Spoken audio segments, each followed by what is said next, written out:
Arsène Lupin vs. Herlock Sholmes. By Maurice Leblanc. 1. Lottery ticket number 514. On the 8th day of last December, Mon. Gerbois, professor of mathematics at the College of Versailles, while rummaging in an old curiosity shop, unearthed a small mahogany writing desk which pleased him very much on account of the multiplicity of its drawers. Just the thing for Suzanne's birthday present, thought he. And as he always tried to furnish some simple pleasures for his daughter, consistent with his modest income, he inquired the price, and, after some keen bargaining, purchased it for 65 francs. As he was giving his address to the shopkeeper, a young man, dressed with elegance and taste, who had been exploring the stock of antiques, caught sight of the writing desk, and immediately inquired its price. "It is sold," replied the shopkeeper. "Ah! To this gentleman, I presume?" Monsieur Gerbois bowed, and left the store, quite proud to be the possessor of an article which had attracted the attention of a gentleman of quality. But he had not taken a dozen steps in the street, when he was overtaken by the young man who, hat in hand and in a tone of perfect courtesy, thus addressed him. "I beg your pardon, monsieur.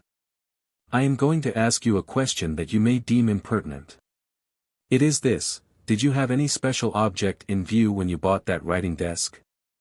"No, I came across it by chance and it struck my fancy."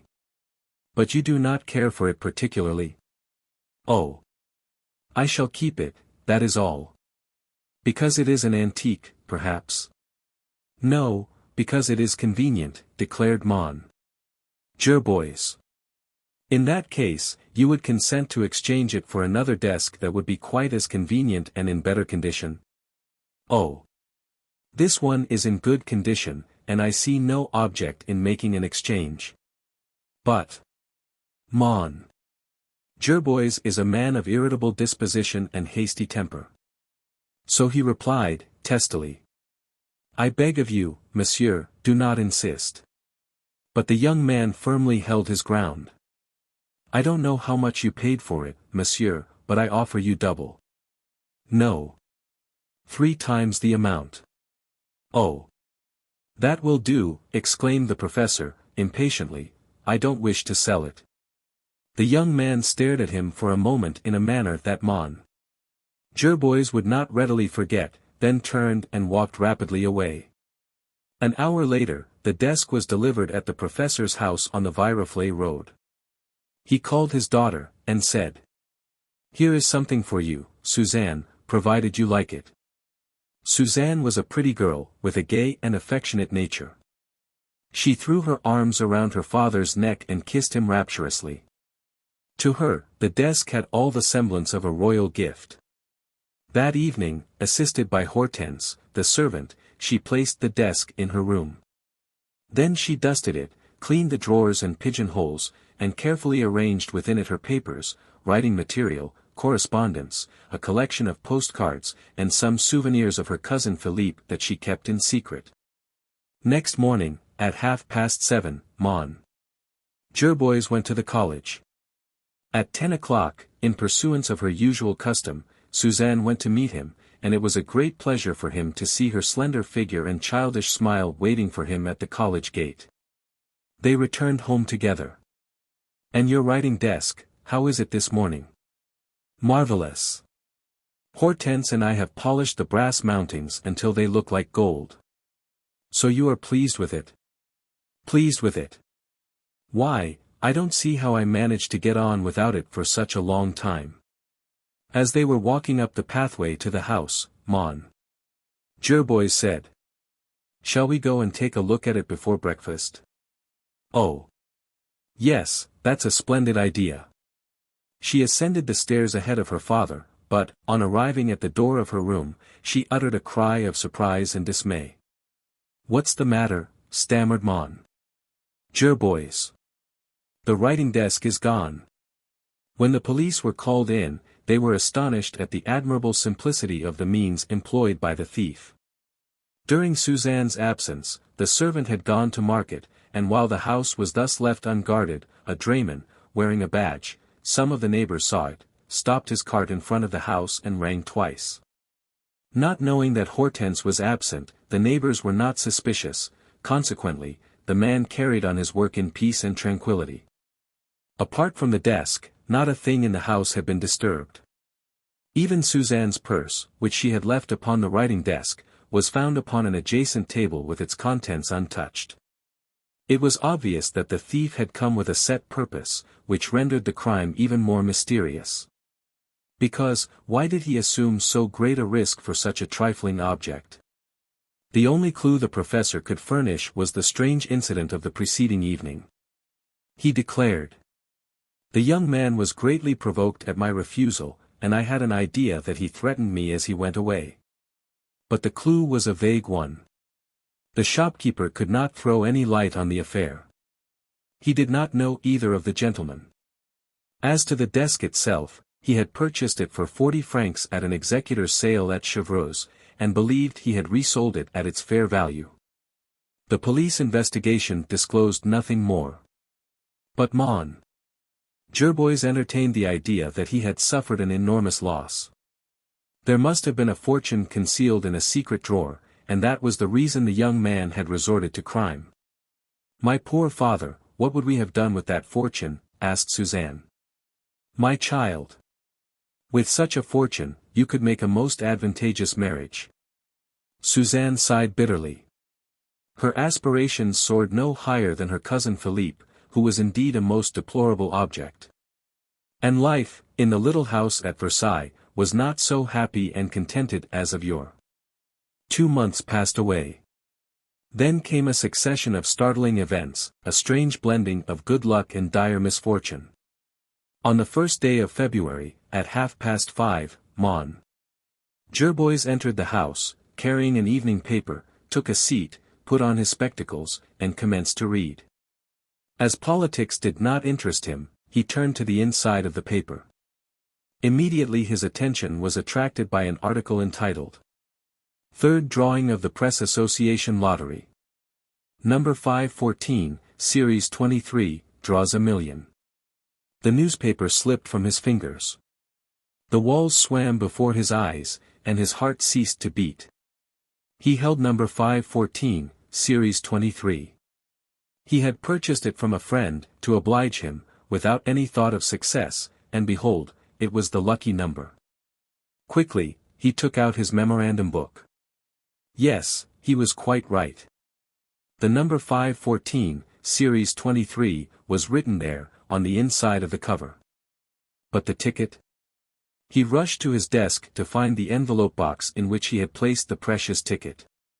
But the box was not there, and it suddenly occurred to him that it had not been there for several weeks. He heard footsteps on the gravel walk leading from the street. He called, "Suzanne! Suzanne!" She was returning from a walk. She entered hastily. He stammered, in a choking voice, "Suzanne, the box of envelopes." "What box?" "The one I bought at the Louvre, one Saturday, it was at the end of that table. Don't you remember, father, we put all those things away together." "When?" "The evening, you know, the same evening." "But where? Tell me, quick." "Where? Where?" "Why, in the writing desk." "In the writing desk that was stolen?" "Yes." "Oh, mon Dieu! In the stolen desk." He uttered the last sentence in a low voice, in a sort of stupor. Then he seized her hand, and in a still lower voice, he said, "It contained $1 million, my child." "Ah! Father, why didn't you tell me?" she murmured, naively. "$1 million," he repeated. It contained the ticket that drew the grand prize in the press lottery. The colossal proportions of the disaster overwhelmed them, and for a long time they maintained a silence that they feared to break. At last, Suzanne said, "But, father, they will pay you just the same." "How? On what proof?" "Must you have proof?" "Of course." "And you haven't any?" "It was in the box." "In the box that has disappeared?" "Yes." "And now the thief will get the money." "Oh." That would be terrible, father. You must prevent it. For a moment he was silent. Then, in an outburst of energy, he leaped up, stamped on the floor, and exclaimed. No, no, he shall not have that million, he shall not have it. Why should he have it? Ah! Clever as he is, he can do nothing. If he goes to claim the money, they will arrest him. Ah! Now, we will see, my fine fellow. What will you do, father? Defend our just rights, whatever happens. And we will succeed. The 1,000,000 francs belong to me, and I intend to have them. A few minutes later, he sent this telegram. Governor Credit Foncier. Rue Capucines, Paris. Am holder of number 514, Series 23. Oppose by all legal means any other claimant. Gerbois. Almost at the same moment, the Credit Foncier received the following telegram. Number 514, Series 23, is in my possession. Arsène Lupin. Every time I undertake to relate one of the many extraordinary adventures that mark the life of Arsène Lupin, I experience a feeling of embarrassment. As it seems to me that the most commonplace of those adventures is already well known to my readers. In fact, there is not a movement of our national thief, as he has been so aptly described, that has not been given the widest publicity, not an exploit that has not been studied in all its phases. Not an action that has not been discussed with that particularity usually reserved for the recital of heroic deeds. For instance, who does not know the strange history of the blonde lady, with those curious episodes which were proclaimed by the newspapers with heavy black headlines, as follows: Lottery ticket number 514. The crime on the Avenue Henri Martin. The blue diamond. The interest created by the intervention of the celebrated English detective, Herlock Sholmes. The excitement aroused by the various vicissitudes which marked the struggle between those famous artists. And what a commotion on the boulevards, the day on which the newsboys announced, arrest of Arsène Lupin. My excuse for repeating these stories at this time is the fact that I produced the key to the enigma. Those adventures have always been enveloped in a certain degree of obscurity, which I now remove. I reproduce old newspaper articles, I relate old-time interviews, I present ancient letters, but I have arranged and classified all that material and reduced it to the exact truth. My collaborators in this work have been Arsène Lupin himself, and also the ineffable Wilson, the friend and confidant of Herlock Sholmes. Every one will recall the tremendous burst of laughter which greeted the publication of those two telegrams. The name Arsène Lupin was in itself a stimulus to curiosity, a promise of amusement for the gallery.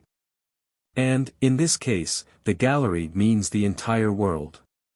An investigation was immediately commenced by the Credit Foncier, which established these facts: that ticket No. 514, Series 23, had been sold by the Versailles branch office of the lottery to an artillery officer named Bessy, who was afterward killed by a fall from his horse. Some time before his death, he informed some of his comrades that he had transferred his ticket to a friend. And I am that friend, affirmed Mon. Gerbois.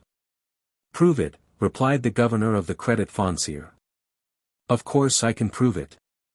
20 people can tell you that I was an intimate friend of Monsieur Bessy, and that we frequently met at the Café de la Place d'Armes. It was there, one day, I purchased the ticket from him for 20 francs, simply as an accommodation to him. Have you any witnesses to that transaction? No. Well, how do you expect to prove it?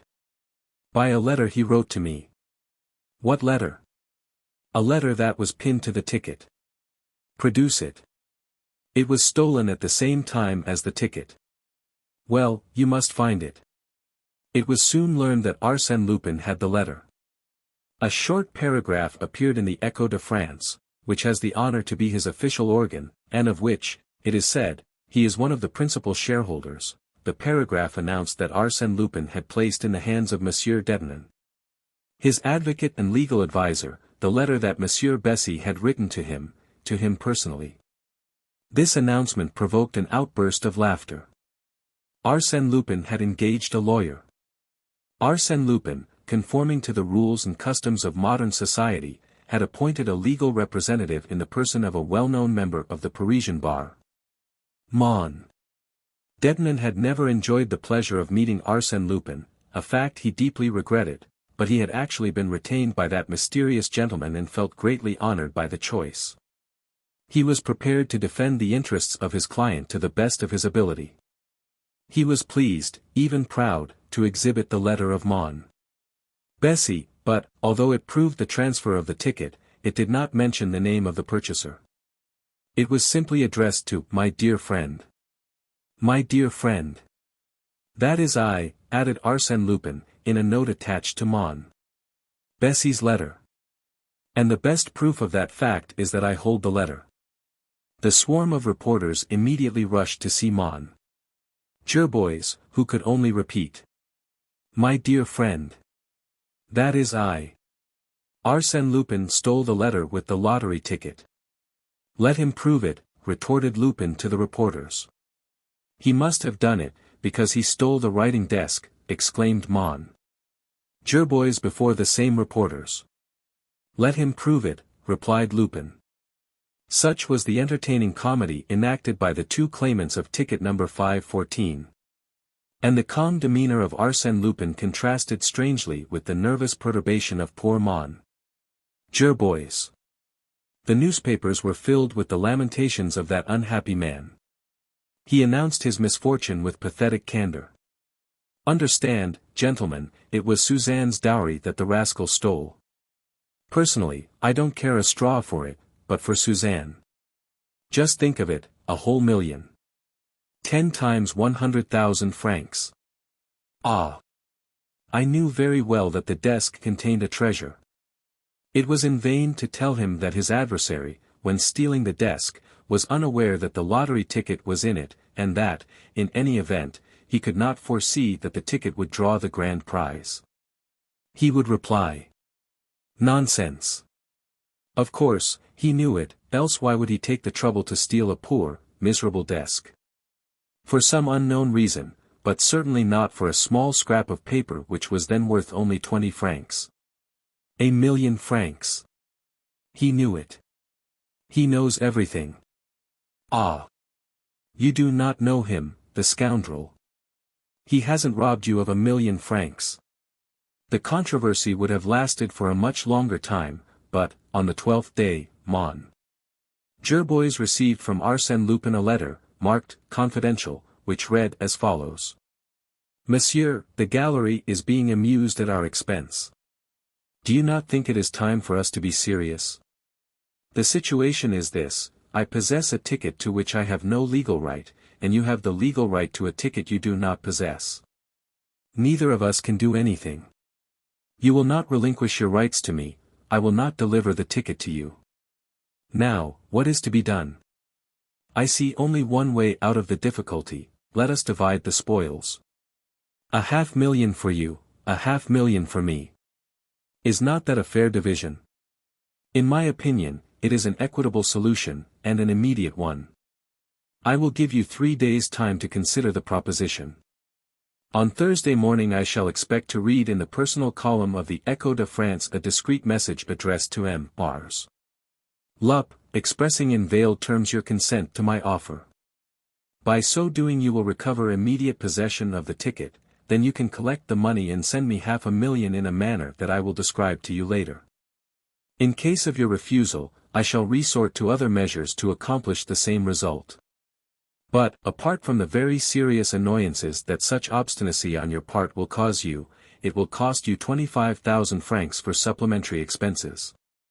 Believe me, monsieur, I remain your devoted servant, Arsène Lupin. In a fit of exasperation Mon. Jerbois committed the grave mistake of showing that letter and allowing a copy of it to be taken.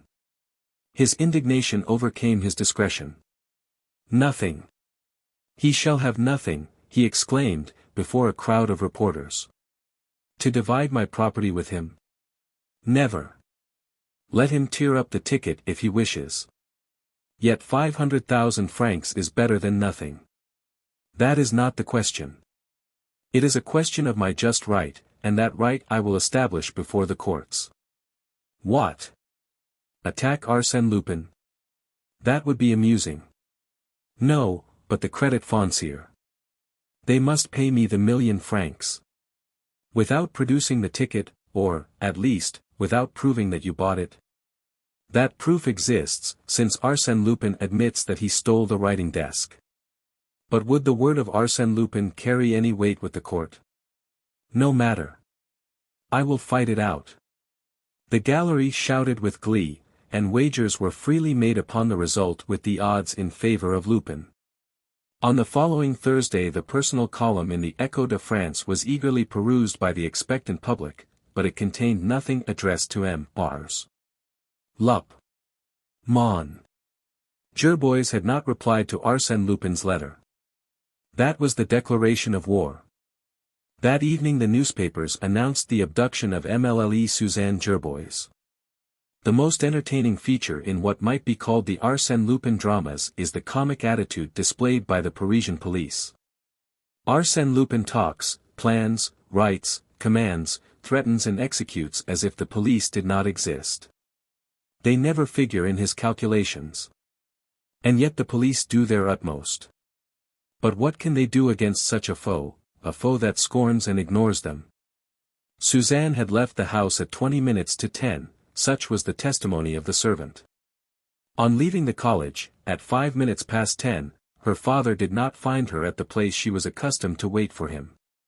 Consequently, whatever had happened must have occurred during the course of Suzanne's walk from the house to the college. 2 neighbors had met her about 300 yards from the house. A lady had seen, on the avenue, a young girl corresponding to Suzanne's description. No one else had seen her. Inquiries were made in all directions. The employees of the railways and streetcar lines were questioned, but none of them had seen anything of the missing girl. However, at Ville d'Avray, they found a shopkeeper who had furnished gasoline to an automobile that had come from Paris on the day of the abduction. It was occupied by a blonde woman, extremely blonde, said the witness. An hour later, the automobile again passed through Ville d'Avray on its way from Versailles to Paris. The shopkeeper declared that the automobile now contained a second woman who was heavily veiled. No doubt, it was Suzanne Gerbois. The abduction must have taken place in broad daylight, on a frequented street, in the very heart of the town. How? And at what spot? Not a cry was heard, not a suspicious action had been seen. The shopkeeper described the automobile as a royal blue limousine of 24 horsepower made by the firm of Pugin and Company. Inquiries were then made at the Grand Garage, managed by Madame Bob Walthauer, who made a specialty of abductions by automobile. It was learned that she had rented a Pugin limousine on that day to a blonde woman whom she had never seen before nor since. Who was the chauffeur? A young man named Ernest, whom I had engaged only the day before. He came well recommended. Is he here now? No. He brought back the machine, but I haven't seen him since, said Madame Bob Walthauer. Do you know where we can find him? You might see the people who recommended him to me. Here are the names. Upon inquiry, it was learned that none of these people knew the man called Ernest. The recommendations were forged. Such was the fate of every clue followed by the police. It ended nowhere. The mystery remained unsolved. Mon. Gerbois had not the strength or courage to wage such an unequal battle. The disappearance of his daughter crushed him, he capitulated to the enemy. A short announcement in the Echo de France proclaimed his unconditional surrender. 2 days later, Mon. Gerbois visited the office of the Credit Foncier and handed lottery ticket number 514, Series 23, to the governor, who exclaimed, with surprise. Ah! You have it. He has returned it to you. It was mislaid. That was all, replied Mon. Gerbois. But you pretended that it had been stolen. At first, I thought it had, but here it is. We will require some evidence to establish your right to the ticket. Will the letter of the purchaser, Monsieur Bessy, be sufficient? Yes, that will do. Here it is, said Mon. Gerbois, producing the letter. Very well. Leave these papers with us. The rules of the lottery allow us 15 days' time to investigate your claim. I will let you know when to call for your money. I presume you desire, as much as I do, that this affair should be closed without further publicity. Quite so. Mon. Gerbois and the governor henceforth maintained a discreet silence. But the secret was revealed in some way, for it was soon commonly known that Arsène Lupin had returned the lottery ticket to Mon. Gerbois. The public received the news with astonishment and admiration. Certainly, he was a bold gamester who thus threw upon the table a trump card of such importance as the precious ticket. But, it was true, he still retained a trump card of equal importance. However, if the young girl should escape, if the hostage held by Arsène Lupin should be rescued, the police thought they had discovered the weak spot of the enemy, and now redoubled their efforts. Arsène Lupin disarmed by his own act, crushed by the wheels of his own machination, deprived of every sou of the coveted million. Public interest now centered in the camp of his adversary. But it was necessary to find Suzanne. And they did not find her, nor did she escape. Consequently, it must be admitted, Arsène Lupin had won the first hand. But the game was not yet decided. The most difficult point remained. Mlle Gerbois is in his possession, and he will hold her until he receives 500,000 francs. But how and where will such an exchange be made? For that purpose, a meeting must be arranged, and then what will prevent Mon Gerbois from warning the police and, in that way, effecting the rescue of his daughter and, at the same time, keeping his money? The professor was interviewed, but he was extremely reticent. His answer was, "I have nothing to say." And Mlle Gerbois? The search is being continued. But Arsène Lupin has written to you? No. Do you swear to that? No. Then it is true. What are his instructions? I have nothing to say. Then the interviewers attacked Mon Detonin, and found him equally discreet. Monsieur Lupin is my client, and I cannot discuss his affairs, he replied, with an affected air of gravity. These mysteries served to irritate the gallery. Obviously, some secret negotiations were in progress. Arsène Lupin had arranged and tightened the meshes of his net, while the police maintained a close watch, day and night, over Mon Gerbois. And the three and only possible denouements, the arrest, the triumph, or the ridiculous and pitiful abortion, were freely discussed. But the curiosity of the public was only partially satisfied, and it was reserved for these pages to reveal the exact truth of the affair.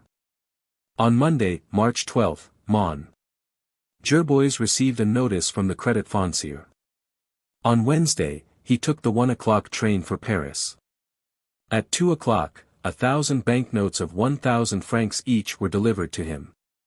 Whilst he was counting them, one by one, in a state of nervous agitation, that money, which represented Suzanne's ransom, a carriage containing 2 men stopped at the curb a short distance from the bank. One of the men had grey hair and an unusually shrewd expression which formed a striking contrast to his shabby makeup. It was Detective Ganimard, the relentless enemy of Arsène Lupin. Ganimard said to his companion, Folenfant, "In 5 minutes, we will see our clever friend Lupin. Is everything ready?" "Yes." "How many men have we?" 8, 2 of them on bicycles." "Enough, but not too many. On no account must Gerbois escape us. If he does, it is all up. He will meet Lupin at the appointed place, give 500,000 in exchange for the girl, and the game will be over." "But why doesn't Gerbois work with us?" "That would be the better way, and he could keep all the money himself." "Yes, but he is afraid that if he deceives the other, he will not get his daughter." "What other?" "Lupin." Ganimard pronounced the word in a solemn tone, somewhat timidly, as if he were speaking of some supernatural creature whose claws he already felt. "It is very strange," remarked Folenfant, judiciously, that we are obliged to protect this gentleman contrary to his own wishes. Yes, but Lupin always turns the world upside down, said Ganimard, mournfully. A moment later, Mon. Gerbois appeared, and started up the street. At the end of the Rue des Capucines, he turned into the boulevards, walking slowly, and stopping frequently to gaze at the shop windows. Much too calm, too self-possessed, said Ganimard. A man with $1 million in his pocket would not have that air of tranquility. What is he doing? Oh. Nothing, evidently. But I have a suspicion that it is Lupin, yes, Lupin. At that moment, Mon. Gerbois stopped at a newsstand, purchased a paper, unfolded it and commenced to read it as he walked slowly away. A moment later, he gave a sudden bound into an automobile that was standing at the curb. Apparently, the machine had been waiting for him, as it started away rapidly, turned at the Madeleine and disappeared. Nom de nom, cried Ganimard, that's one of his old tricks. Ganimard hastened after the automobile around the Madeleine. Then, he burst into laughter. At the entrance to the Boulevard Malherbe, the automobile had stopped and Mon. Gerbois had alighted. Quick, Folenfant, the chauffeur. It may be the man Ernest. Folenfant interviewed the chauffeur. His name was Gaston, he was an employee of the automobile cab company. 10 minutes ago, a gentleman had engaged him and told him to wait near the newsstand for another gentleman. And the second man, what address did he give? Asked Folenfant. No address. Boulevard Malherbe, Avenue de Messine, double pourboire. That is all. But, during this time, Mon. Gerbois had leaped into the first passing carriage. To the Concorde station, Metropolitan, he said to the driver. He left the underground at the Place du Palais Royal, ran to another carriage and ordered it to go to the Place de la Bourse. Then a second journey by the underground to the Avenue de Villiers, followed by a third carriage drive to number 25 Rue Clapeyron. Number 25 Rue Clapeyron is separated from the Boulevard de Batignolles by the house which occupies the angle formed by the two streets. He ascended to the first floor and rang. A gentleman opened the door. Does Monsieur Debenham live here? Yes, that is my name. Are you Monsieur Gerbois? Yes. I was expecting you. Step in. As Mon. Gerbois entered the lawyer's office, the clock struck 3. He said. I am prompt to the minute. Is he here? Not yet. Mon. Gerbois took a seat, wiped his forehead, looked at his watch as if he did not know the time, and inquired, anxiously. Will he come? Well, monsieur, replied the lawyer, that I do not know, but I am quite as anxious and impatient as you are to find out. If he comes, he will run a great risk, as this house has been closely watched for the last 2 weeks. They distrust me. They suspect me, too. I am not sure whether the detectives lost sight of me or not on my way here. But you were. It wouldn't be my fault, cried the professor, quickly. You cannot reproach me. I promised to obey his orders, and I followed them to the very letter. I drew the money at the time fixed by him, and I came here in the manner directed by him. I have faithfully performed my part of the agreement, let him do his. After a short silence, he asked, anxiously. He will bring my daughter, won't he? I expect so. But, you have seen him? No, not yet. He made the appointment by letter, saying both of you would be here, and asking me to dismiss my servants before 3 o'clock and admit no one while you were here. If I would not consent to that arrangement, I was to notify him by a few words in the Echo de France. But I am only too happy to oblige Mon. Lupin, and so I consented. Ah! How will this end, moaned Mon. Gerbois. He took the banknotes from his pocket, placed them on the table and divided them into 2 equal parts. Then the 2 men sat there in silence. From time to time, Mon. Gerbois would listen. Did someone ring? His nervousness increased every minute, and Monsieur Detonin also displayed considerable anxiety. At last, the lawyer lost his patience. He rose abruptly, and said, "He will not come. We shouldn't expect it. It would be folly on his part. He would run too great a risk." And Mon Jerbois, despondent, his hands resting on the banknotes, stammered, "Oh, mon Dieu! I hope he will come. I would give the whole of that money to see my daughter again." The door opened. "Half of it will be sufficient, Monsieur Jerbois."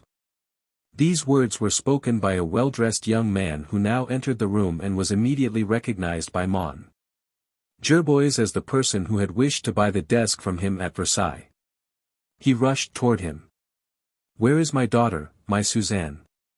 Arsène Lupin carefully closed the door, and, while slowly removing his gloves, said to the lawyer, "My dear maître, I am indebted to you very much for your kindness in consenting to defend my interests. I shall not forget it." Mon Detonin murmured. "But you did not ring." "I did not hear the door. Doors and bells are things that should work without being heard. I am here, and that is the important point. My daughter. Suzanne." "Where is she?" repeated the professor. "Mon Dieu, monsieur," said Lupin, "what's your hurry? Your daughter will be here in a moment." Lupin walked to and fro for a minute, then, with the pompous air of an orator, he said, "Monsieur Jerbois, I congratulate you on the clever way in which you made the journey to this place." Then, perceiving the 2 piles of banknotes, he exclaimed, "Ah! I see. The million is here. We will not lose any time. Permit me." "One moment," said the lawyer, placing himself before the table. "Mlle Jerbois has not yet arrived." "Well? Is not her presence indispensable?" "I understand. I understand. Arsène Lupin inspires only a limited confidence. He might pocket the 500,000 and not restore the hostage." "Ah! Monsieur, people do not understand me. Because I have been obliged, by force of circumstances, to commit certain actions a little, out of the ordinary, my good faith is impugned. I, who have always observed the utmost scrupulosity and delicacy in business affairs. Besides, my dear monsieur, if you have any fear, open the window and call. There are at least a dozen detectives in the street." "Do you think so?" Arsène Lupin raised the curtain. "I think that Monsieur Jerbois could not throw Ganimard off the scent." "What did I tell you? There he is now." "Is it possible?" exclaimed the professor. "But I swear to you that you have not betrayed me." "I do not doubt you, but those fellows are clever, sometimes." "Ah! I can see Folenfant, and Grome, and Dieuzy, all good friends of mine." Mon Detonin looked at Lupin in amazement. What assurance! He laughed as merrily as if engaged in some childish sport, as if no danger threatened him. This unconcern reassured the lawyer more than the presence of the detectives. He left the table on which the banknotes were lying. Arsène Lupin picked up 1 pile of bills after the other, took from each of them 25 banknotes which he offered to Mon Detonin, saying, "The reward of your services to Monsieur Jerbois and Arsène Lupin. You well deserve it." "You owe me nothing," replied the lawyer. "What? After all the trouble we have caused you, and all the pleasure you have given me. That means, my dear monsieur, that you do not wish to accept anything from Arsène Lupin. See what it is to have a bad reputation." He then offered the 50,000 francs to Mon Jerbois, saying, "Monsieur, in memory of our pleasant interview, permit me to return you this as a wedding gift to Mlle Jerbois." Mon Jerbois took the money, but said, "My daughter will not marry." "She will not marry if you refuse your consent, but she wishes to marry." "What do you know about it?" "I know that young girls often dream of such things unknown to their parents. Fortunately, there are sometimes good genii like Arsène Lupin who discover their little secrets in the drawers of their writing desks. Did you find anything else? Asked the lawyer. I confess I am curious to know why you took so much trouble to get possession of that desk. On account of its historic interest, my friend. Although despite the opinion of Monsieur Gerbois, the desk contained no treasure except the lottery ticket, and that was unknown to me, I had been seeking it for a long time. That writing desk of yew and mahogany was discovered in the little house in which Marie Woluska once lived in Boulogne, and, on one of the drawers there is this inscription, dedicated to Napoleon I, Emperor of the French. By his very faithful servant, Mansion. And above it, these words, engraved with the point of a knife, to you, Marie. Afterwards, Napoleon had a similar desk made for the Empress Josephine. So that the secretary that was so much admired at the Malmaison was only an imperfect copy of the one that will henceforth form part of my collection. Ah! If I had known, when in the shop, I would gladly have given it up to you, said the professor. Arsène Lupin smiled, as he replied. And you would have had the advantage of keeping for your own use lottery ticket number 514. And you would not have found it necessary to abduct my daughter. Abduct your daughter? Yes. My dear monsieur, you are mistaken. Mlle Gerbois was not abducted. No. Certainly not. Abduction means force or violence. And I assure you that she served as hostage of her own free will. Of her own free will, repeated Mon Gerbois, in amazement. In fact, she almost asked to be taken. Why, do you suppose that an intelligent young girl like Mlle Gerbois, and who, moreover, nourishes an unacknowledged passion, would hesitate to do what was necessary to secure her dowry? Ah!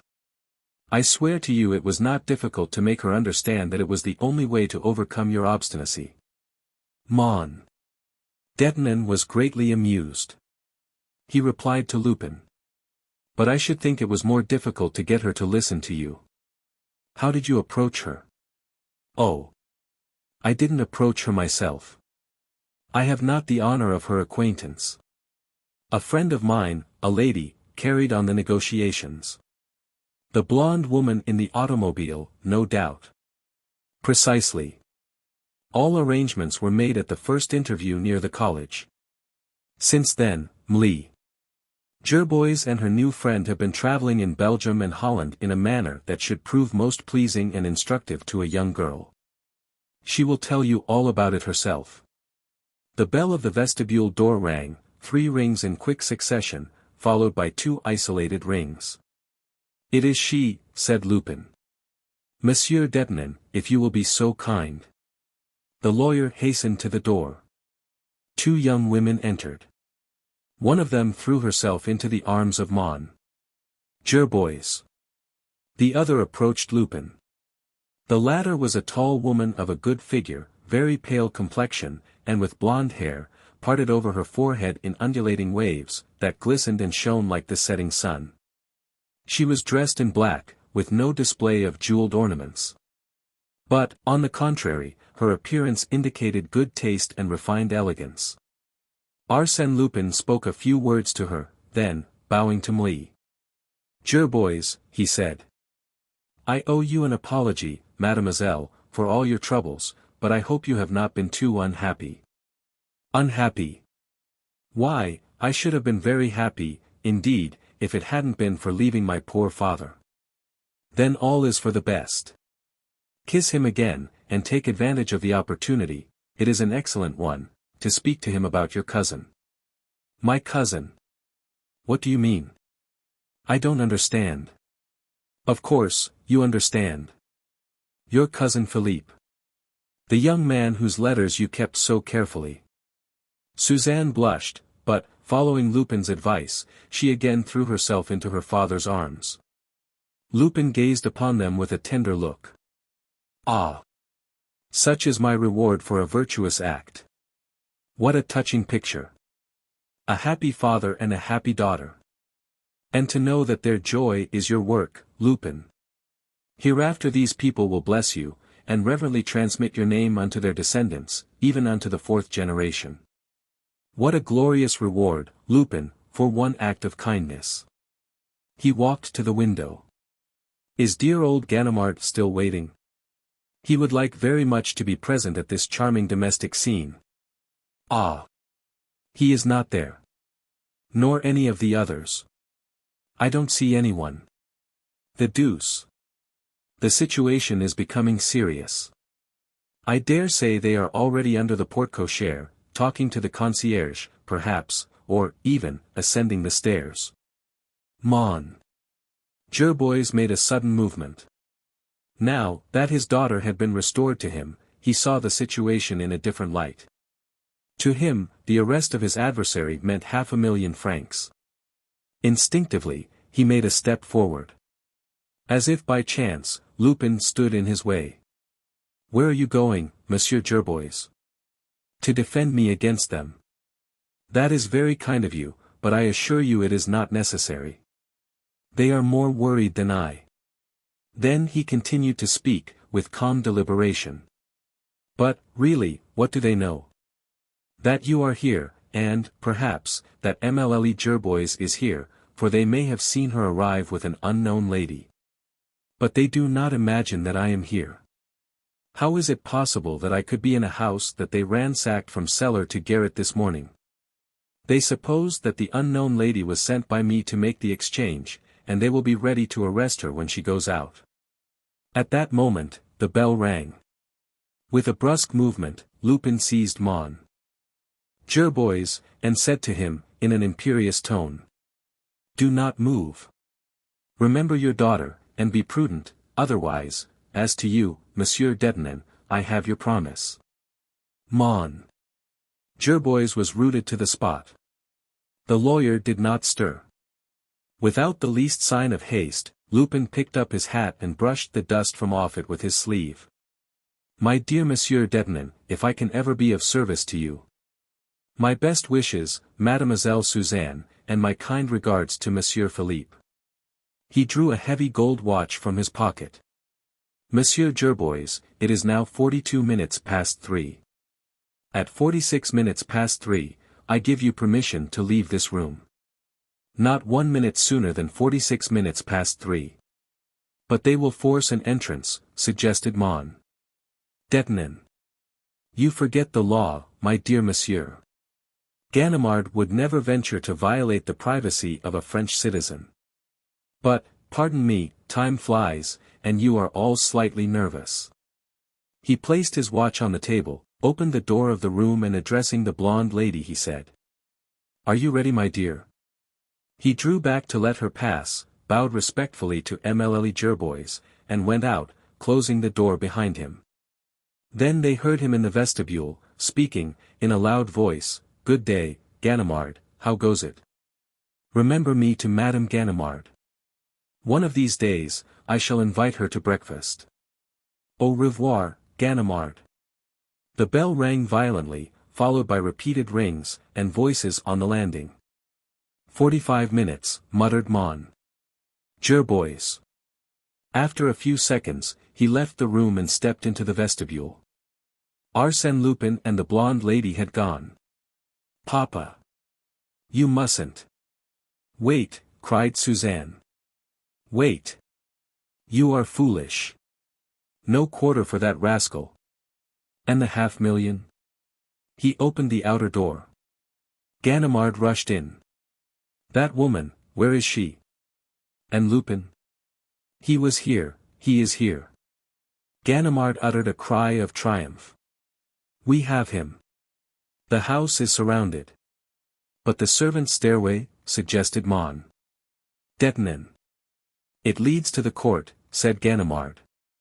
There is only one exit, the street door. 10 men are guarding it. But he didn't come in by the street door, and he will not go out that way. What way, then? Asked Ganimard. Through the air. He drew aside a curtain and exposed a long corridor leading to the kitchen. Ganimard ran along it and tried the door of the servants' stairway. It was locked.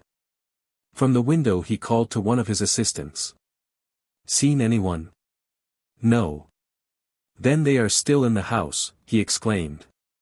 They are hiding in one of the rooms. They cannot have escaped. Ah! Lupin, you fooled me before, but, this time, I get my revenge. At 7 o'clock in the evening, Mon. Dieudonné, chief of the detective service, astonished at not receiving any news, visited the Rue Clapeyron. He questioned the detectives who were guarding the house, then ascended to Mon.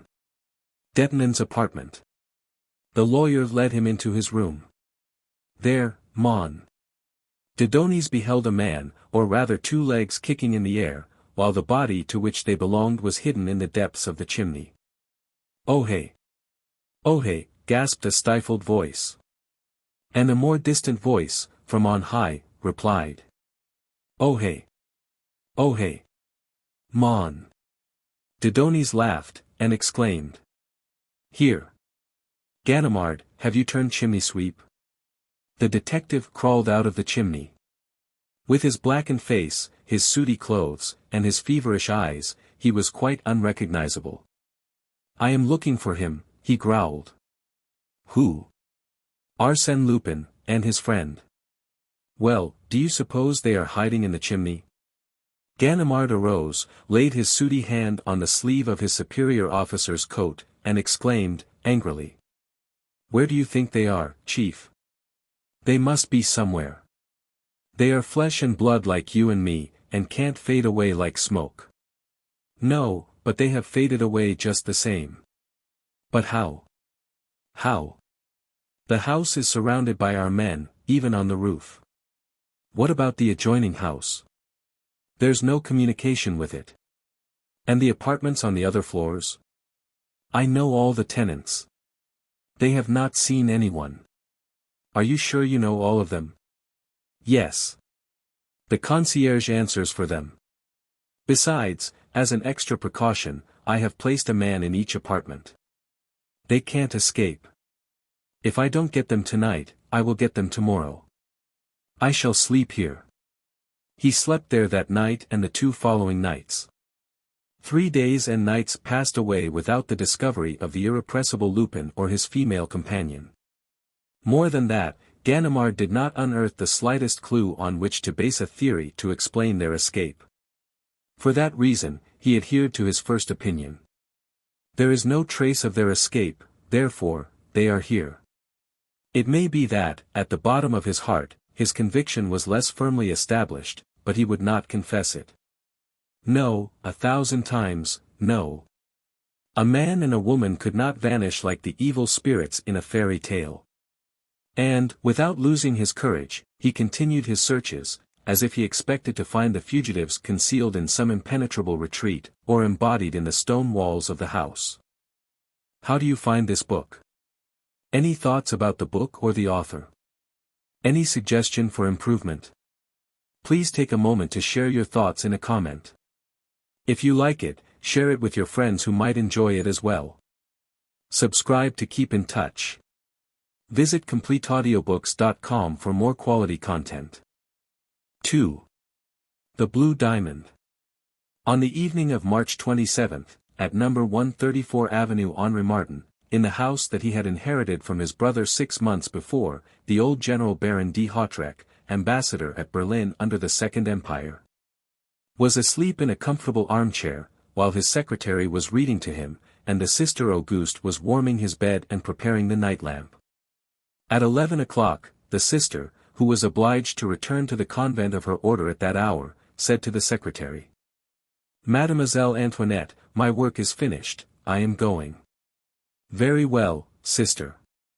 Do not forget that the cook is away, and that you are alone in the house with the servant. Have no fear for the Baron. I sleep in the adjoining room and always leave the door open.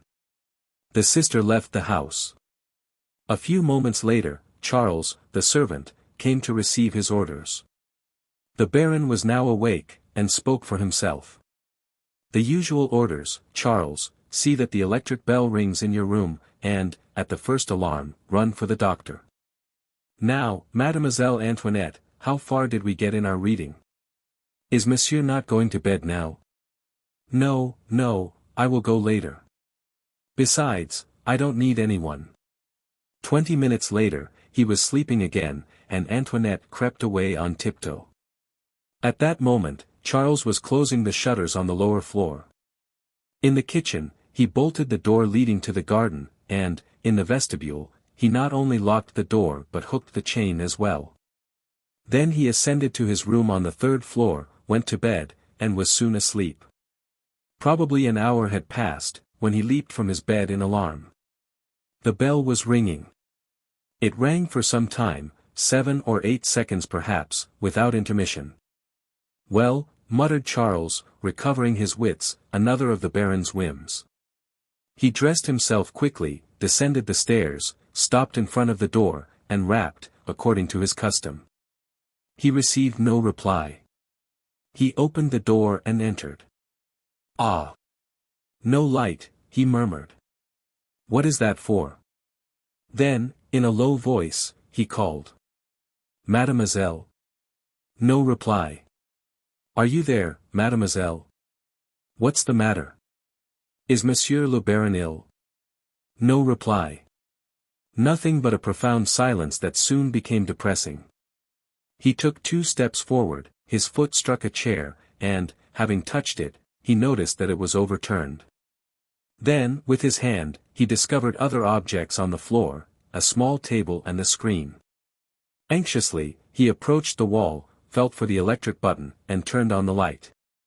In the center of the room, between the table and dressing case, lay the body of his master, the Baron de Hautrec. What? It can't be possible, he stammered. He could not move. He stood there, with bulging eyes, gazing stupidly at the terrible disorder, the overturned chairs, a large crystal candelabra shattered in 1,000 pieces, the clock lying on the marble hearthstone.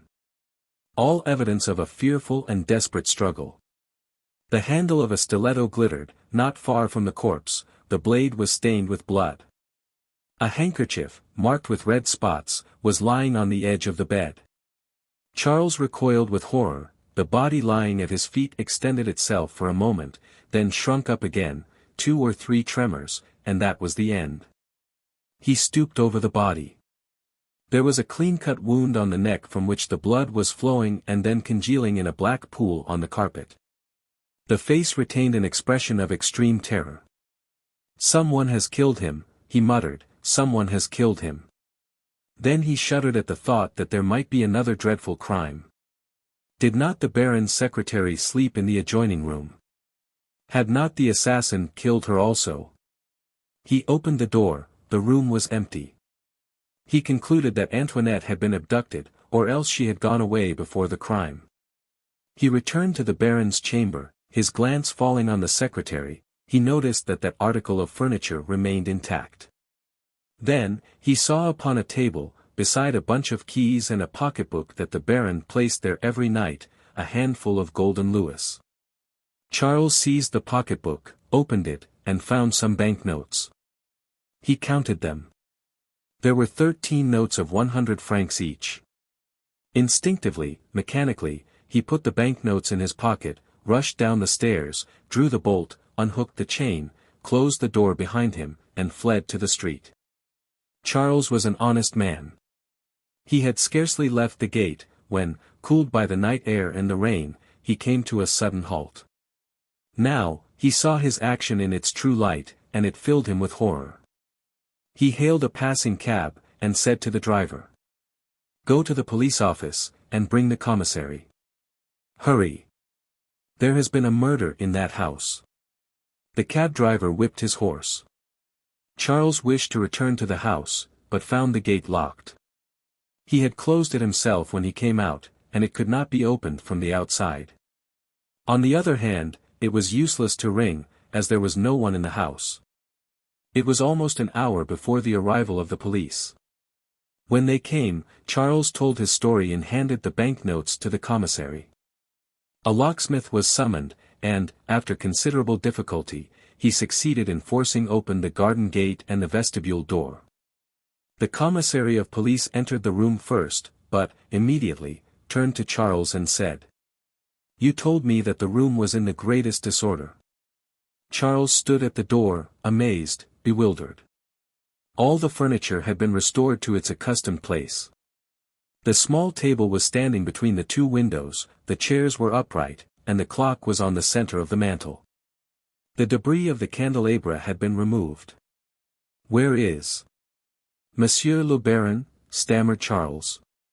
"That's so," exclaimed the officer, "where is the victim?" He approached the bed, and drew aside a large sheet, under which reposed the Baron de Hautrec, formerly French ambassador at Berlin. Over him, lay his military coat, adorned with the Cross of Honor. His features were calm. His eyes were closed. "Someone has been here," said Charles. "How did they get in?" "I don't know, but someone has been here during my absence. There was a stiletto on the floor, there. And a handkerchief, stained with blood, on the bed. They are not here now. They have been carried away. And someone has put the room in order." "Who would do that?" "The assassin. But we found all the doors locked. He must have remained in the house. Then he must be here yet, as you were in front of the house all the time." Charles reflected a moment, then said, slowly. "Yes, of course. I didn't go away from the gate." "Who was the last person you saw with the Baron?" "Mademoiselle Antoinette, his secretary." "What has become of her?" "I don't know. Her bed wasn't occupied, so she must have gone out. I am not surprised at that, as she is young and pretty. But how could she leave the house?"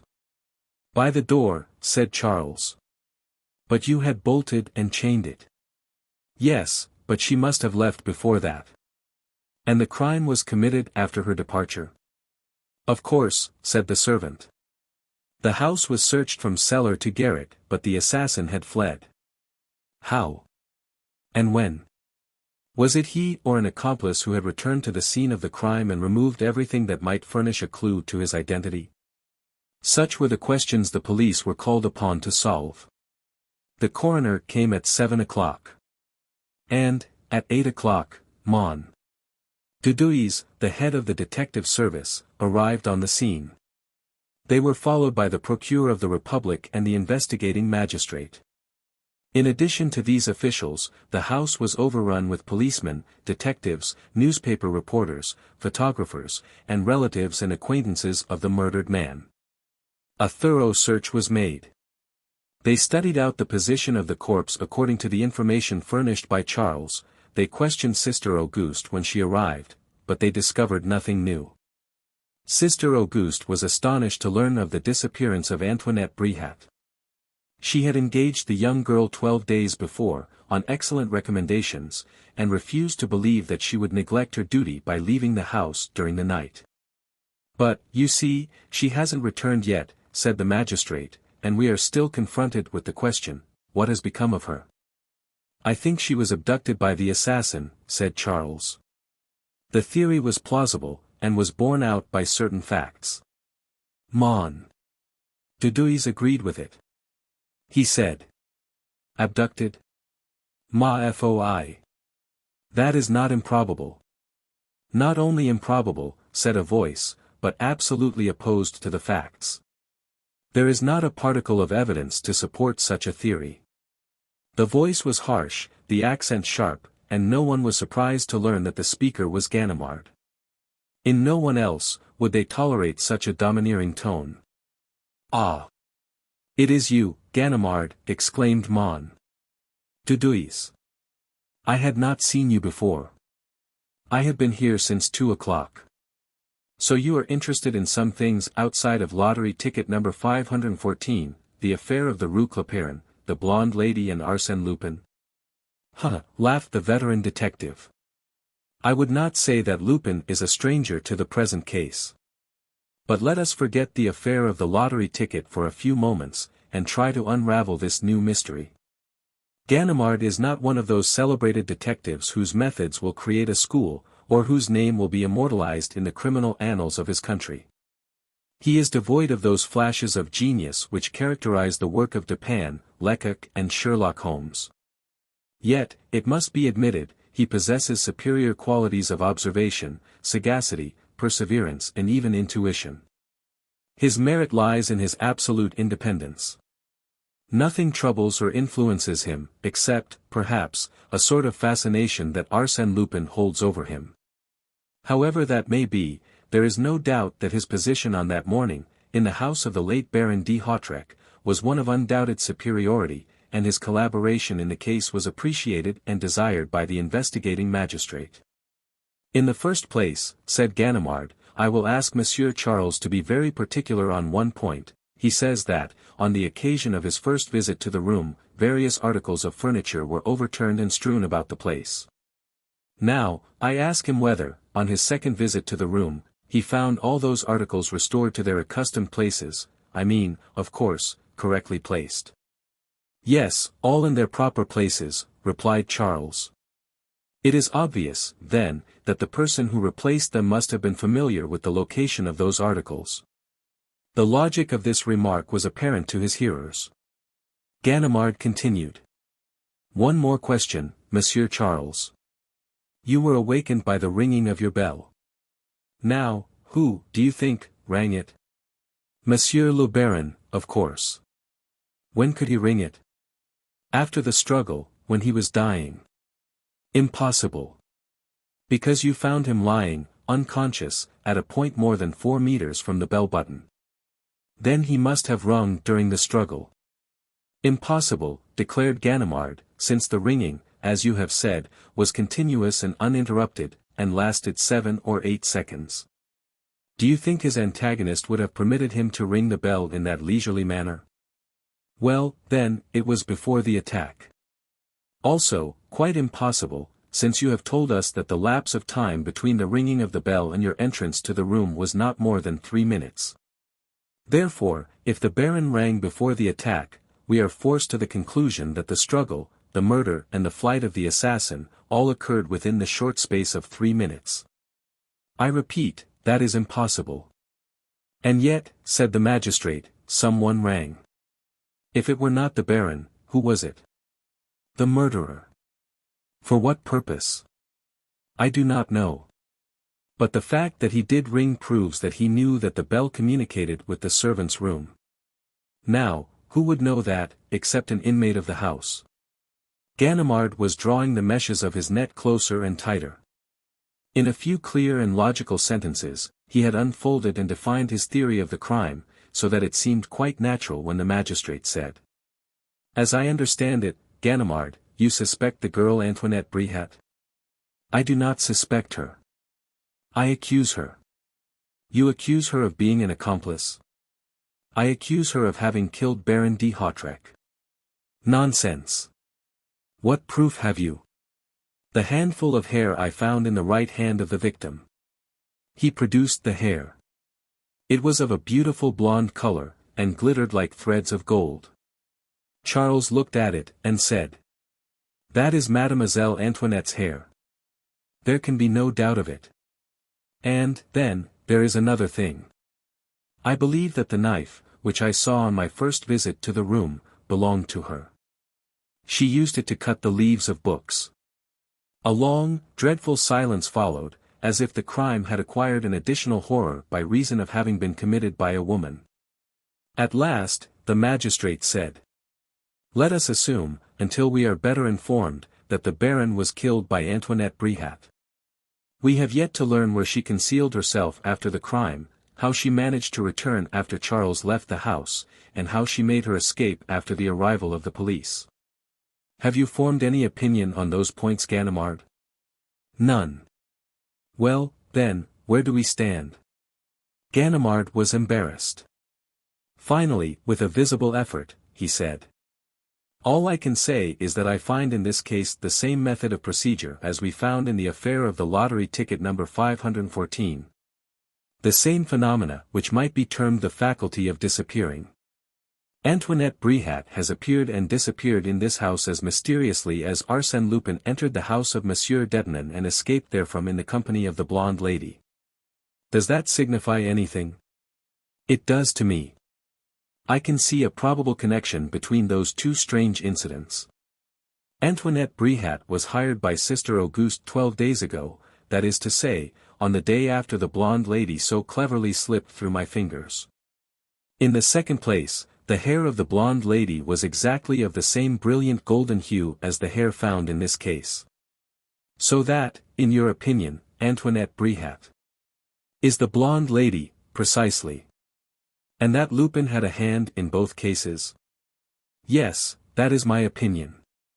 This statement was greeted with an outburst of laughter. It came from Mon. Dudouis. Lupin. Always Lupin. Lupin is into everything, Lupin is everywhere. Yes, Lupin is into everything of any consequence, replied Ganimard, vexed at the ridicule of his superior. Well, so far as I see, observed Mon. Dudouis, you have not discovered any motive for this crime. The secretary was not broken into, nor the pocketbook carried away. Even, a pile of gold was left upon the table. Yes, that is so, exclaimed Ganimard, but the famous diamond? What diamond? The blue diamond. The celebrated diamond which formed part of the royal crown of France, and which was given by the Duc d'Aumale to Léonide Lebrun, and, at the death of Léonide Lebrun, was purchased by the Baron de Hautrec as a souvenir of the charming comedienne that he had loved so well. That is one of those things that an old Parisian, like I, does not forget. It is obvious that if the blue diamond is not found, the motive for the crime is disclosed, said the magistrate. But where should we search for it? On the Baron's finger, replied Charles. He always wore the blue diamond on his left hand. I saw that hand, and there was only a plain gold ring on it, said Ganimard, as he approached the corpse. Look in the palm of the hand, replied the servant. Ganimard opened the stiffened hand. The bezel was turned inward, and, in the center of that bezel, the blue diamond shone with all its glorious splendor. The deuce! Muttered Ganimard, absolutely amazed, I don't understand it. You will now apologize to Lupin for having suspected him, said Mon. Dudouis, laughing. Ganimard paused for a moment's reflection, and then replied, sententiously. It is only when I do not understand things that I suspect Arsène Lupin. Such were the facts established by the police on the day after the commission of that mysterious crime. Facts that were vague and incoherent in themselves, and which were not explained by any subsequent discoveries. The movements of Antoinette Bréhat remained as inexplicable as those of the blonde lady. And the police discovered no trace of that mysterious creature with the golden hair who had killed Baron de Hautrec and had failed to take from his finger the famous diamond that had once shone in the royal crown of France.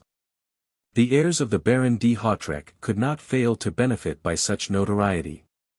They established in the house an exhibition of the furniture and other objects which were to be sold at the auction rooms of Drouet and Company. Modern furniture of indifferent taste, various objects of no artistic value. But, in the center of the room, in a case of purple velvet, protected by a glass globe, and guarded by 2 officers, was the famous blue diamond ring. A large magnificent diamond of incomparable purity, and of that indefinite blue which the clear water receives from an unclouded sky, of that blue which can be detected in the whiteness of linen. Some admired, some enthused. And some looked with horror on the chamber of the victim, on the spot where the corpse had lain, on the floor divested of its blood-stained carpet, and especially the walls, the unsurmountable walls over which the criminal must have passed. Some assured themselves that the marble mantle did not move, others imagined gaping holes, mouths of tunnels, secret connections with the sewers, and the catacombs. The sale of the blue diamond took place at the salesroom of Drouet and Company. The place was crowded to suffocation, and the bidding was carried to the verge of folly. The sale was attended by all those who usually appear at similar events in Paris, those who buy, and those who make a pretense of being able to buy. Bankers, brokers, artists, women of all classes, 2 cabinet ministers, an Italian tenor, an exiled king who, in order to maintain his credit, bid, with much ostentation, and in a loud voice, as high as 100,000 francs. 100,000 francs. He could offer that sum without any danger of his bid being accepted. The Italian tenor risked 150,000, and a member of the Comédie Française bid 175,000 francs. When the bidding reached 200,000 francs, the smaller competitors fell out of the race. At 250,000, only two bidders remained in the field, Hirschman, the well-known capitalist, the king of gold mines, and the Countess de Crozon, the wealthy American, whose collection of diamonds and precious stones is famed throughout the world. 260,000, 270,000, 75, 80. Exclaimed the auctioneer, as he glanced at the two competitors in succession. 280,000 for Madame. Do I hear any more?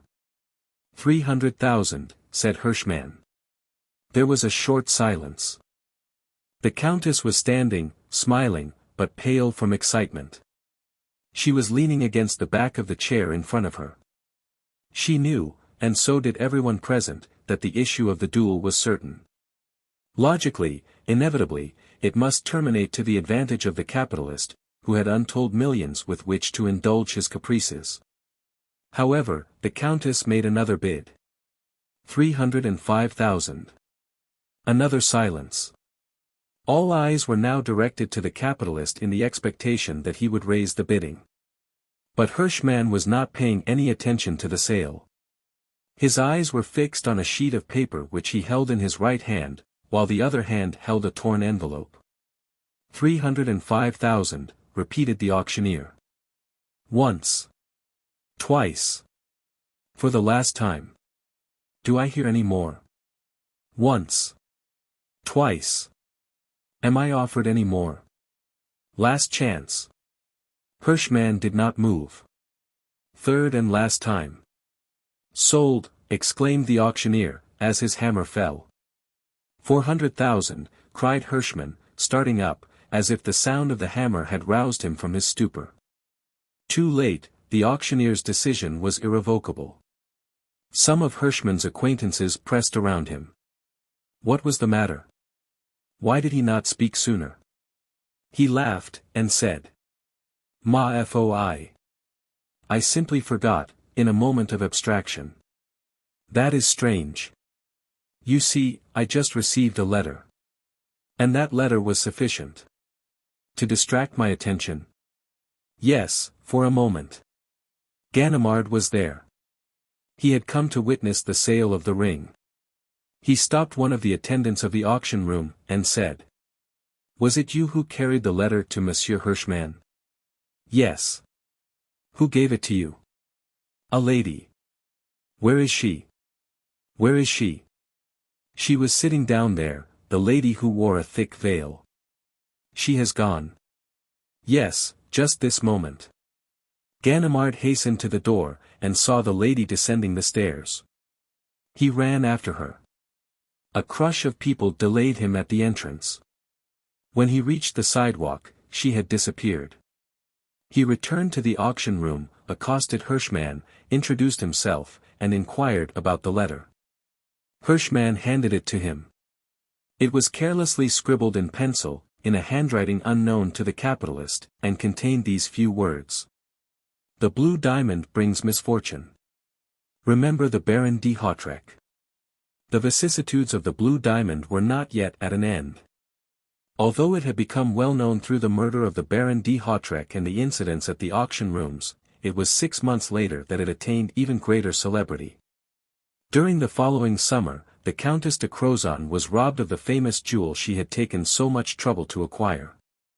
Let me recall that strange affair, of which the exciting and dramatic incidents sent a thrill through all of us, and over which I am now permitted to throw some light. On the evening of August 10th, the guests of the Count and Countess de Crozon were assembled in the drawing-room of the magnificent chateau which overlooks the Baie de Somme. To entertain her friends, the Countess seated herself at the piano to play for them, after first placing her jewels on a small table near the piano, and, amongst them, was the ring of the Baron de Hautrec. An hour later, the Count and the majority of the guests retired, including his two cousins and Madame de Riel, an intimate friend of the Countess. The latter remained in the drawing-room with her Bleichen, the Austrian consul, and his wife. They conversed for a time, and then the Countess extinguished the large lamp that stood on a table in the center of the room.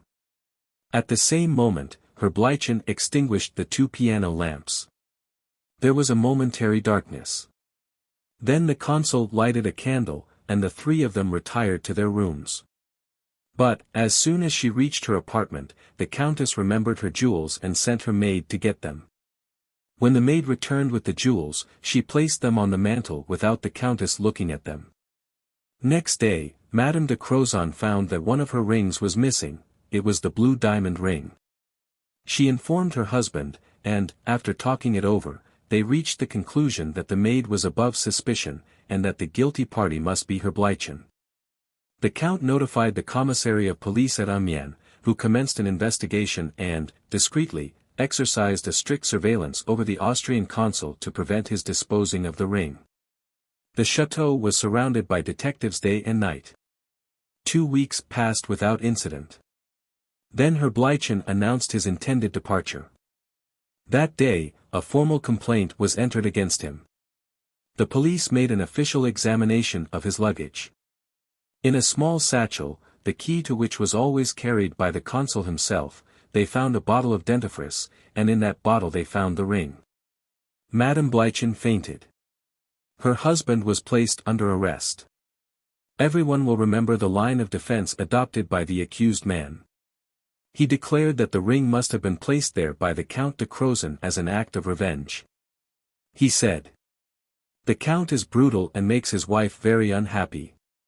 She consulted me, and I advised her to get a divorce. The Count heard of it in some way, and, to be revenged on me, he took the ring and placed it in my satchel." The Count and Countess persisted in pressing the charge. Between the explanation which they gave and that of the consul, both equally possible and equally probable, the public had to choose. No new fact was discovered to turn the scale in either direction. A month of gossip, conjectures and investigations failed to produce a single ray of light. Wearied of the excitement and notoriety, and incapable of securing the evidence necessary to sustain their charge against the consul, the Count and Countess at last sent to Paris for a detective competent to unravel the tangled threads of this mysterious skein. This brought Ganimard into the case. For 4 days, the veteran detective searched the house from top to bottom, examined every foot of the ground, had long conferences with the maid, the chauffeur, the gardeners, the employees in the neighboring post offices. Visited the rooms that had been occupied by the various guests. Then, one morning, he disappeared without taking leave of his host or hostess. But a week later, they received this telegram. "Please come to the Japanese tea room, Rue Boissy d'Anglas, tomorrow, Friday, evening at 5 o'clock. Ganimard." At 5 o'clock, Friday evening, their automobile stopped in front of number 9 Rue Boissy d'Anglas. The old detective was standing on the sidewalk, waiting for them. Without a word, he conducted them to the first floor of the Japanese tea room. In one of the rooms, they met 2 men, whom Ganimard introduced in these words. Monsieur Gerbois, professor in the College of Versailles, from whom, you will remember, Arsène Lupin stole $500,000. Monsieur Léonce de Hautrec, nephew and sole legatee of the Baron de Hautrec. A few minutes later, another man arrived. It was Mon Dudouis, head of the detective service, and he appeared to be in a particularly bad temper. He bowed, and then said, "What's the trouble now, Ganimard? I received your telephone message asking me to come here. Is it anything of consequence?" "Yes, Chief, it is a very important matter. Within an hour, the last 2 cases to which I was assigned will have their denouement here. It seemed to me that your presence was indispensable. And also the presence of Dieuzy and Folenfant, whom I noticed standing near the door as I came in." "Yes, Chief." "For what? Are you going to make an arrest, and you wish to do it with a flourish? Come, Ganimard, I am anxious to hear about it." Ganimard hesitated a moment, then spoke with the obvious intention of making an impression on his hearers. "In the first place, I wish to state that Herr Bleichen had nothing to do with the theft of the ring." "Oh! Oh!" exclaimed Mon. Dudouis, that is a bold statement and a very serious one. And is that all you have discovered? Asked the Count de Crozon. Not at all. On the second day after the theft, 3 of your guests went on an automobile trip as far as Crécy. 2 of them visited the famous battlefield, and, while they were there, the third party paid a hasty visit to the post office, and mailed a small box, tied and sealed according to the regulations, and declared its value to be 100 francs. I see nothing strange in that, said the Count. Perhaps you will see something strange in it when I tell you that this person, in place of giving her true name, sent the box under the name of Rousseau, and the person to whom it was addressed, a certain Monsieur Belleau of Paris, moved his place of residence immediately after receiving the box, in other words, the ring. I presume you refer to one of my cousins d'Andel. No, replied Ganimard. Madame de Riel, then. Yes. You accuse my friend, Madame de Riel, cried the Countess, shocked and amazed. I wish to ask you one question, madame, said Ganimard. Was Madame de Riel present when you purchased the ring? Yes, but we did not go there together. Did she advise you to buy the ring? The Countess considered for a moment, then said. Yes, I think she mentioned it first. Thank you, madame. Your answer establishes the fact that it was Madame de Riel who was the first to mention the ring, and it was she who advised you to buy it. But, I consider my friend is quite incapable. Pardon me, Countess, when I remind you that Madame de Riel is only a casual acquaintance and not your intimate friend, as the newspapers have announced. It was only last winter that you met her for the first time. Now, I can prove that everything she has told you about herself, her past life, and her relatives, is absolutely false.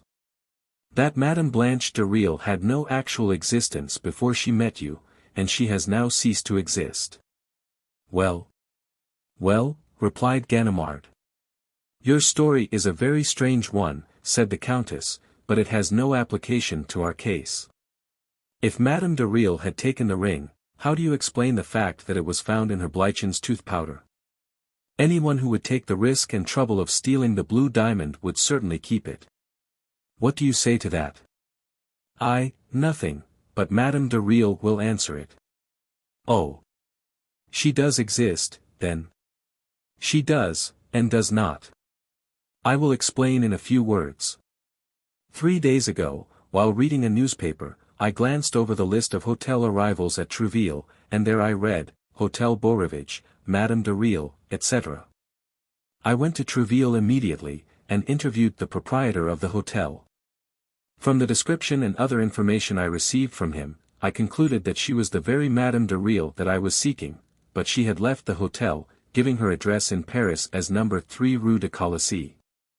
The day before yesterday I went to that address, and learned that there was no person there called Madame de Riel, but there was a Madame Riel, living on the 2nd floor, who acted as a diamond broker and was frequently away from home. She had returned from a journey on the preceding evening. Yesterday, I called on her and, under an assumed name, I offered to act as an intermedium in the sale of some diamonds to certain wealthy friends of mine. She is to meet me here today to carry out that arrangement. What? You expect her to come here? Yes, at 5:30. Are you sure it is she? Madame de Riel of the Château de Crozon? Certainly. I have convincing evidence of that fact. But, listen. I hear Folenfant's signal. It was a whistle. Ganimard arose quickly. There is no time to lose. Monsieur and Madame de Crozon, will you be kind enough to go into the next room? You also, Monsieur d'Hautrec, and you, Monsieur Gerbois. The door will remain open, and when I give the signal, you will come out. Of course, Chief, you will remain here. We may be disturbed by other people, said Mon. Dudouis. No. This is a new establishment, and the proprietor is one of my friends. He will not let anyone disturb us, except the blonde lady. The blonde lady. What do you mean? Yes, the blonde lady herself, Chief. The friend and accomplice of Arsène Lupin, the mysterious blonde lady against whom I hold convincing evidence, but, in addition to that, I wish to confront her with all the people she has robbed. He looked through the window. I see her. She is coming in the door now. She can't escape, Folenfant and Diuzi are guarding the door. The blonde lady is captured at last, Chief. A moment later a woman appeared at the door. She was tall and slender, with a very pale complexion and bright golden hair. Ganimard trembled with excitement, he could not move, nor utter a word. She was there, in front of him, at his mercy. What a victory over Arsène Lupin! And what a revenge! And, at the same time, the victory was such an easy one that he asked himself if the blonde lady would not yet slip through his fingers by one of those miracles that usually terminated the exploits of Arsène Lupin. She remained standing near the door, surprised at the silence, and looked about her without any display of suspicion or fear. She will get away. She will disappear, thought Ganimard. Then he managed to get between her and the door. She turned to go out. No, no, he said. Why are you going away? Really, monsieur, I do not understand what this means. Allow me. There is no reason why you should go, madam, and very good reasons why you should remain. But it is useless, madam. You cannot go. Trembling, she sat on a chair, and stammered. What is it you want? Ganimard had won the battle and captured the blonde lady. He said to her. Allow me to present the friend I mentioned, who desires to purchase some diamonds. Have you procured the stones you promised to bring? No, no, I don't know.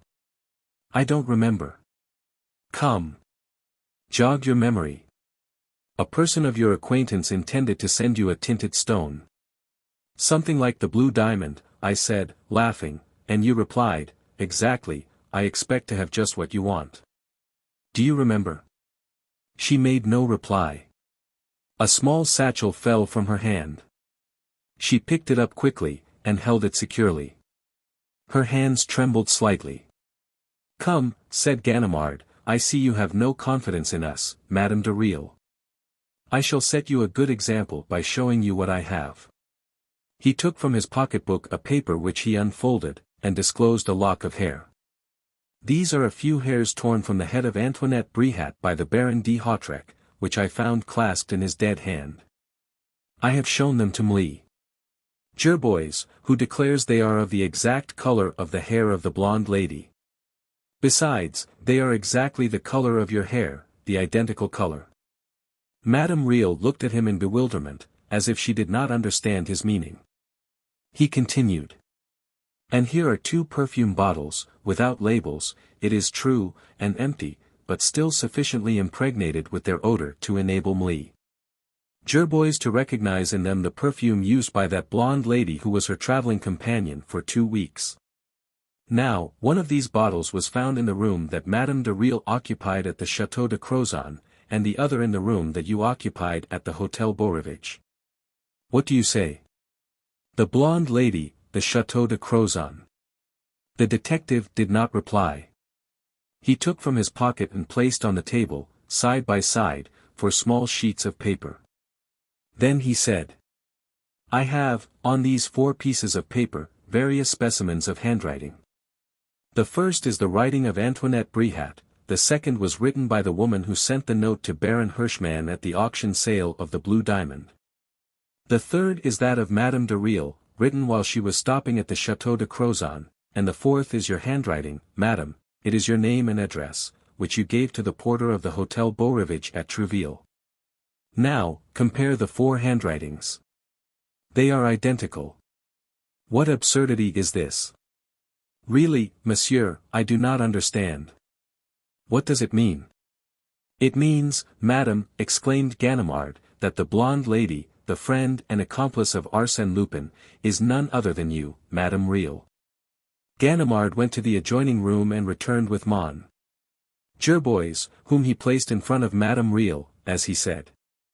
Monsieur Gerbois, is this the person who abducted your daughter, the woman you saw at the house of Monsieur Debnan?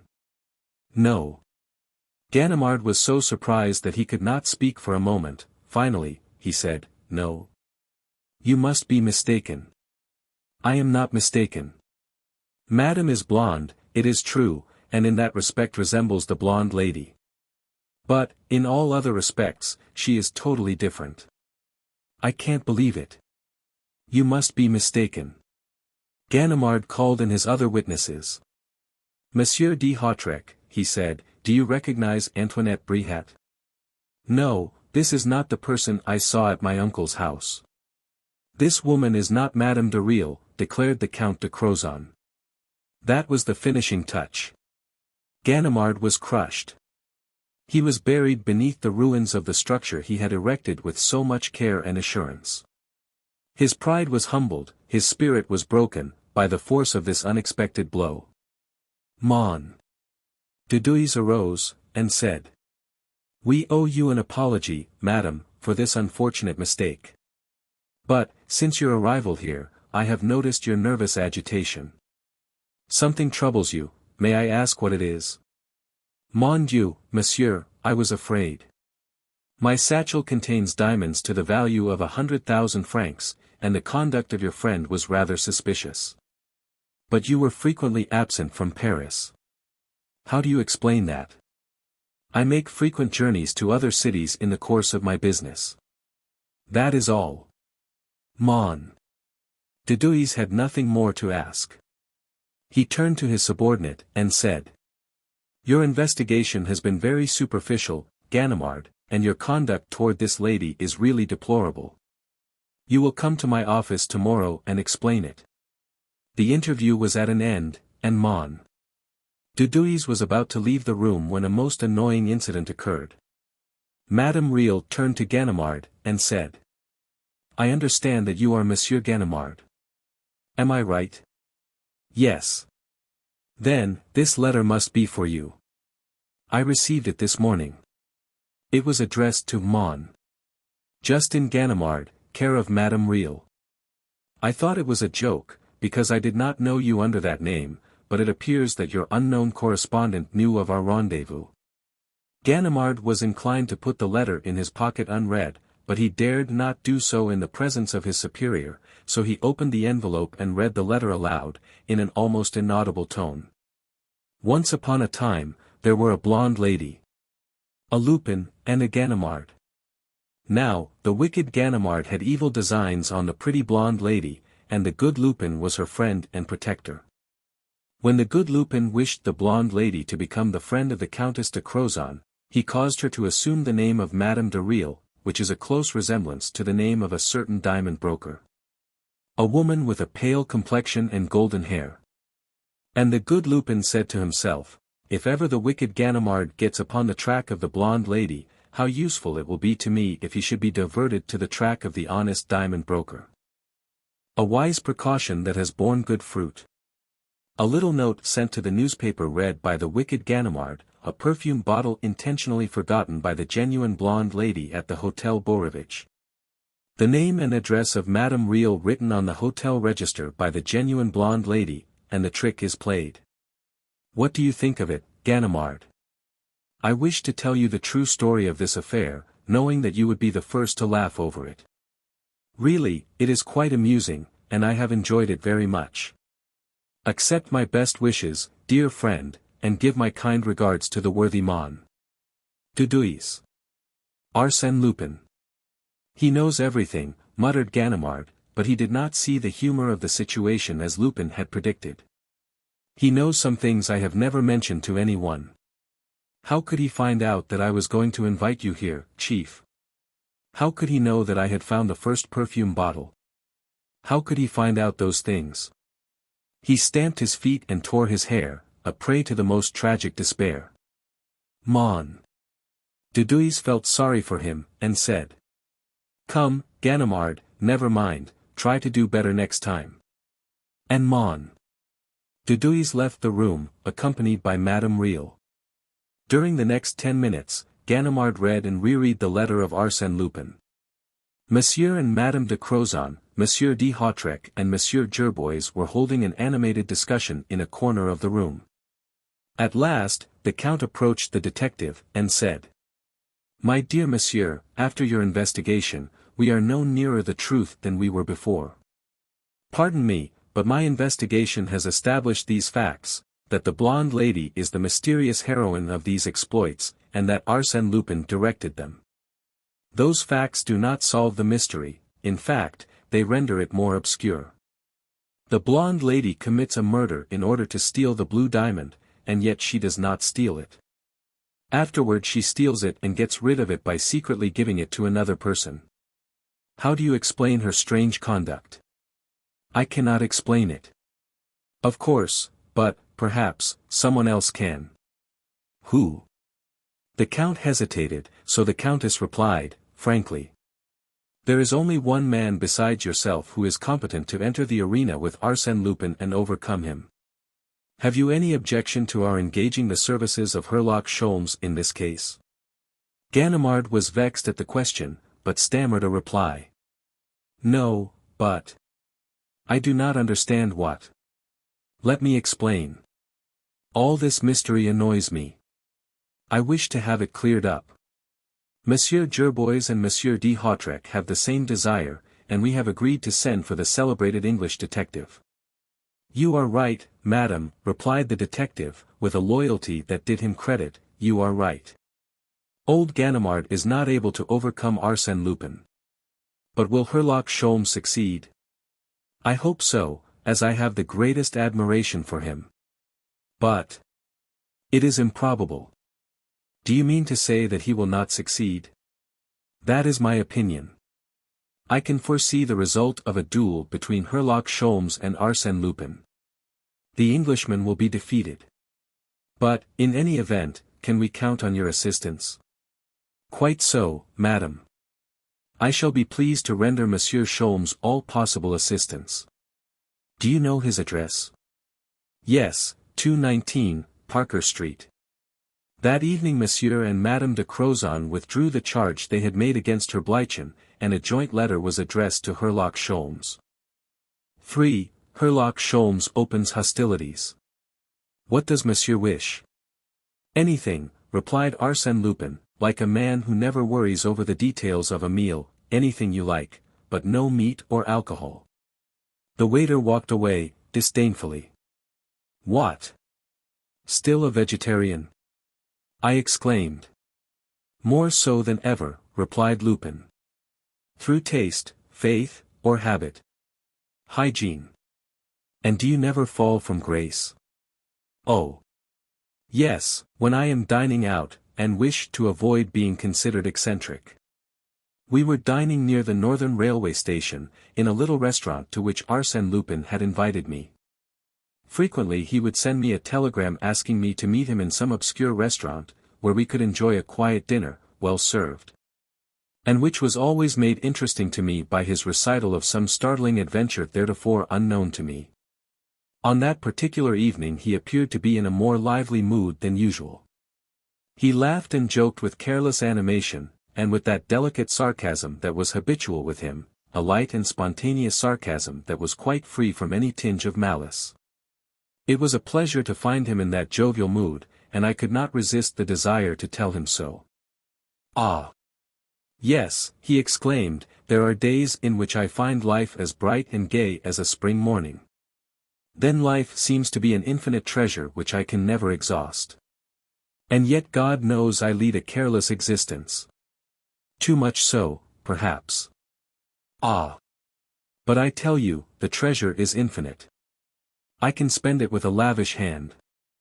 I can cast my youth and strength to the four winds of heaven, and it is replaced by a still younger and greater force. Besides, my life is so pleasant. If I wished to do so, I might become, what shall I say? An orator, a manufacturer, a politician. But, I assure you, I shall never have such a desire. Arsène Lupin, I am Arsène Lupin, I shall remain. I have made a vain search in history to find a career comparable to mine. A life better filled or more intense. Napoleon? Yes, perhaps. But Napoleon, toward the close of his career, when all Europe was trying to crush him, asked himself on the eve of each battle if it would not be his last. Was he serious? Or was he joking? He became more animated as he proceeded. That is everything, do you understand, the danger. The continuous feeling of danger. To breathe it as you breathe the air, to scent it in every breath of wind, to detect it in every unusual sound. And, in the midst of the tempest, to remain calm, and not to stumble. Otherwise, you are lost. There is only one sensation equal to it, that of the chauffeur in an automobile race. But that race lasts only a few hours, my race continues until death. What fantasy! I exclaimed. And you wish me to believe that you have no particular motive for your adoption of that exciting life? Come, he said, with a smile, you are a clever psychologist. Work it out for yourself. He poured himself a glass of water, drank it, and said. Did you read Le Temps today? No. Herlock Sholmes crossed the Channel this afternoon, and arrived in Paris about 6 o'clock. The deuce. What is he coming for? A little journey he has undertaken at the request of the Count and Countess of Crozon, Monsieur Gerbois, and the nephew of Baron de Hautrec. They met him at the Northern Railway Station, took him to meet Ganimard, and, at this moment, the 6 of them are holding a consultation. Despite a strong temptation to do so, I had never ventured to question Arsène Lupin concerning any action of his private life, unless he had first mentioned the subject to me.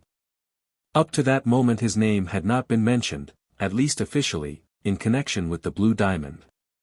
Consequently, I consumed my curiosity in patience. He continued. There is also in Le Temps an interview with my old friend Ganimard, according to whom a certain blonde lady, who should be my friend, must have murdered the Baron de Hautrec and tried to rob Madame de Crozon of her famous ring. And, what do you think, he accuses me of being the instigator of those crimes. I could not suppress a slight shudder. Was this true? Must I believe that his career of theft, his mode of existence, the logical result of such a life, had drawn that man into more serious crimes, including murder? I looked at him. He was so calm, and his eyes had such a frank expression. I observed his hands, they had been formed from a model of exceeding delicacy, long and slender, inoffensive, truly, and the hands of an artist. Ganimard has pipe dreams, I said. No, no, protested Lupin. Ganimard has some cleverness. And, at times, almost inspiration. Inspiration. Yes. For instance, that interview is a masterstroke. In the first place, he announces the coming of his English rival in order to put me on my guard, and make his task more difficult. In the second place, he indicates the exact point to which he has conducted the affair in order that Sholmes will not get credit for the work already done by Ganimard.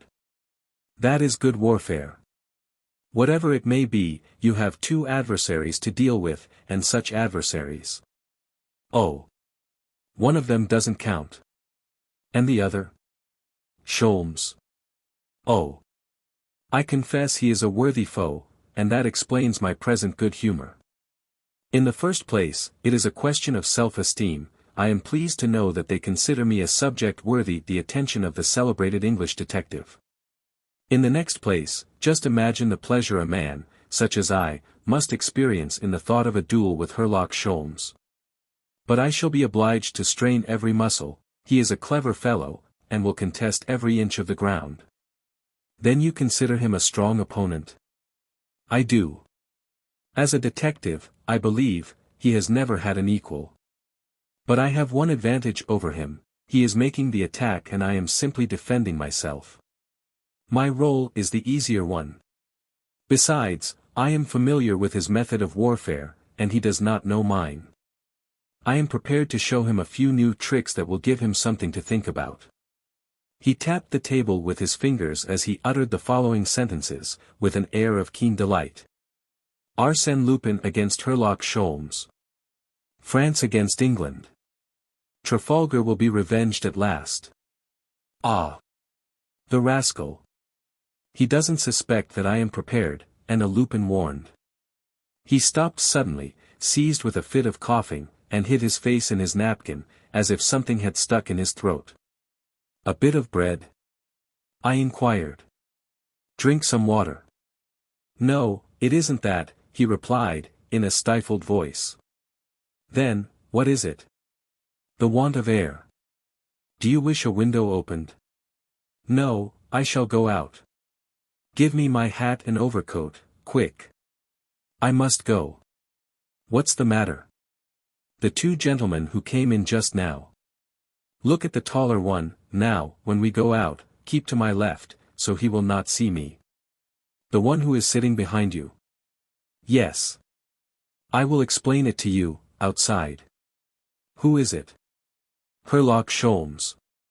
He made a desperate effort to control himself, as if he were ashamed of his emotion, replaced his napkin, drank a glass of water, and, quite recovered, said to me, smiling, "It is strange, Hein, that I should be affected so easily. But that unexpected sight. What have you to fear, since no one can recognize you, on account of your many transformations?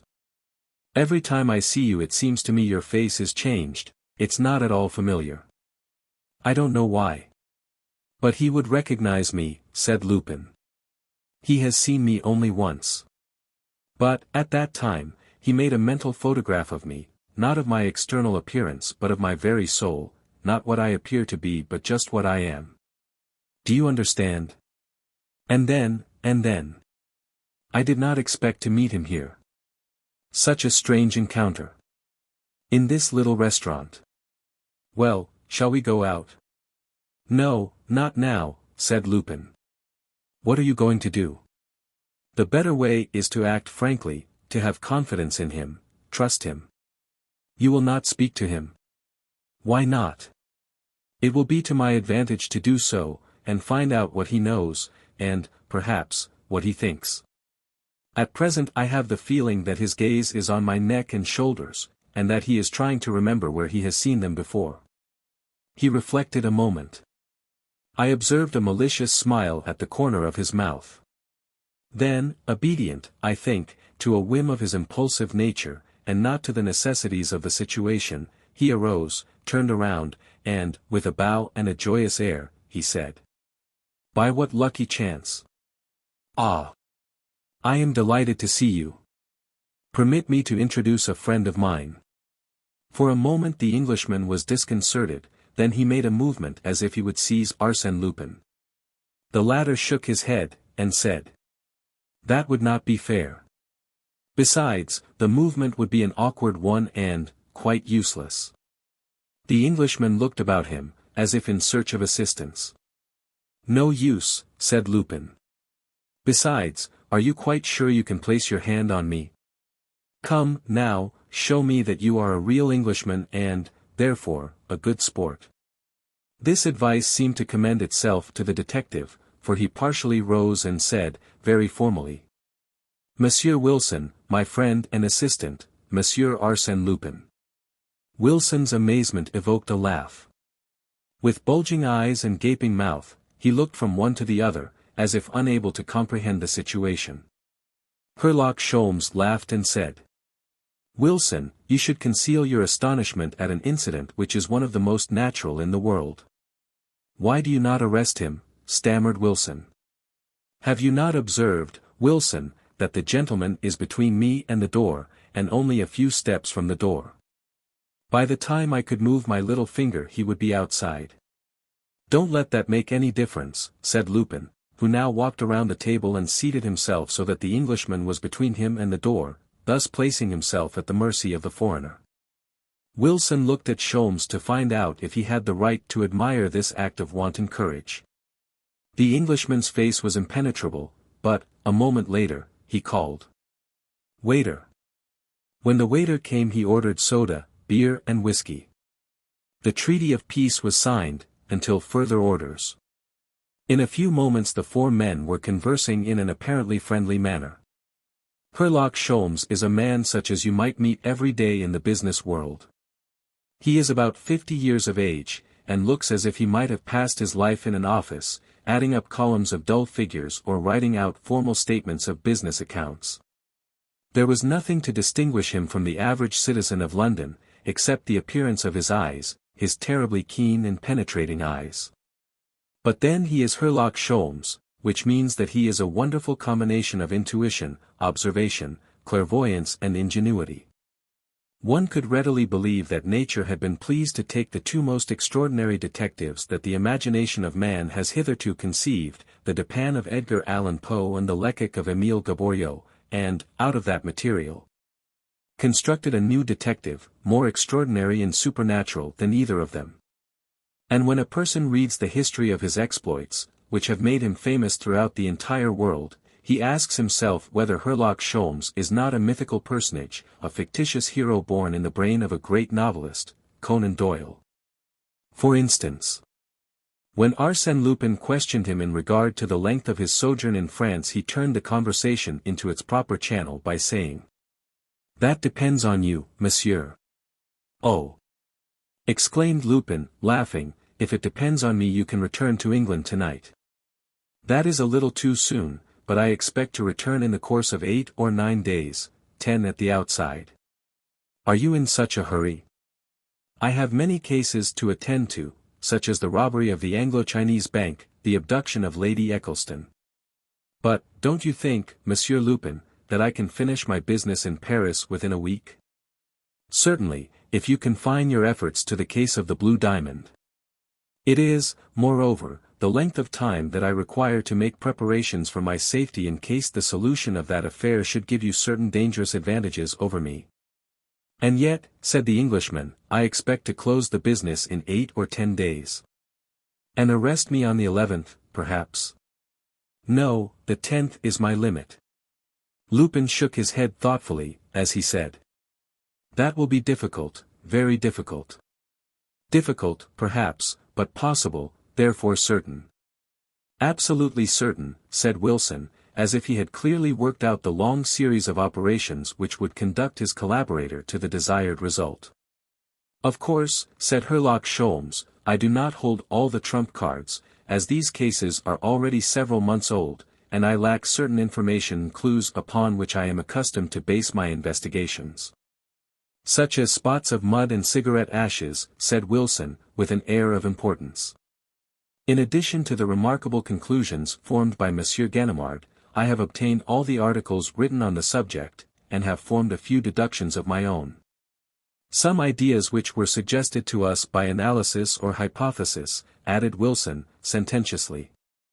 "I wish to inquire," said Arsène Lupin, in that deferential tone which he employed in speaking to Sholmes, "would I be indiscreet if I were to ask you what opinion you have formed about the case?" Really, it was a most exciting situation to see those two men facing each other across the table, engaged in an earnest discussion as if they were obliged to solve some abstruse problem or come to an agreement upon some controverted fact. Wilson was in the seventh heaven of delight. Herlock Sholmes filled his pipe slowly, lighted it, and said, "This affair is much simpler than it appeared to be at first sight." "Much simpler," said Wilson, as a faithful echo. "I say, this affair, for, in my opinion, there is only one," said Sholmes. "The death of the Baron de Hautrec, the story of the ring, and, let us not forget, the mystery of lottery ticket number 514, are only different phases of what one might call the mystery of the blonde lady. Now, according to my view, it is simply a question of discovering the bond that unites those 3 episodes in the same story, the fact which proves the unity of the 3 events. Ganimard, whose judgment is rather superficial, finds that unity in the faculty of disappearance, that is, in the power of coming and going unseen and unheard. That theory does not satisfy me." "Well, what is your idea?" asked Lupin. "In my opinion," said Sholmes, "the characteristic feature of the 3 episodes is your design and purpose of leading the affair into a certain channel previously chosen by you. It is, on your part, more than a plan. It is a necessity, an indispensable condition of success. Can you furnish any details of your theory?" "Certainly. For example, from the beginning of your conflict with Monsieur Gerbois, is it not evident that the apartment of Monsieur Detonin is the place selected by you, the inevitable spot where all the parties must meet?" In your opinion, it was the only safe place, and you arranged a rendezvous there, publicly, one might say, for the blonde lady and Mademoiselle Jerbois. The professor's daughter, added Wilson. Now, let us consider the case of the blue diamond. Did you try to appropriate it while the Baron de Hautrec possessed it? No. But the Baron takes his brother's house. 6 months later we have the intervention of Antoinette Brihat and the first attempt. The diamond escapes you, and the sale is widely advertised to take place at the Drouot auction rooms. Will it be a free and open sale? Is the richest amateur sure to carry off the jewel? No.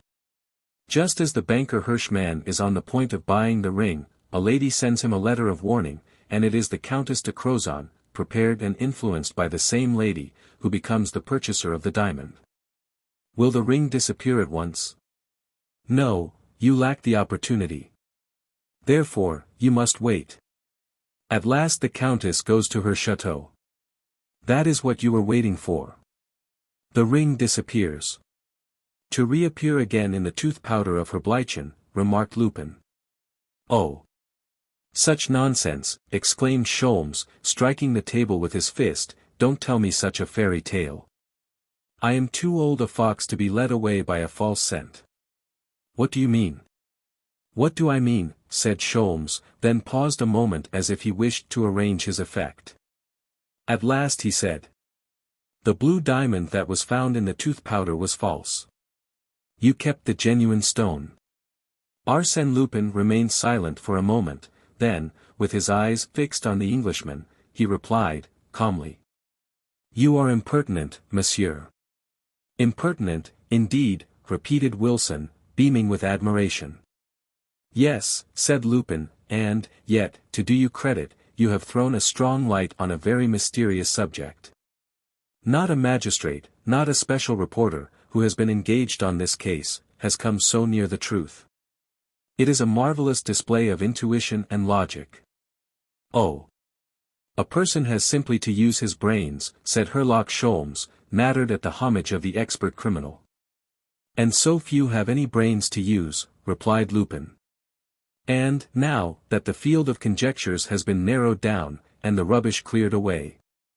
Well, now, I have simply to discover why the 3 episodes were enacted at 25 Rue Clapeyron, 134 Avenue Henri Martin.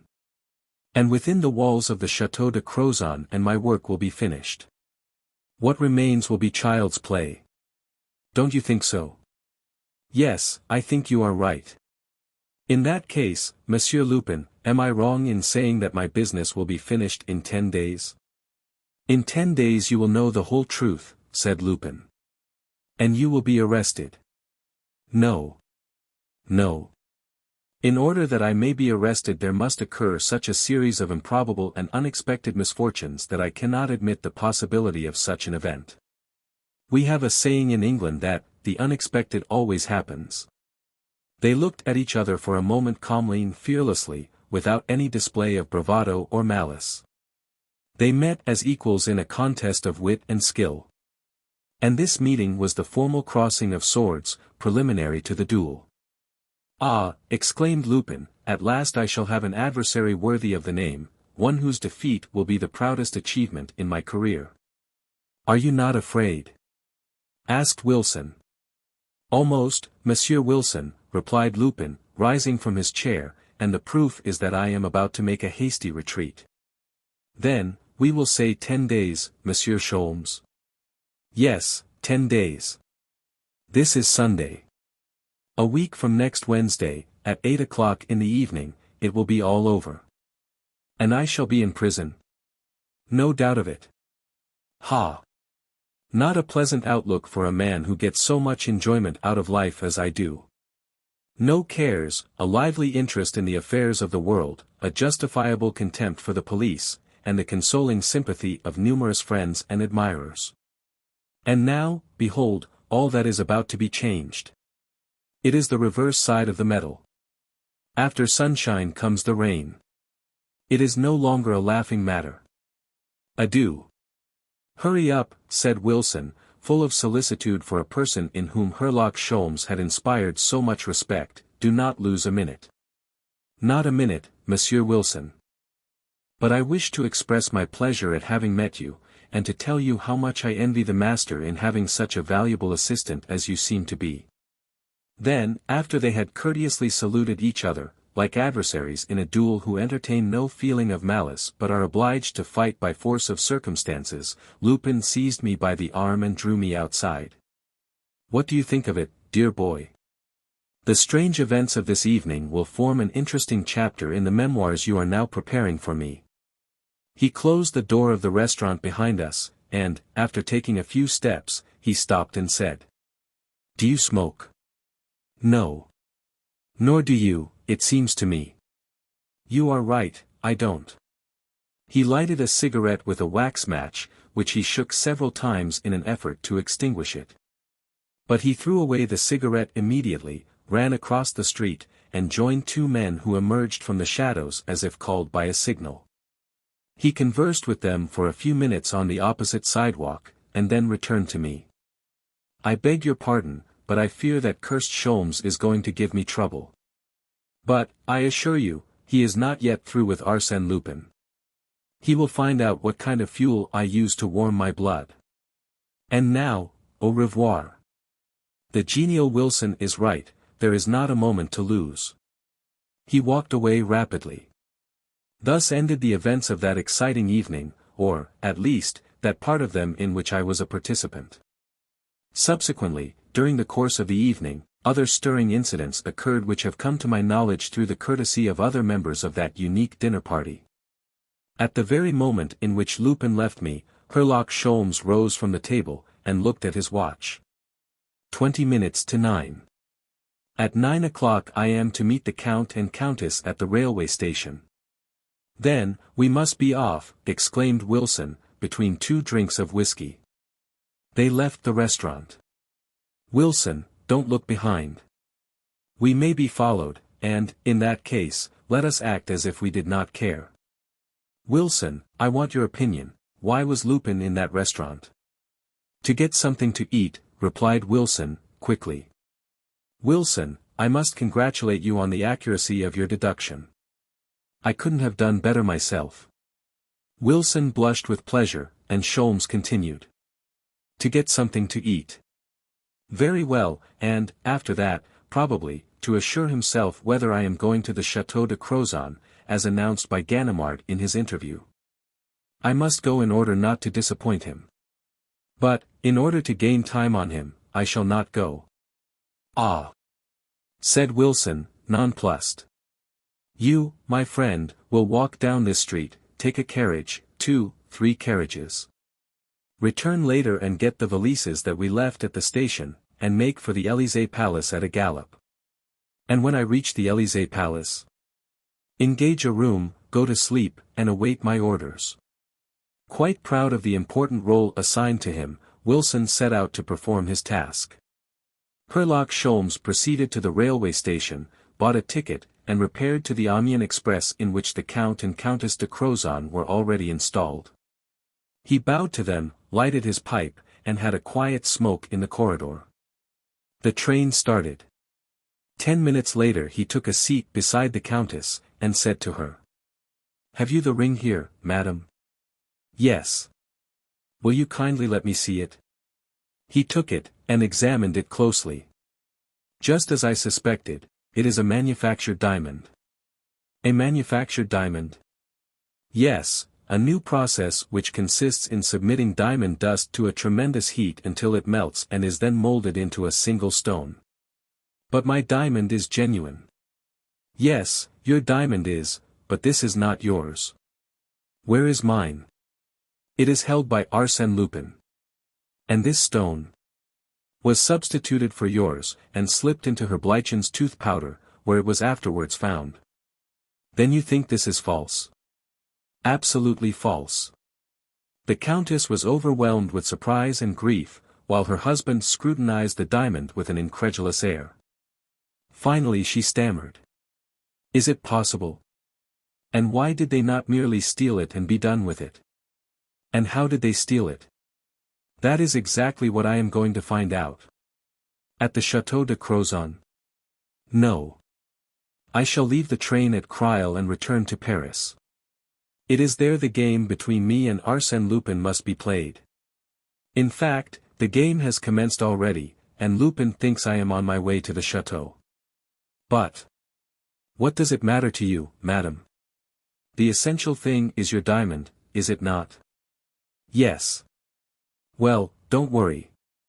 I have just undertaken a much more difficult task than that. You have my promise that I will restore the true diamond to you within 10 days. The train slackened its speed. He put the false diamond in his pocket and opened the door. The Count cried out. That is the wrong side of the train. You are getting out on the tracks. That is my intention. If Lupin has anyone on my track, he will lose sight of me now. Adieu. An employee protested in vain. After the departure of the train, the Englishman sought the stationmaster's office. 40 minutes later he leaped into a train that landed him in Paris shortly before midnight. He ran across the platform, entered the lunchroom, made his exit at another door, and jumped into a cab. Driver, Rue Clapeyron. Having reached the conclusion that he was not followed, he stopped the carriage at the end of the street, and proceeded to make a careful examination of Monsieur Debenon's house and the 2 adjoining houses. He made measurements of certain distances and entered the figures in his notebook. Driver, Avenue Henri Martin. At the corner of the avenue and the Rue de la Pampa, he dismissed the carriage, walked down the street to number 134, and performed the same operations in front of the house of the late Baron de Hautrec and the 2 adjoining houses. Measuring the width of the respective facades and calculating the depth of the little gardens that stood in front of them. The avenue was deserted, and was very dark under its 4 rows of trees, between which, at considerable intervals, a few gas lamps struggled in vain to light the deep shadows. One of them threw a dim light over a portion of the house, and Sholmes perceived the "To Let" sign posted on the gate, the neglected walks which encircled the small lawn, and the large bare windows of the vacant house. I suppose, he said to himself, the house has been unoccupied since the death of the Baron. Ah! If I could only get in and view the scene of the murder. No sooner did the idea occur to him than he sought to put it in execution. But how could he manage it? He could not climb over the gate, it was too high. So he took from his pocket an electric lantern and a skeleton key which he always carried. Then, to his great surprise, he discovered that the gate was not locked. In fact, it was open about 3 or 4 inches. He entered the garden, and was careful to leave the gate as he had found it, partly open. But he had not taken many steps from the gate when he stopped. He had seen a light pass one of the windows on the 2nd floor. He saw the light pass a 2nd window and a 3rd, but he saw nothing else, except a silhouette outlined on the walls of the rooms. The light descended to the 1st floor, and, for a long time, wandered from room to room. Who the deuce is walking, at 1 o'clock in the morning, through the house in which the Baron de Hautrec was killed? Herlock Sholmes asked himself, deeply interested. There was only one way to find out, and that was to enter the house himself.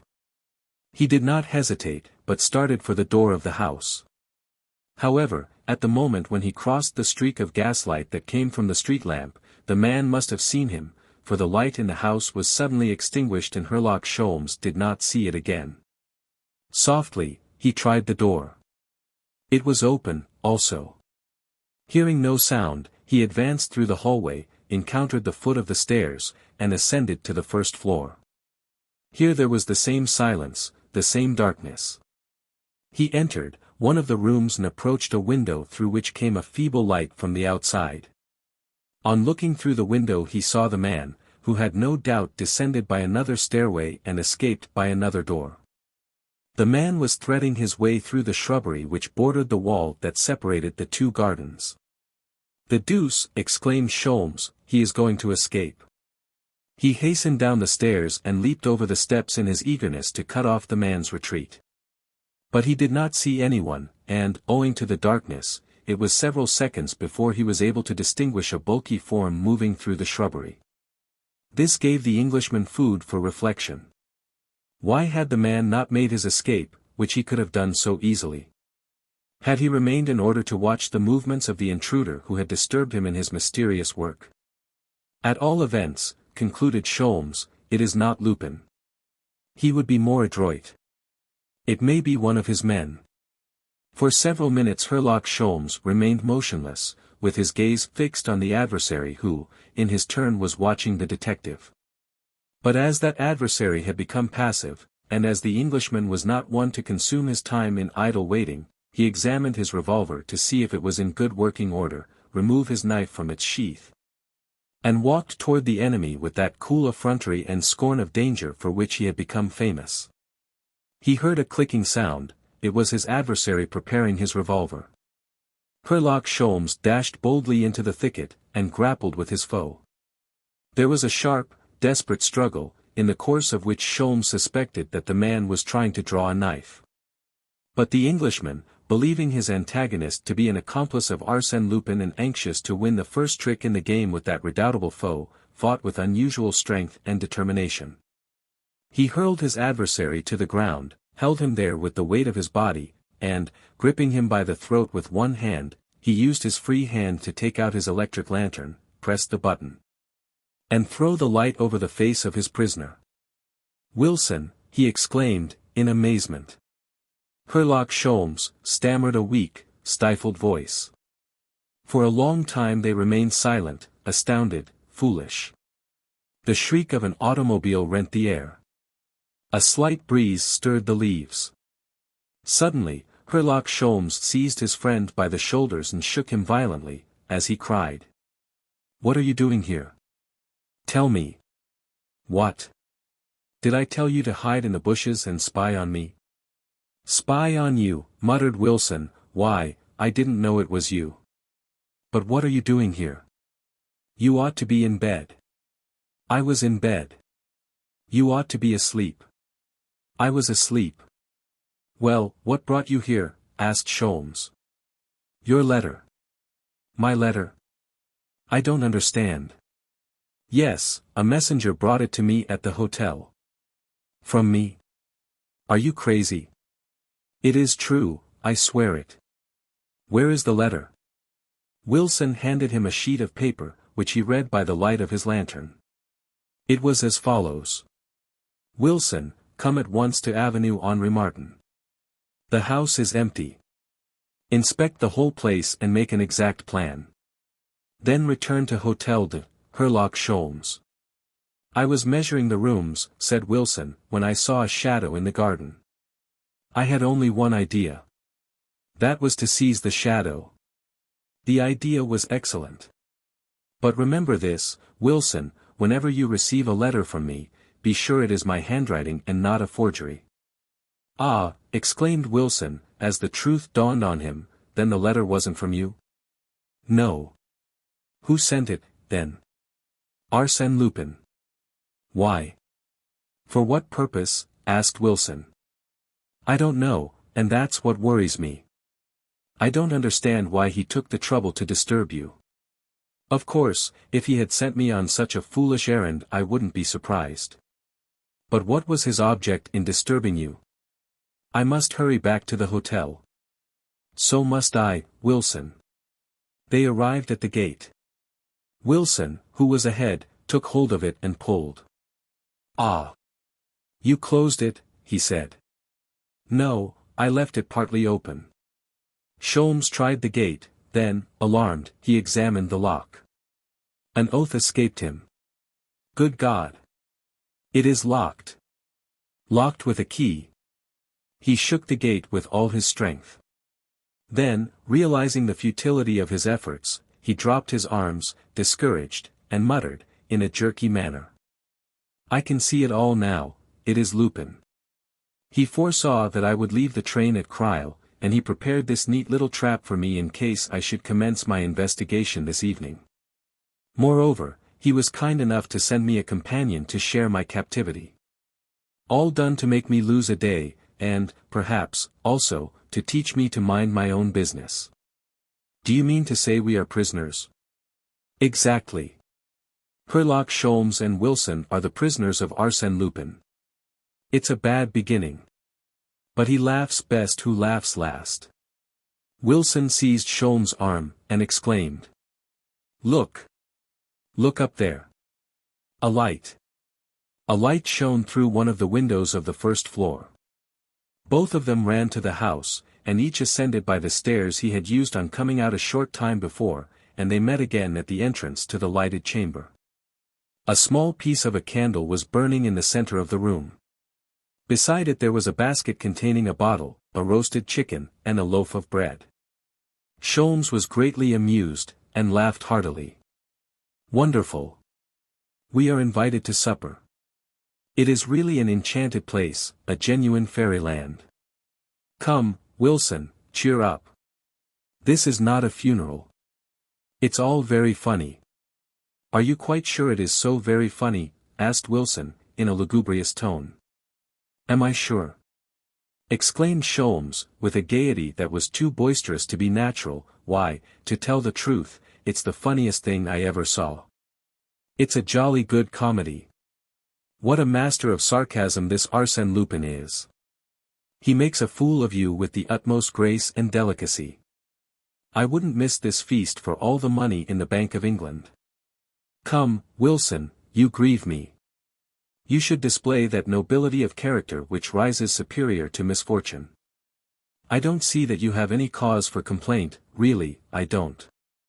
After a time, by dint of good humor and sarcasm, he managed to restore Wilson to his normal mood, and make him swallow a morsel of chicken and a glass of wine.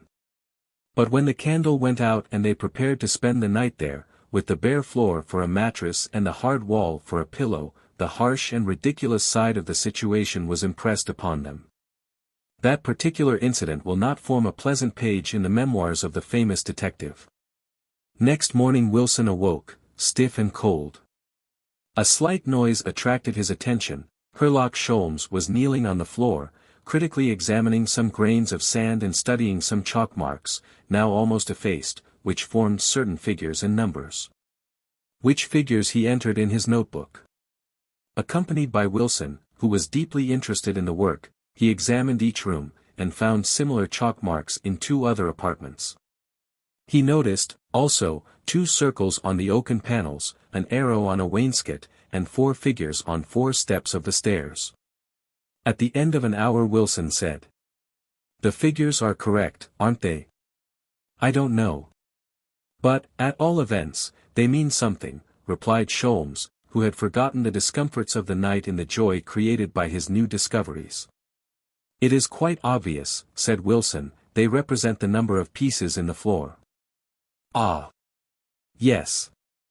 And the 2 circles indicate that the panels are false, as you can readily ascertain, and the arrow points in the direction in which the panels move.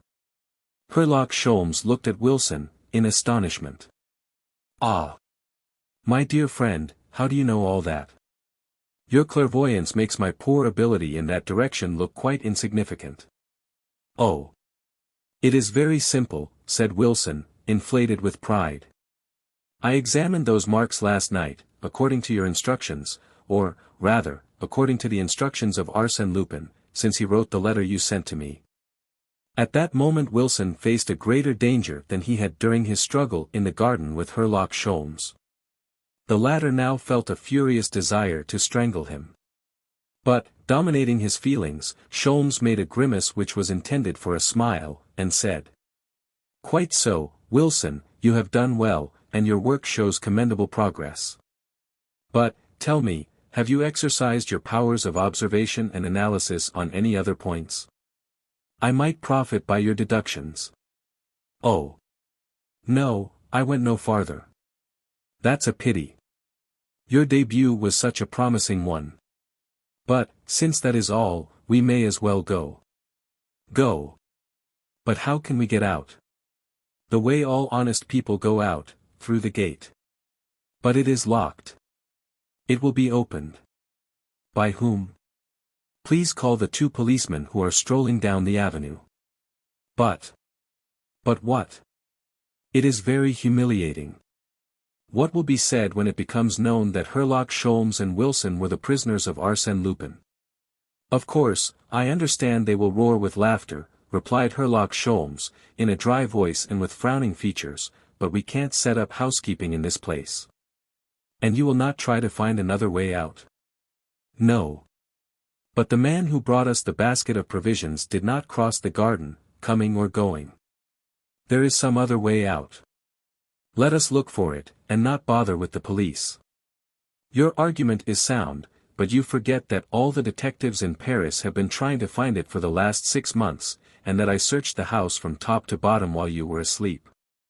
Ah! My dear Wilson, we have not been accustomed to pursue such game as Arsène Lupin. He leaves no trail behind him. At 11 o'clock, Herlock Sholmes and Wilson were liberated, and conducted to the nearest police station, where the commissary, after subjecting them to a severe examination, released them with an affectation of goodwill that was quite exasperating. I am very sorry, messieurs, that this unfortunate incident has occurred. You will have a very poor opinion of French hospitality. Mon Dieu! What a night you must have passed. Ah! That rascally Lupin is no respecter of persons. They took a carriage to their hotel. At the office Wilson asked for the key of his room. After some search the clerk replied, much astonished. But, monsieur, you have given up the room. I gave it up. When? This morning, by the letter your friend brought here. What friend? The gentleman who brought your letter. Ah! Your card is still attached to the letter. Here they are. Wilson looked at them. Certainly, it was one of his cards, and the letter was in his handwriting. Good Lord, he muttered, this is another of his tricks, and he added, aloud, where is my luggage? Your friend took it. Ah! And you gave it to him? Certainly. On the strength of your letter and card. Of course, of course. They left the hotel and walked, slowly and thoughtfully, through the Champs-Élysées. The avenue was bright and cheerful beneath a clear autumn sun, the air was mild and pleasant. At Rond Point, Herlock Sholmes lighted his pipe. Then Wilson spoke. I can't understand you, Sholmes. You are so calm and unruffled. They play with you as a cat plays with a mouse, and yet you do not say a word. Sholmes stopped, as he replied. Wilson, I was thinking of your card. Well? The point is this, here is a man who, in view of a possible struggle with us, procures specimens of our handwriting, and who holds, in his possession, one or more of your cards. Now, have you considered how much precaution and skill those facts represent? Well, Wilson, to overcome an enemy so well prepared and so thoroughly equipped requires the infinite shrewdness of a Herlock Sholmes. And yet, as you have seen, Wilson, I have lost the first round. At 6 o'clock the Echo de France published the following article in its evening edition. This morning Mon Thenard, Commissary of Police in the 16th District, released Herlock Sholmes and his friend Wilson, both of whom had been locked in the house of the late Baron de Hautrec, where they spent a very pleasant night, thanks to the thoughtful care and attention of Arsène Lupin. In addition to their other troubles, these gentlemen have been robbed of their valises, and, in consequence thereof, they have entered a formal complaint against Arsène Lupin. Arsène Lupin, satisfied that he has given them a mild reproof, hopes these gentlemen will not force him to resort to more stringent measures. Bah! Exclaimed Herlock Sholmes, crushing the paper in his hands, that is only child's play. And that is the only criticism I have to make of Arsène Lupin, he plays to the gallery. There is that much of the fakir in him. Ah! Sholmes, you are a wonderful man. You have such a command over your temper. Nothing ever disturbs you. No, nothing disturbs me, replied Sholmes, in a voice that trembled from rage. Besides, what's the use of losing my temper? I am quite confident of the final result, I shall have the last word. 4. Light in the darkness. However well-tempered a man's character may be, and Herlock Sholmes is one of those men over whom ill fortune has little or no hold, there are circumstances wherein the most courageous combatant feels the necessity of marshalling his forces before risking the chances of a battle. "I shall take a vacation today," said Sholmes. "And what shall I do?" asked Wilson. "You, Wilson, let me see. You can buy some underwear and linen to replenish our wardrobe, while I take a rest." "Very well, Sholmes, I will watch while you sleep." Wilson uttered these words with all the importance of a sentinel on guard at the outpost, and therefore exposed to the greatest danger. His chest was expanded, his muscles were tense. Assuming a shrewd look, he scrutinized, officially, the little room in which they had fixed their abode. "Very well, Wilson, you can watch. I shall occupy myself in the preparation of a line of attack more appropriate to the methods of the enemy we are called upon to meet. Do you see, Wilson, we have been deceived in this fellow Lupin. My opinion is that we must commence at the very beginning of this affair. And even before that, if possible. But have we sufficient time?" "9 days, dear boy. That is 5 too many." The Englishman spent the entire afternoon in smoking and sleeping. He did not enter upon his new plan of attack until the following day. Then he said, "Wilson, I am ready. Let us attack the enemy." "Lead on, Macduff!" exclaimed Wilson, full of martial ardor. "I wish to fight in the front rank." "Oh! Have no fear. I shall do credit to my king and country, for I am an Englishman." In the first place, Sholmes had 3 long and important interviews, with Monsieur Detonan, whose rooms he examined with the greatest care and precision, with Suzanne Gerbois, whom he questioned in regard to the blonde lady, and with Sister Auguste, who had retired to the convent of the Visitandines since the murder of Baron de Hautrec. At each of these interviews Wilson had remained outside, and each time he asked, "Satisfactory?" "Quite so. I was sure we were on the right track." They paid a visit to the 2 houses adjoining that of the late Baron de Hautrec in the avenue Henri Martin. Then they visited the Rue Clapeyron, and, while he was examining the front of number 25, Sholmes said, "All these houses must be connected by secret passages, but I can't find them." For the first time in his life, Wilson doubted the omnipotence of his famous associate. Why did he now talk so much and accomplish so little? "Why?"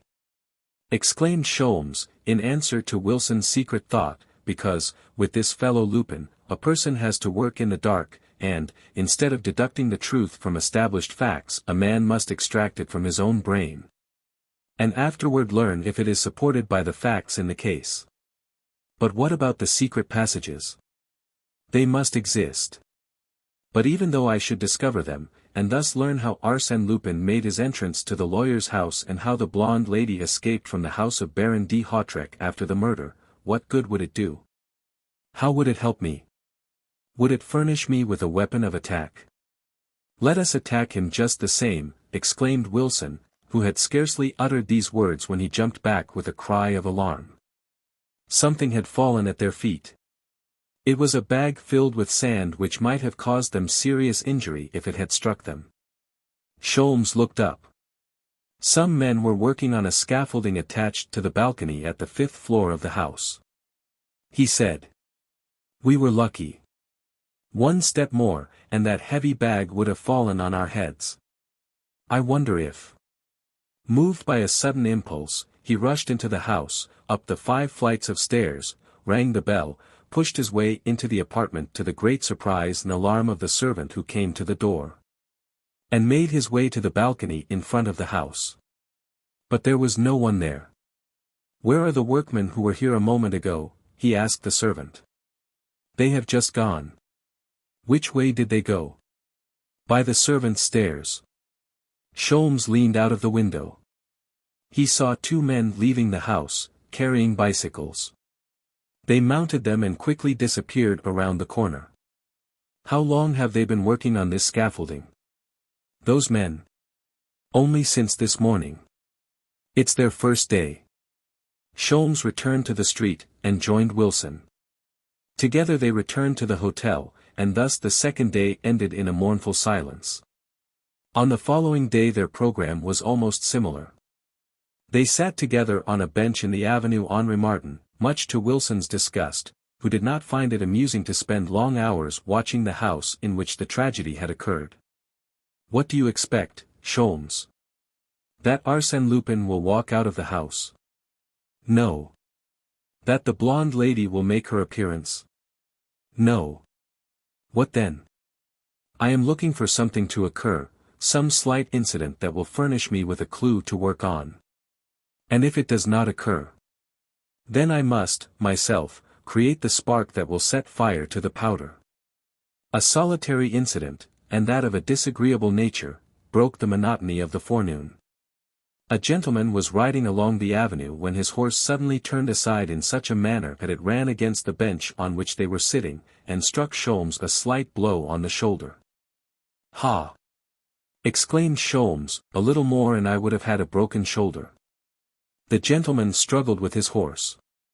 The Englishman drew his revolver and pointed it, but Wilson seized his arm, and said, "Don't be foolish.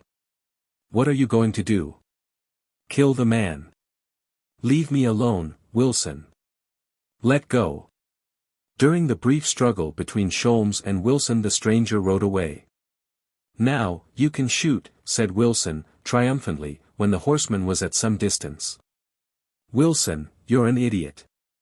Don't you understand that the man is an accomplice of Arsène Lupin?" Sholmes was trembling from rage. Wilson stammered pitifully. "What? That man, an accomplice?" "Yes, the same as the workman who tried to drop the bag of sand on us yesterday." "It can't be possible." "Possible or not, there was only one way to prove it." "By killing the man?" "No, by killing the horse. If you hadn't grabbed my arm, I should have captured one of Lupin's accomplices. Now, do you understand the folly of your act?"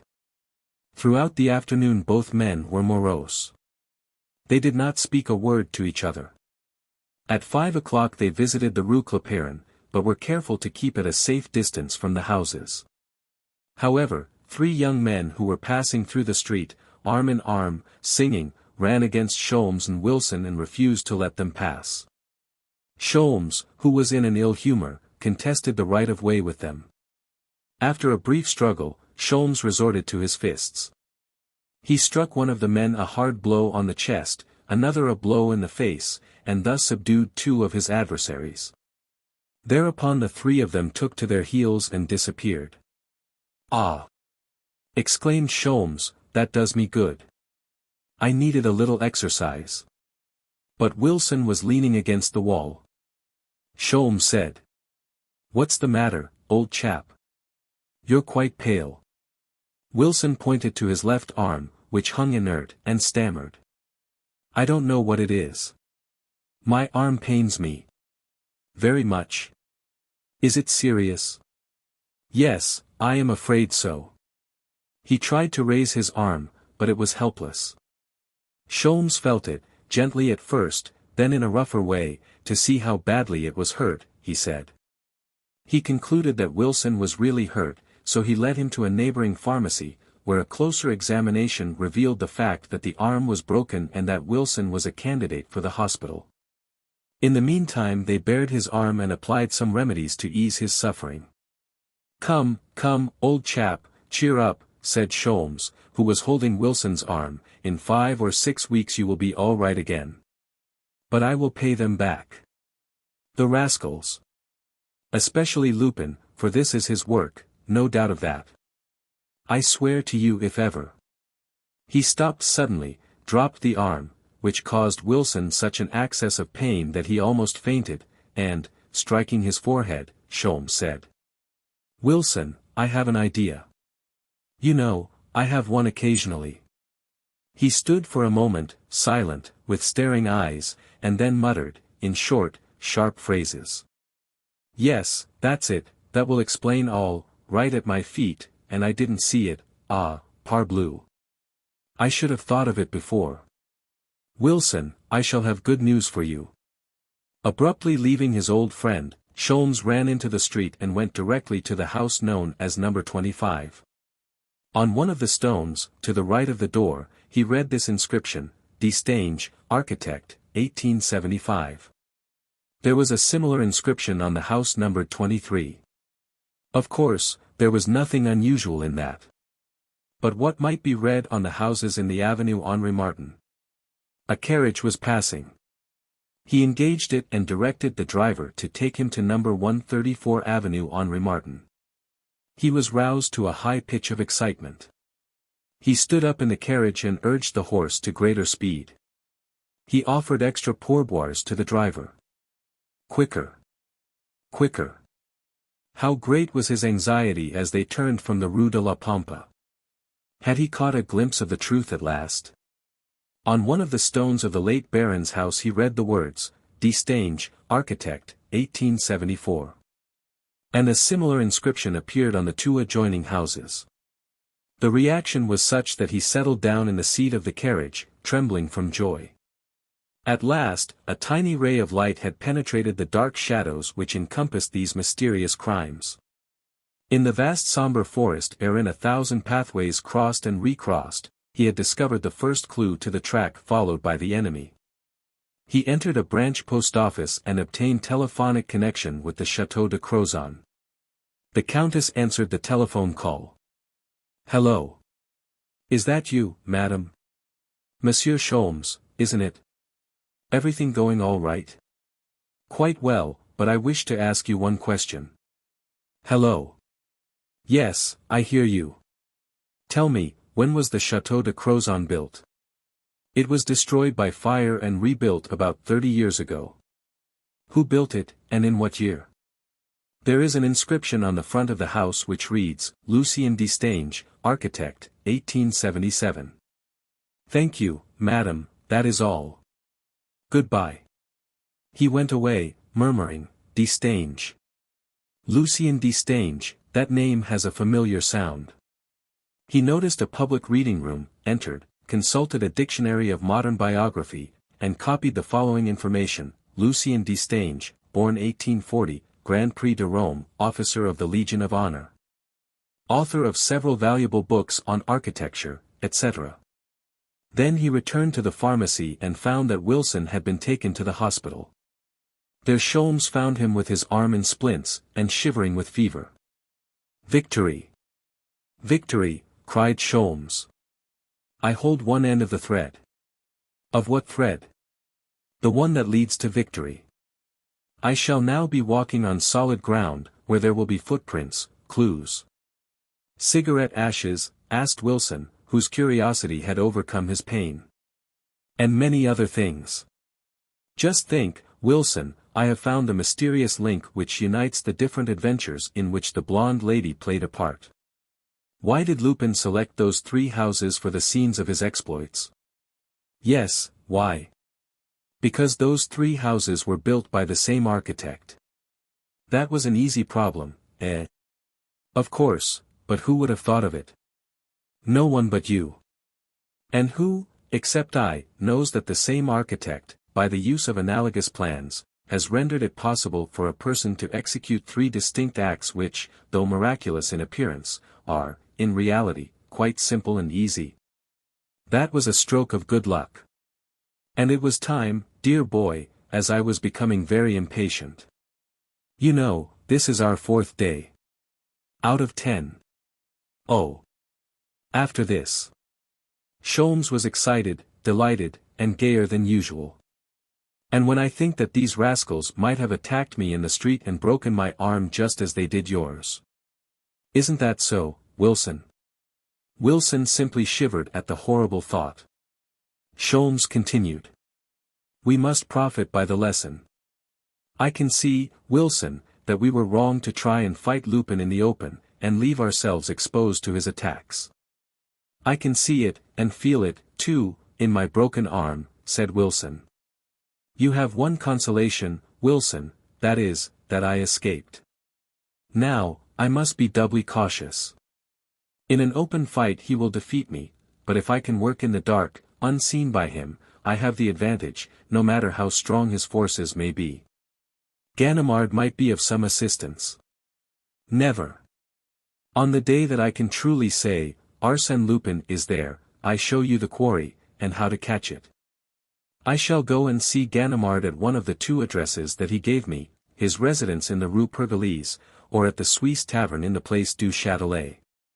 But, until that time, I shall work alone. He approached the bed, placed his hand on Wilson's shoulder, on the sore one, of course, and said to him, "Take care of yourself, old fellow. Henceforth your role will be to keep 2 or 3 of Arsène Lupin's men busy watching here in vain for my return to inquire about your health. It is a secret mission for you, eh? Yes, and I shall do my best to fulfill it conscientiously." "Then you do not expect to come here any more?" "What for?" asked Sholmes. "I don't know, of course. I am getting on as well as possible. But, Herlock, do me a last service, give me a drink." "A drink?" "Yes, I am dying of thirst. And with my fever." "To be sure, directly." He made a pretense of getting some water, perceived a package of tobacco, lighted his pipe, and then, as if he had not heard his friend's request, he went away. Whilst Wilson uttered a mute prayer for the inaccessible water. Monsieur Destange. The servant eyed from head to foot the person to whom he had opened the door of the house, the magnificent house that stood at the corner of the Place Malherbe and the Rue Montchanin, and at the sight of the man with grey hairs, badly shaved, dressed in a shabby black coat, with a body as ill-formed and ungracious as his face, he replied with the disdain which he thought the occasion warranted. "Monsieur Destange may or may not be at home. That depends. Has Monsieur a card?" Monsieur did not have a card, but he had a letter of introduction and, after the servant had taken the letter to Mon. Destange, he was conducted into the presence of that gentleman who was sitting in a large circular room or rotunda which occupied one of the wings of the house. It was a library, and contained a profusion of books and architectural drawings. When the stranger entered, the architect said to him, "You are Monsieur Stickman?" "Yes, monsieur. My secretary tells me that he is ill, and has sent you to continue the general catalogue of the books which he commenced under my direction, and, more particularly, the catalogue of German books. Are you familiar with that kind of work?" "Yes, monsieur, quite so," he replied, with a strong German accent. Under those circumstances the bargain was soon concluded, and Mon. Destange commenced work with his new secretary. Herlock Sholmes had gained access to the house. In order to escape the vigilance of Arsène Lupin and gain admittance to the house occupied by Lucien Destange and his daughter Clotilde, the famous detective had been compelled to resort to a number of stratagems, and, under a variety of names, to ingratiate himself into the good graces and confidence of a number of persons, in short, to live, during 48 hours, a most complicated life. During that time he had acquired the following information: Mon. Destange, having retired from active business on account of his failing health, now lived amongst the many books he had accumulated on the subject of architecture. He derived infinite pleasure in viewing and handling those dusty old volumes. His daughter Clotilde was considered eccentric. She passed her time in another part of the house, and never went out. Of course, Sholmes said to himself, as he wrote in a register the titles of the books which Mon. Destange dictated to him, all that is vague and incomplete, but it is quite a long step in advance. I shall surely solve one of these absorbing problems. Is Mon. Destange associated with Arsène Lupin? Does he continue to see him? Are the papers relating to the construction of the 3 houses still in existence? Will those papers not furnish me with the location of other houses of similar construction which Arsène Lupin and his associates will plunder in the future? Monsieur Destange, an accomplice of Arsène Lupin. That venerable man, an officer of the Legion of Honor, working in league with a burglar, such an idea was absurd. Besides, if we concede that such a complicity exists, how could Mon. Destange, 30 years ago, have possibly foreseen the thefts of Arsène Lupin, who was then an infant? No matter. The Englishman was implacable. With his marvelous scent, and that instinct which never fails him, he felt that he was in the heart of some strange mystery. Ever since he first entered the house, he had been under the influence of that impression, and yet he could not define the grounds on which he based his suspicions. Up to the morning of the second day he had not made any significant discovery. At 2 o'clock of that day he saw Clotilde Destange for the first time. She came to the library in search of a book. She was about 30 years of age, a brunette, slow and silent in her movements, with features imbued with that expression of indifference which is characteristic of people who live a secluded life. She exchanged a few words with her father, and then retired, without even looking at Sholmes. The afternoon dragged along monotonously. At 5 o'clock Destange announced his intention to go out. Sholmes was alone on the circular gallery that was constructed about 10 feet above the floor of the rotunda. It was almost dark. He was on the point of going out, when he heard a slight sound and, at the same time, experienced the feeling that there was someone in the room. Several minutes passed before he saw or heard anything more. Then he shuddered. A shadowy form emerged from the gloom, quite close to him, upon the balcony. It seemed incredible. How long had this mysterious visitor been there? Whence did he come? The strange man descended the steps and went directly to a large oaken cupboard. Sholmes was a keen observer of the man's movements.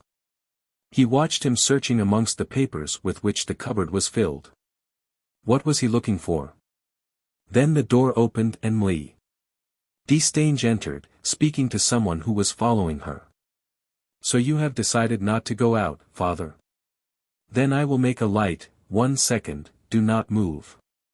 The strange man closed the cupboard and hid in the embrasure of a large window, drawing the curtains together. Did Emily Destange not see him? Did she not hear him? Calmly she turned on the electric lights. She and her father sat down close to each other.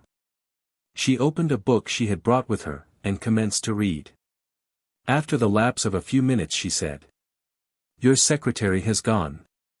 "Yes, I don't see him." "Do you like him as well as you did at first?" she asked, as if she were not aware of the illness of the real secretary and his replacement by Stickman. "Oh. Yes." Monsieur Destange's head bobbed from one side to the other. He was asleep. The girl resumed her reading. A moment later one of the window curtains was pushed back, and the strange man emerged and glided along the wall toward the door, which obliged him to pass behind Destange but in front of Clotilde, and brought him into the light so that Herlock Sholmes obtained a good view of the man's face. It was Arsène Lupin. The Englishman was delighted. His forecast was verified. He had penetrated to the very heart of the mystery, and found Arsène Lupin to be the moving spirit in it. Clotilde had not yet displayed any knowledge of his presence, although it was quite improbable that any movement of the intruder had escaped her notice. Lupin had almost reached the door and, in fact, his hand was already seeking the doorknob, when his coat brushed against a small table and knocked something to the floor. Monsieur Destange awoke with a start. Arsène Lupin was already standing in front of him, hat in hand, smiling.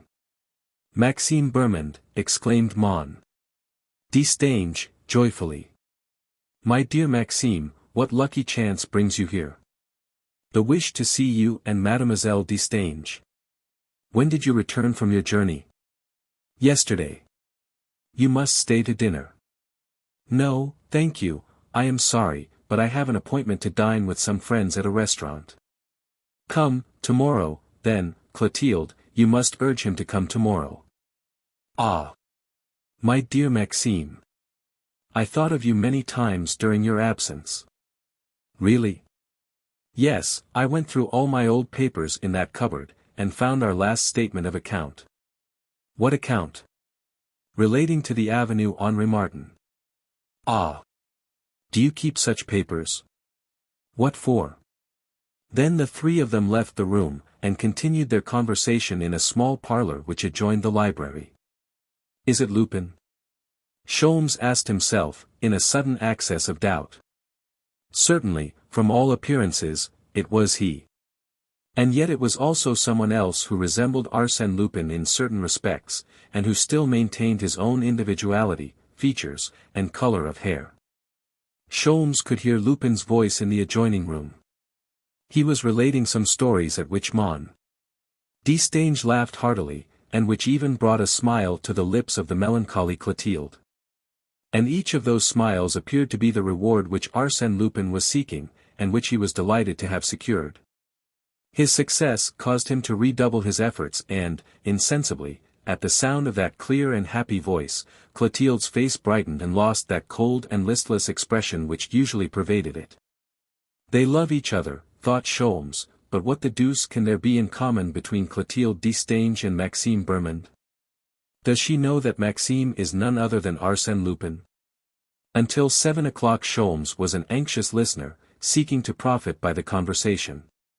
Then, with infinite precaution, he descended from the gallery, crept along the side of the room to the door in such a manner that the people in the adjoining room did not see him.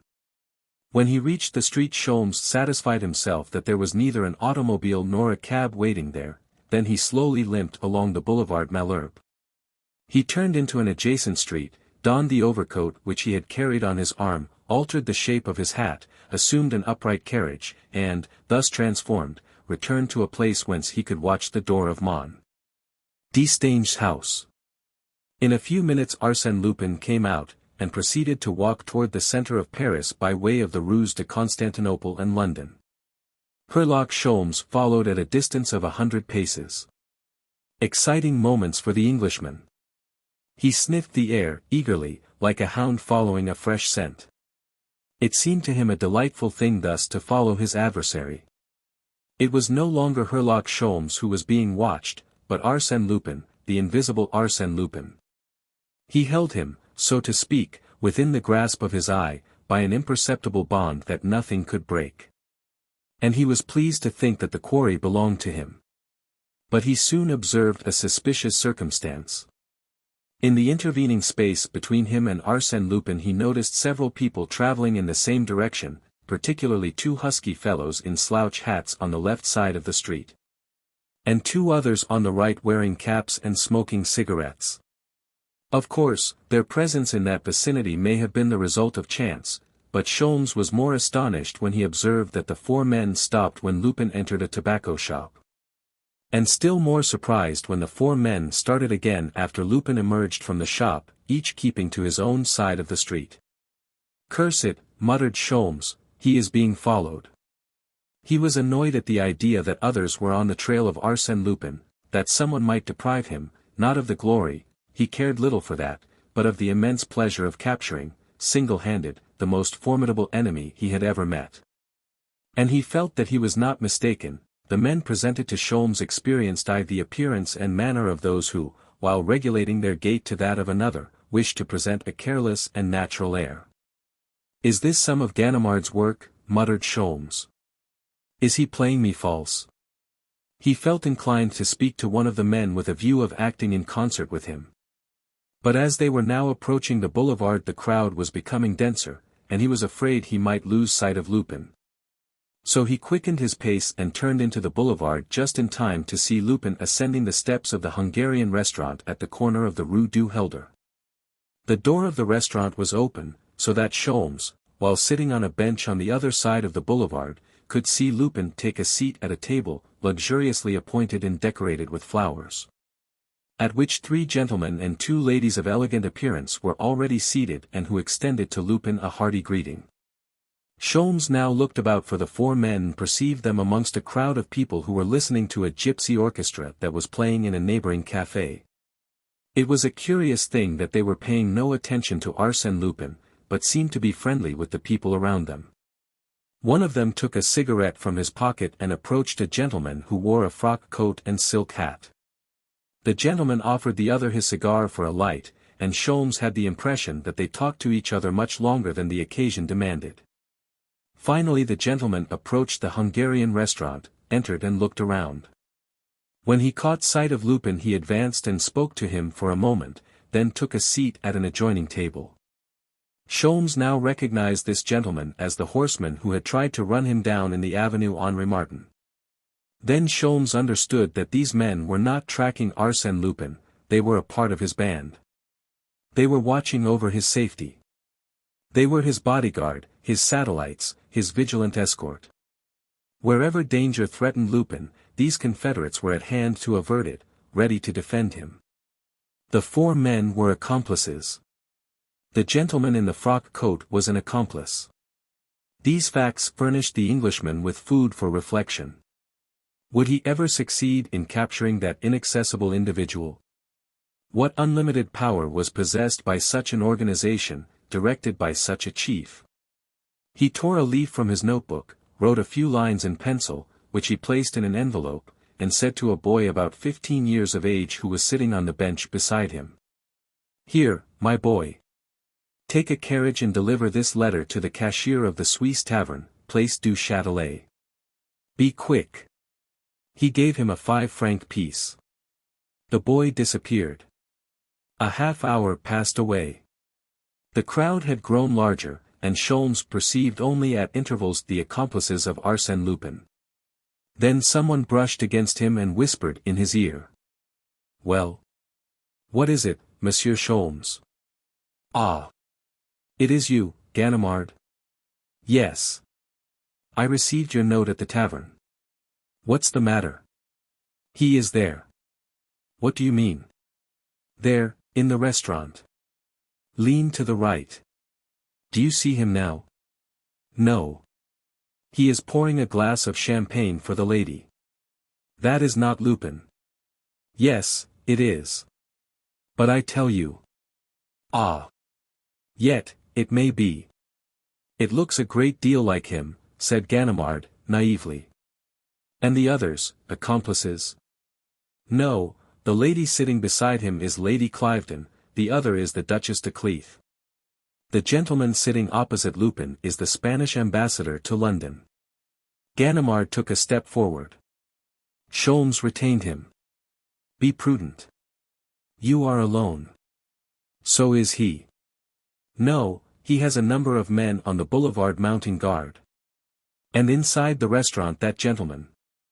And I, when I take Arsène Lupin by the collar and announce his name, I shall have the entire room on my side and all the waiters. I should prefer to have a few policemen. But, Monsieur Sholmes, we have no choice.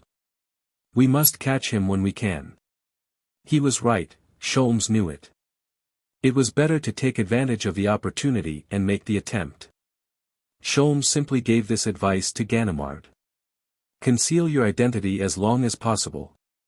Sholmes glided behind a newspaper kiosk, whence he could still watch Lupin, who was leaning toward Lady Cliveden, talking and smiling. Ganimard crossed the street, hands in his pockets, as if he were going down the boulevard, but when he reached the opposite sidewalk he turned quickly and bounded up the steps of the restaurant. There was a shrill whistle. Ganimard ran against the head waiter, who had suddenly planted himself in the doorway and now pushed Ganimard back with a show of indignation, as if he were an intruder whose presence would bring disgrace upon the restaurant. Ganimard was surprised. At the same moment the gentleman in the frock coat came out. He took the part of the detective and entered into an exciting argument with the waiter. Both of them hung on to Ganimard, one pushing him in, the other pushing him out in such a manner that, despite all his efforts and despite his furious protestations, the unfortunate detective soon found himself on the sidewalk. The struggling men were surrounded by a crowd.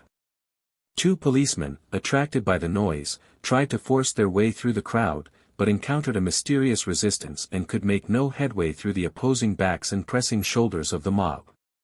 But suddenly, as if by magic, the crowd parted and the passage to the restaurant was clear. The head waiter, recognizing his mistake, was profuse in his apologies. The gentleman in the frock coat ceased his efforts on behalf of the detective, the crowd dispersed, the policeman passed on, and Ganimard hastened to the table at which the 6 guests were sitting. But now there were only 5. He looked around. The only exit was the door. "The person who was sitting here," he cried to the 5 astonished guests. "Where is he?" "Monsieur Destro?" "No, Arsène Lupin." A waiter approached and said. The gentleman went upstairs. Ganimard rushed up in the hope of finding him. The upper floor of the restaurant contained private dining rooms and had a private stairway leading to the boulevard. No use looking for him now, muttered Ganimard. He is far away by this time. He was not far away, 200 yards at most, in the Madeleine Bastille omnibus, which was rolling along very peacefully with its 3 horses across the Place de l'Opéra toward the Boulevard des Capucines. 2 sturdy fellows were talking together on the platform. On the roof of the omnibus near the stairs an old fellow was sleeping. It was Herlock Sholmes. With bobbing head, rocked by the movement of the vehicle, the Englishman said to himself, "If Wilson could see me now, how proud he would be of his collaborator." Bah! It was easy to foresee that the game was lost, as soon as the man whistled. Nothing could be done but watch the exits and see that our man did not escape. Really, Lupin makes life exciting and interesting. At the terminal point Herlock Sholmes, by leaning over, saw Arsène Lupin leaving the omnibus, and as he passed in front of the men who formed his bodyguard Sholmes heard him say, "A la toile." A la toile, exactly, a rendezvous. I shall be there, thought Sholmes. I will follow the 2 men. Lupin took an automobile, but the men walked the entire distance, followed by Sholmes. They stopped at a narrow house, number 40 Rue Chalgrin, and rang the bell. Sholmes took his position in the shadow of a doorway, whence he could watch the house in question. A man opened one of the windows of the ground floor and closed the shutters. But the shutters did not reach to the top of the window. The impost was clear. At the end of 10 minutes a gentleman rang at the same door and a few minutes later another man came. A short time afterward an automobile stopped in front of the house, bringing 2 passengers, Arsène Lupin and a lady concealed beneath a large cloak and a thick veil. The blonde lady, no doubt, said Sholmes to himself, as the automobile drove away. Herlock Sholmes now approached the house, climbed to the window ledge and, by standing on tiptoe, he was able to see through the window above the shutters. What did he see? Arsène Lupin, leaning against the mantel, was speaking with considerable animation. The others were grouped around him, listening to him attentively. Amongst them Sholmes easily recognized the gentleman in the frock coat and he thought one of the other men resembled the head waiter of the restaurant. As to the blonde lady, she was seated in an armchair with her back to the window. They are holding a consultation, thought Sholmes. They are worried over the incident at the restaurant and are holding a council of war.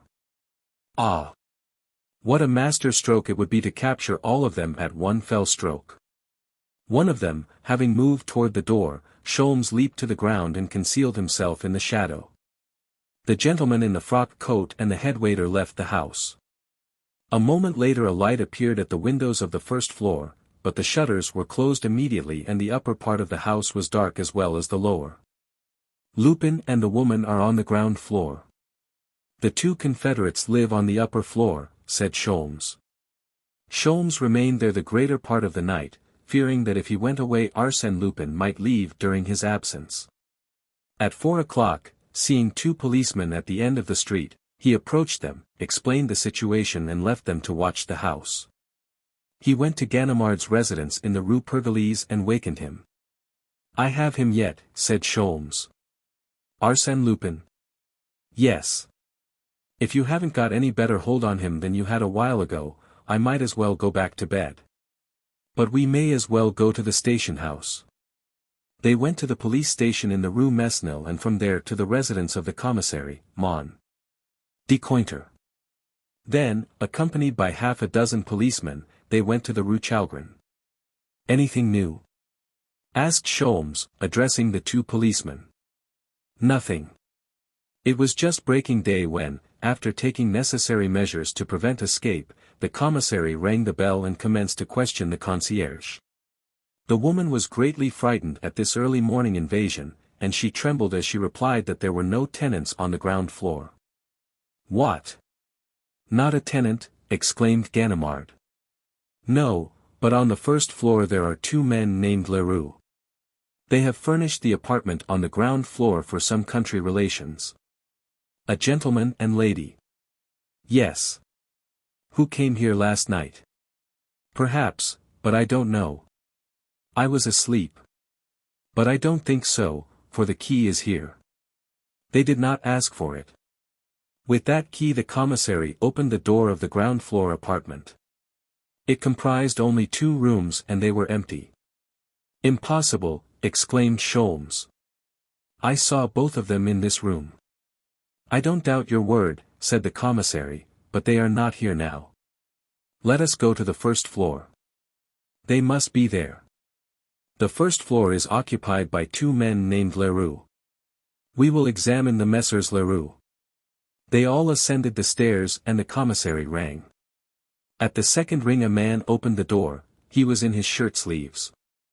Sholmes recognized him as one of Lupin's bodyguard. The man assumed a furious air.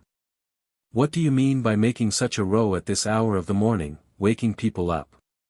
But he stopped suddenly, astounded. "God forgive me. Really, gentlemen, I didn't notice who it was. Why, it is Monsieur de Cointer. And you, Monsieur Ganimard. What can I do for you?" Ganimard burst into an uncontrollable fit of laughter, which caused him to bend double and turn black in the face. "Ah! It is you, Leroux," he stammered. "Oh! This is too funny. Leroux, an accomplice of Arsène Lupin. Oh, I shall die. And your brother, Leroux, where is he?" "Edmond," called the man. "It is Ganimard, who has come to visit us." Another man appeared and at sight of him Ganimard's mirth redoubled. "Oh! Oh! We had no idea of this. Ah! My friends, you are in a bad fix now. Who would have ever suspected it?" Turning to Sholmes, Ganimard introduced the man. "Victor Leroux, a detective from our office, one of the best men in the Iron Brigade. Edmond Leroux, chief clerk in the anthropometric service." 5. An abduction. Herlock Sholmes said nothing. To protest? To accuse the 2 men? That would be useless. In the absence of evidence which he did not possess and had no time to seek, no one would believe him.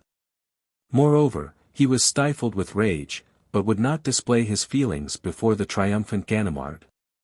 So he bowed respectfully to the brothers Leroux, guardians of society, and retired. In the vestibule he turned toward a low door which looked like the entrance to a cellar, and picked up a small red stone. It was a garnet.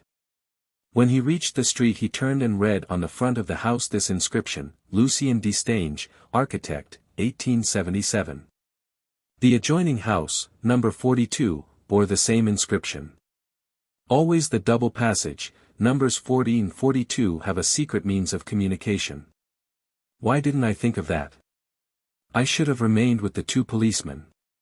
He met the policemen near the corner and said to them, "2 people came out of house number 42 during my absence, didn't they?"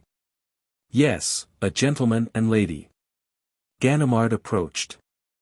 Sholmes took his arm, and as they walked down the street he said, "Monsieur Ganimard, you have had a good laugh and will no doubt forgive me for the trouble I have caused you." "Oh! There's no harm done, but it was a good joke. I admit that. But the best jokes have only a short life, and this one can't last much longer." "I hope not. This is now the 7th day, and I can remain only 3 days more. Then I must return to London. Oh! I wish to ask you to be in readiness, as I may call on you at any hour on Tuesday or Wednesday night. For an expedition of the same kind as we had tonight?" "Yes, monsieur, the very same." "With what result?" "The capture of Arsène Lupin," replied Sholmes. "Do you think so?" "I swear it, on my honor, monsieur." Sholmes bade Ganimard goodbye and went to the nearest hotel for a few hours' sleep. After which, refreshed and with renewed confidence in himself, he returned to the Rue Chalgrin, slipped 2 louis into the hand of the concierge, assured himself that the brothers Leroux had gone out. Learned that the house belonged to a Monsieur Harmingeat, and, provided with a candle, descended to the cellar through the low door near which he had found the garnet. At the bottom of the stairs he found another exactly like it. "I am not mistaken," he thought, "this is the means of communication. Let me see if my skeleton key will open the cellar reserved for the tenant of the ground floor. Yes, it will. Now, I will examine those cases of wine. Oh. Here are some places where the dust has been cleared away, and some footprints on the ground. A slight noise caused him to listen attentively. Quickly he pushed the door shut, blew out his candle and hid behind a pile of empty wine cases. After a few seconds he noticed that a portion of the wall swung on a pivot, the light of a lantern was thrown into the cellar, an arm appeared, then a man entered. He was bent over, as if he were searching for something. He felt in the dust with his fingers and several times he threw something into a cardboard box that he carried in his left hand. Afterward he obliterated the traces of his footsteps, as well as the footprints left by Lupin and the blonde lady, and he was about to leave the cellar by the same way as he had entered, when he uttered a harsh cry and fell to the ground. Sholmes had leaped upon him. It was the work of a moment, and in the simplest manner in the world the man found himself stretched on the ground, bound and handcuffed. The Englishman leaned over him and said, "Have you anything to say? To tell what you know?" The man replied by such an ironical smile that Sholmes realized the futility of questioning him. So he contented himself by exploring the pockets of his captive, but he found only a bunch of keys, a handkerchief and a small cardboard box which contained a dozen garnets similar to those which Sholmes had found. Then what was he to do with the man? Wait until his friends came to his help and deliver all of them to the police. What good would that do? What advantage would that give him over Lupin? He hesitated. But an examination of the box decided the question. The box bore this name and address: Leonard, jeweler, Rue de la Paix. He resolved to abandon the man to his fate. He locked the cellar and left the house. At a branch post office he sent a telegram to Monsieur Destange, saying that he could not come that day. Then he went to see the jeweler and, handing him the garnets, said, "Madame sent me with these stones. She wishes to have them reset." Sholmes had struck the right key. The jeweler replied, "Certainly, the lady telephoned to me. She said she would be here today." Sholmes established himself on the sidewalk to wait for the lady, but it was 5 o'clock when he saw a heavily veiled lady approach and enter the store. Through the window he saw her place on the counter a piece of antique jewelry set with garnets. She went away almost immediately, walking quickly, and passed through streets that were unknown to the Englishman. As it was now almost dark, he walked close behind her and followed her into a 5-story house of double flats and, therefore, occupied by numerous tenants. At the second floor she stopped and entered. 2 minutes later the Englishman commenced to try the keys on the bunch he had taken from the man in the Rue Chalgrin. The 4th key fitted the lock. Notwithstanding the darkness of the rooms, he perceived that they were absolutely empty, as if unoccupied, and the various doors were standing open so that he could see all the apartments. At the end of a corridor he perceived a ray of light and, by approaching on tiptoe and looking through the glass door, he saw the veiled lady who had removed her hat and dress and was now wearing a velvet dressing gown. The discarded garments were lying on the only chair in the room and a lighted lamp stood on the mantel. Then he saw her approach the fireplace and press what appeared to be the button of an electric bell. Immediately the panel to the right of the fireplace moved and slowly glided behind the adjoining panel, thus disclosing an opening large enough for a person to pass through. The lady disappeared through this opening, taking the lamp with her. The operation was a very simple one. Sholmes adopted it and followed the lady. He found himself in total darkness and immediately he felt his face brushed by some soft articles. He lighted a match and found that he was in a very small room completely filled with cloaks and dresses suspended on hangers. He picked his way through until he reached a door that was draped with a portière. He peeped through and, behold, the blonde lady was there, under his eyes, and almost within reach of his hand. She extinguished the lamp and turned on the electric lights. Then for the first time Herlock Sholmes obtained a good look at her face. He was amazed. The woman, whom he had overtaken after so much trouble and after so many tricks and maneuvers, was none other than Clotilde Destange. Clotilde Destange, the assassin of the Baron de Hautrec and the thief who stole the blue diamond.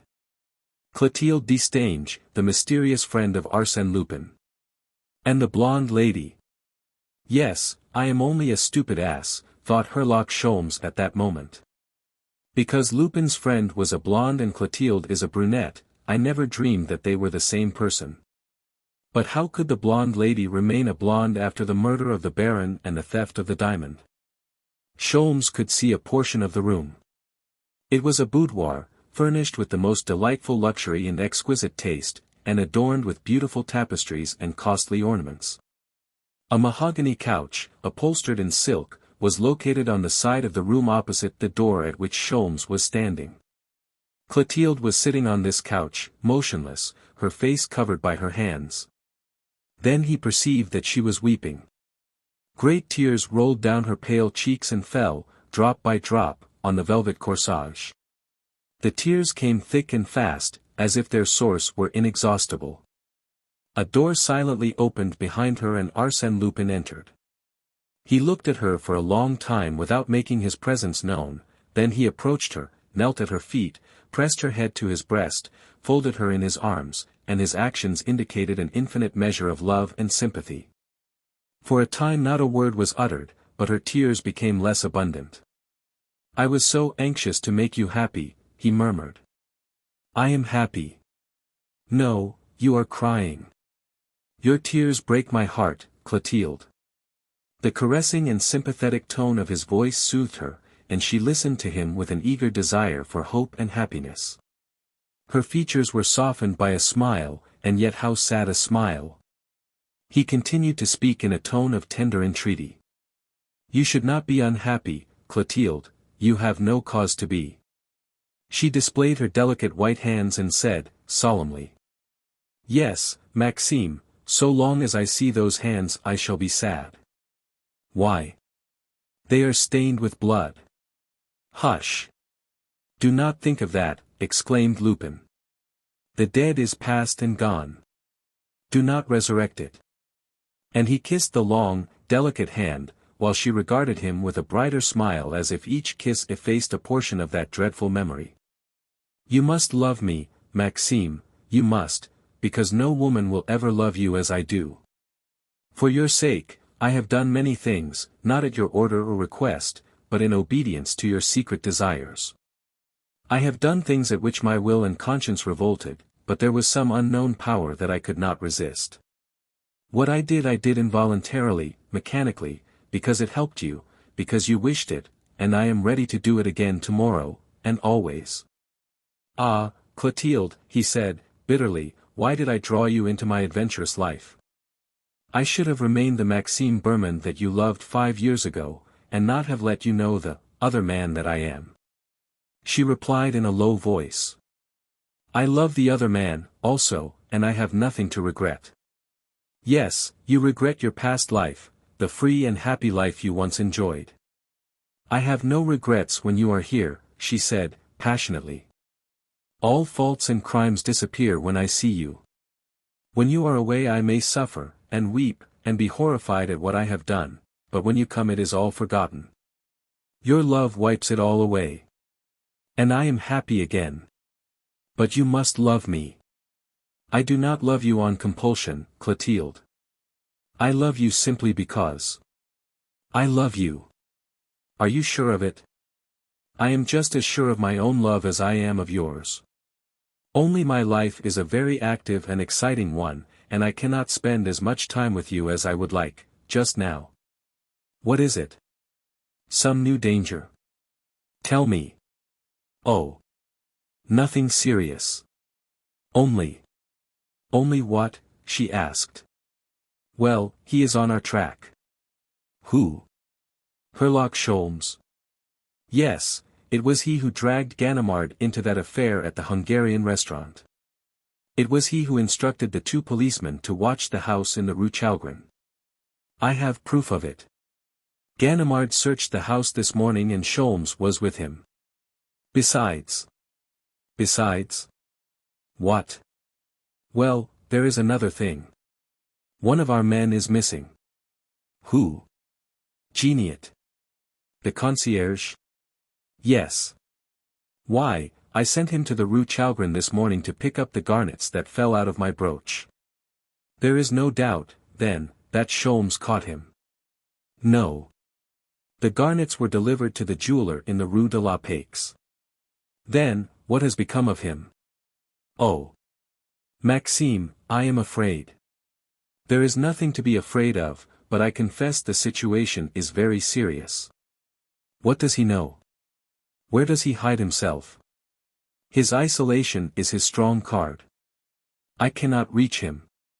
What are you going to do? Act with extreme prudence, Clotilde. Some time ago I decided to change my residence to a safer place, and Sholmes' appearance on the scene has prompted me to do so at once.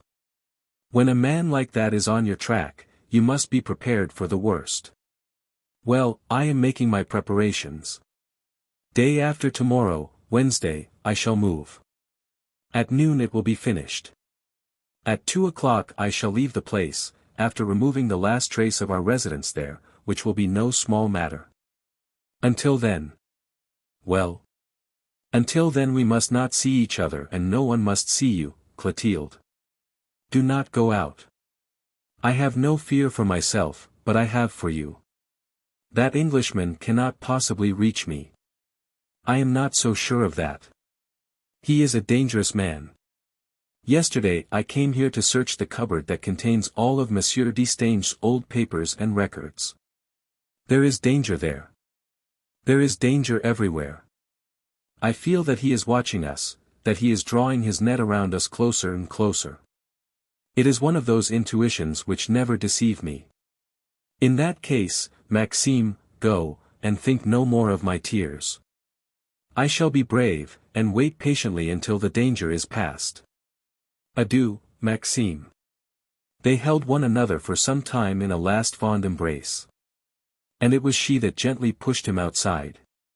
Sholmes could hear the sound of their voices in the distance.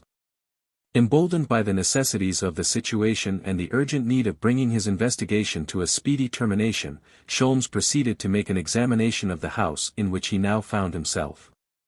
He passed through Clotilde's boudoir into a corridor, at the end of which there was a stairway leading to the lower floor. He was about to descend this stairway when he heard voices below, which caused him to change his route. He followed the corridor, which was a circular one, and discovered another stairway, which he descended and found himself amidst surroundings that bore a familiar appearance. He passed through a door that stood partly open and entered a large circular room. It was Monsieur Destange's library. Ah! Splendid, he exclaimed. Now I understand everything. The boudoir of Mademoiselle Clotilde, the blonde lady, communicates with a room in the adjoining house, and that house does not front on the Place Malherbe, but upon an adjacent street, the Rue Montchanin, if I remember the name correctly.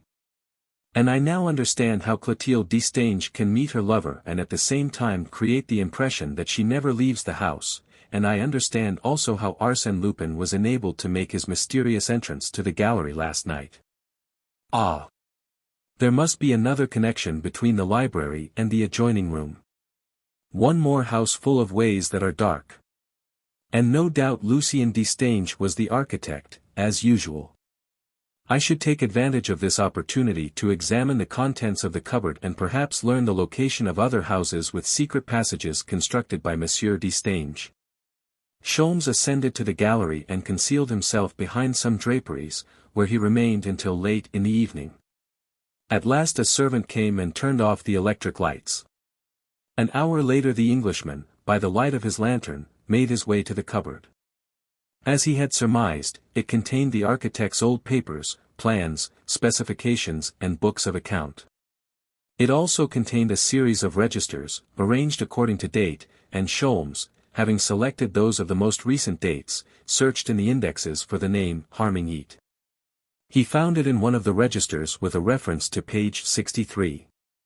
Turning to that page, he read: Harming, 40 Rue Chalgrin. This was followed by a detailed account of the work done in and about the installation of a furnace in the house. And in the margin of the book someone had written these words, "See account MB." Ah! I thought so, said Sholmes, the account MB is the one I want.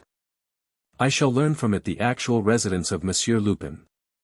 It was morning before he found that important account. It comprised 16 pages, one of which was a copy of the page on which was described the work done for Mon Harmingit of the Rue Chalgrin. Another page described the work performed for Mon Vatinel as owner of the house at number 25 Rue Clapeyron. Another page was reserved for the Baron de Hautrec, 134 Avenue Henri Martin, another was devoted to the Château de Crozon, and the 11 other pages to various owners of houses in Paris.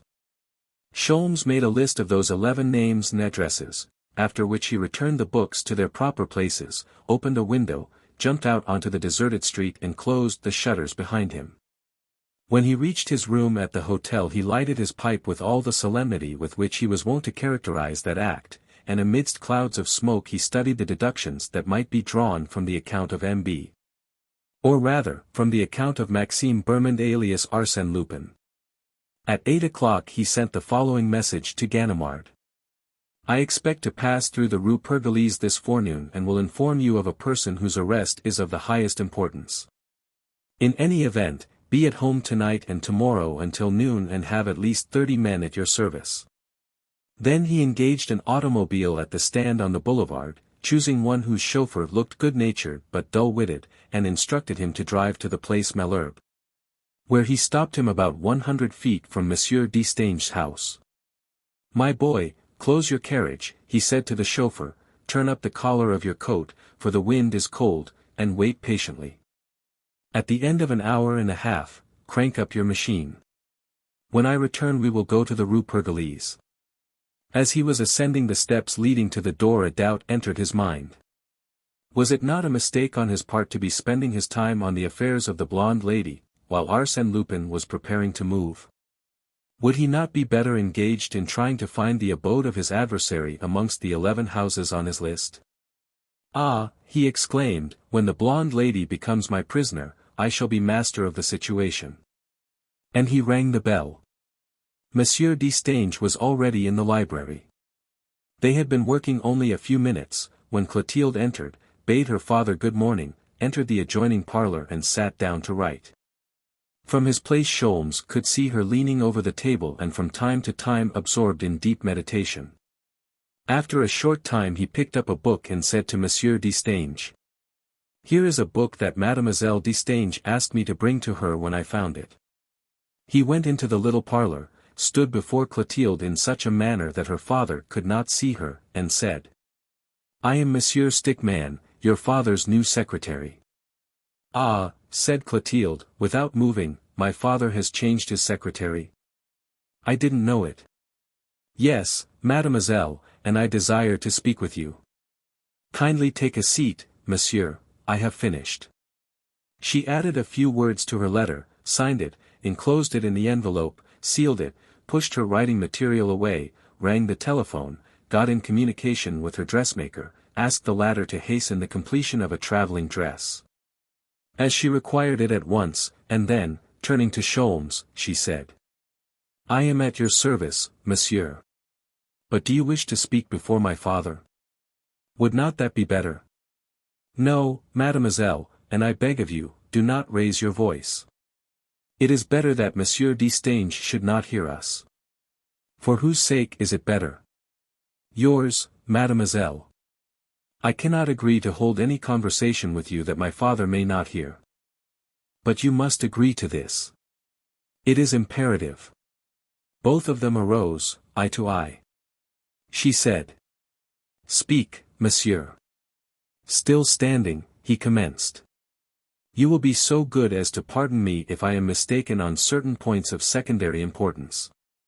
I will guarantee, however, the general accuracy of my statements.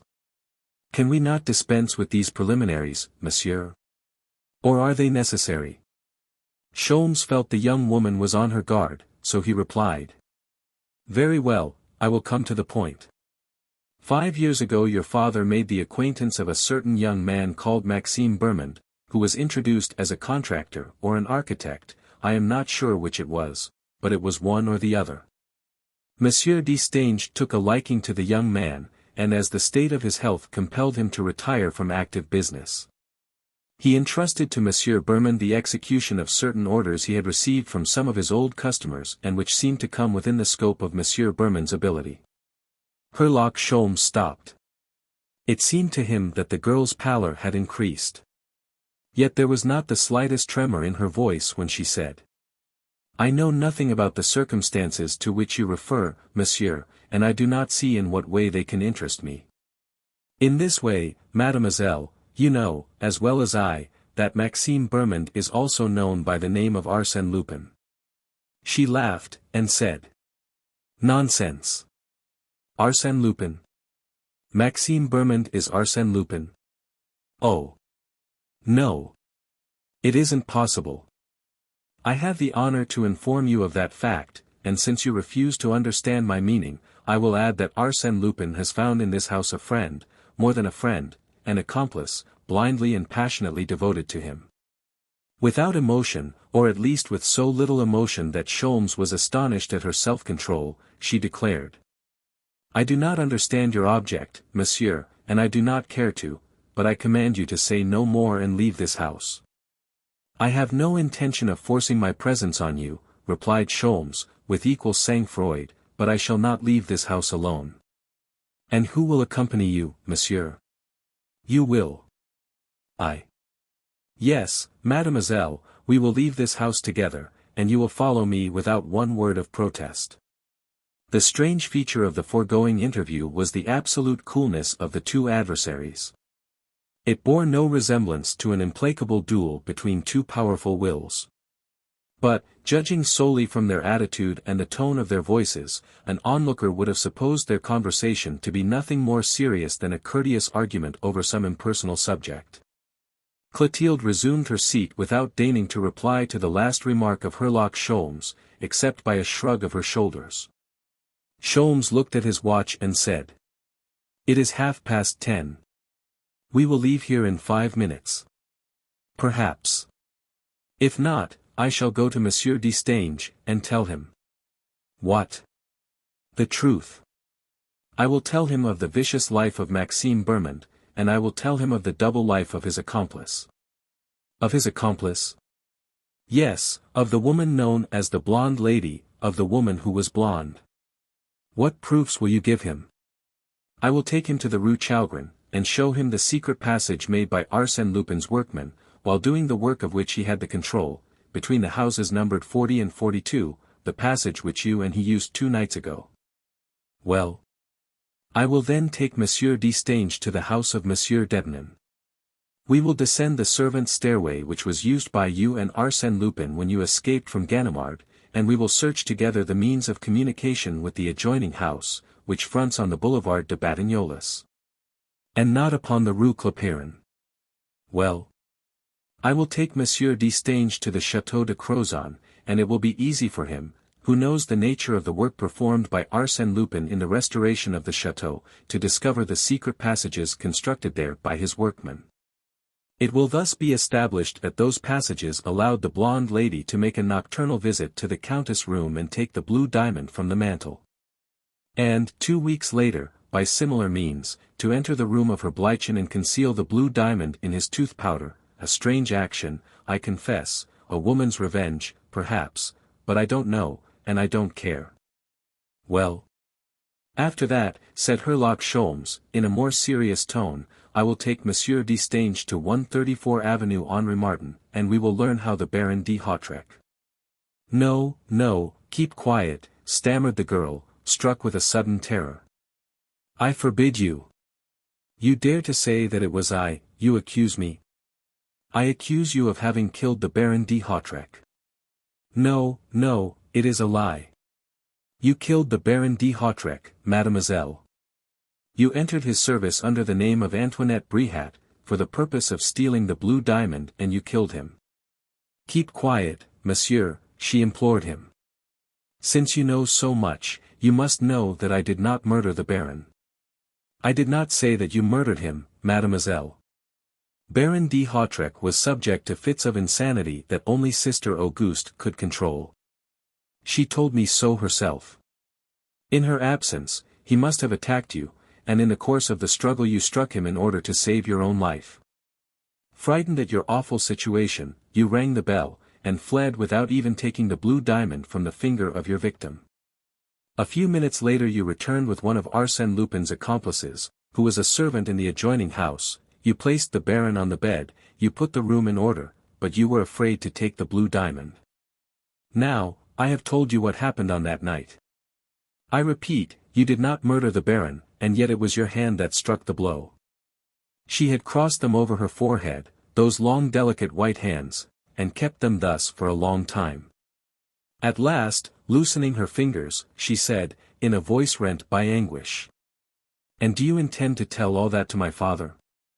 "Yes, and I will tell him that I have secured as witnesses, Mademoiselle Gerboise, who will recognize the blonde lady. Sister Auguste, who will recognize Antoinette Brihat, and the Countess de Crozon, who will recognize Madame de Riel. That is what I shall tell him." "You will not dare," she said, recovering her self-possession in the face of an immediate peril. He arose, and made a step toward the library. Clotilde stopped him. "One moment, monsieur." She paused, reflected a moment, and then, perfect mistress of herself, said. "You are Herlock Sholmes?" "Yes." "What do you want of me?" "What do I want? I am fighting a duel with Arsène Lupin, and I must win. The contest is now drawing to a climax, and I have an idea that a hostage as precious as you will give me an important advantage over my adversary. Therefore, you will follow me, mademoiselle. I will entrust you to one of my friends. As soon as the duel is ended, you will be set at liberty." "Is that all?" "That is all. I do not belong to the police service of this country, and, consequently, I do not consider that I am under any obligation to cause your arrest." She appeared to have come to a decision, yet she required a momentary respite. She closed her eyes, the better to concentrate her thoughts.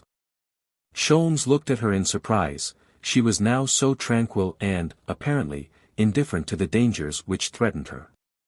Sholmes thought, does she believe that she is in danger? Probably not, since Lupin protects her. She has confidence in him. She believes that Lupin is omnipotent and infallible. "Mademoiselle," he said, "I told you that we would leave here in 5 minutes. That time has almost expired. Will you permit me to go to my room, monsieur, to get some necessary articles?" "Certainly, mademoiselle, and I will wait for you in the Rue Montchanin. Geniat, the concierge, is a friend of mine." "Ah! You know," she said, visibly alarmed. "I know many things." "Very well. I will ring for the maid." The maid brought her hat and jacket. Then Sholmes said, "You must give Monsieur Destange some reason for our departure, and, if possible, let your excuse serve for an absence of several days." "That shall not be necessary. I shall be back very soon." They exchanged defiant glances and an ironic smile. "What faith you have in him," said Sholmes. "Absolute. He does everything well, doesn't he? He succeeds in everything he undertakes. And whatever he does receives your approval and cooperation." "I love him," she said, with a touch of passion in her voice. "And you think that he will save you?" She shrugged her shoulders, and, approaching her father, she said, "I am going to deprive you of Monsieur Stickman. We are going to the National Library. You will return for luncheon." "Perhaps, no, I think not, but don't be uneasy." Then she said to Sholmes, in a firm voice, "I am at your service, monsieur." "Absolutely." "Quite so. I warn you that if you attempt to escape, I shall call the police and have you arrested. Do not forget that the blonde lady is on parole. I give you my word of honor that I shall not attempt to escape." "I believe you. Now, let us go." They left the house together, as he had predicted. The automobile was standing where Sholmes had left it. As they approached it, Sholmes could hear the rumbling of the motor. He opened the door, asked Clotilde to enter, and took a seat beside her. The machine started at once, gained the exterior boulevards, the Avenue Hoche and the Avenue de la Grande Armée. Sholmes was considering his plans. He thought. Ganimard is at home. I will leave the girl in his care. Shall I tell him who she is? No, he would take her to prison at once, and that would spoil everything. When I am alone, I can consult my list of addresses taken from the account MB, and run them down. Tonight, or tomorrow morning at the latest, I shall go to Ganimard, as I agreed, and deliver into his hands Arsène Lupin and all his band. He rubbed his hand, gleefully, at the thought that his duel with Lupin was drawing to a close, and he could not see any serious obstacle in the way of his success. And, yielding to an irrepressible desire to give vent to his feelings, an unusual desire on his part, he exclaimed. Excuse me, mademoiselle, if I am unable to conceal my satisfaction and delight. The battle has been a difficult one, and my success is, therefore, more enjoyable. A legitimate success, monsieur, of which you have a just right to be proud. Thank you. But where are we going? The chauffeur must have misunderstood my directions. At that moment they were leaving Paris by the Gate de Neuilly. That was strange, as the Rue Pergolese is not outside the fortifications. Sholmes lowered the glass, and said. Chauffeur, you have made a mistake. Rue Pergolese. The man made no reply. Sholmes repeated, in a louder voice. I told you to go to the Rue Pergolese. Still the man did not reply. Ah! But you are deaf, my friend. Or is he doing it on purpose? We are very much out of our way. Rue Pergolese. Turn back at once. Rue Pergolese. The chauffeur made no sign of having heard the order. The Englishman fretted with impatience. He looked at Clotilde, a mysterious smile played upon her lips. Why do you laugh? He said. It is an awkward mistake, but it won't help you. Of course not, she replied. Then an idea occurred to him. He rose and made a careful scrutiny of the chauffeur. His shoulders were not so broad, his bearing was not so stiff and mechanical. A cold perspiration covered his forehead and his hands clenched with sudden fear, as his mind was seized with the conviction that the chauffeur was Arsène Lupin. Well, Monsieur Sholmes, what do you think of our little ride? Delightful, monsieur, really delightful, replied Sholmes. Never in his life had he experienced so much difficulty in uttering a few simple words without a tremor, or without betraying his feelings in his voice. But quickly, by a sort of reaction, a flood of hatred and rage burst its bounds, overcame his self-control, and, brusquely drawing his revolver, he pointed it at Mademoiselle Destange. Lupin, stop, this minute, this second, or I fire at Mademoiselle. I advise you to aim at the cheek if you wish to hit the temple, replied Lupin, without turning his head. Maxime, don't go so fast, said Clotilde, the pavement is slippery and I am very timid. She was smiling, her eyes were fixed on the pavement, over which the carriage was traveling at enormous speed. Let him stop. Let him stop. Said Sholmes to her, wild with rage, I warn you that I am desperate.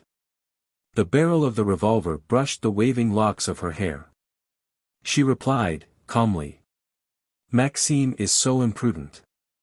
He is going so fast, I am really afraid of some accident. Sholmes returned the weapon to his pocket and seized the handle of the door, as if to alight, despite the absurdity of such an act.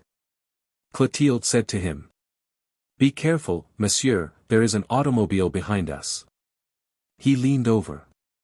There was an automobile close behind, a large machine of formidable aspect with its sharp prow and blood-red body, and holding 4 men clad in fur coats. Ah! I am well guarded, thought Sholmes. I may as well be patient. He folded his arms across his chest with that proud air of submission so frequently assumed by heroes when fate has turned against them. And while they crossed the river Seine and rushed through Chourisons, Roule and Chatou, motionless and resigned, controlling his actions and his passions. He tried to explain to his own satisfaction by what miracle Arsène Lupin had substituted himself for the chauffeur. It was quite improbable that the honest-looking fellow he had selected on the boulevard that morning was an accomplice placed there in advance. And yet Arsène Lupin had received a warning in some way, and it must have been after he, Sholmes, had approached Clotilde in the house, because no one could have suspected his project prior to that time. Since then, Sholmes had not allowed Clotilde out of his sight. Then an idea struck him, the telephone communication desired by Clotilde and her conversation with the dressmaker. Now, it was all quite clear to him. Even before he had spoken to her, simply upon his request to speak to her as the new secretary of Monsieur Destange, she had scented the danger, surmised the name and purpose of the visitor, and, calmly, naturally, as if she were performing a commonplace action of her everyday life, she had called Arsène Lupin to her assistance by some preconcerted signal. How Arsène Lupin had come and caused himself to be substituted for the chauffeur were matters of trifling importance. That which affected Sholmes, even to the point of appeasing his fury, was the recollection of that incident whereby an ordinary woman, a sweetheart it is true, mastering her nerves, controlling her features, and subjugating the expression of her eyes, had completely deceived the astute detective Herlock Sholmes. How difficult to overcome an adversary who is aided by such confederates, and who, by the mere force of his authority, inspires in a woman so much courage and strength. They crossed the Seine and climbed the hill at Saint-Germain. But, some 500 meters beyond that town, the automobile slackened its speed. The other automobile advanced, and the two stopped, side by side. There was no one else in the neighborhood. "Monsieur Sholmes," said Lupin, "kindly exchange to the other machine. Ours is really a very slow one." "Indeed," said Sholmes, calmly, convinced that he had no choice. "Also, permit me to loan you a fur coat, as we will travel quite fast and the air is cool. And accept a couple of sandwiches, as we cannot tell when we will dine." The four men alighted from the other automobile.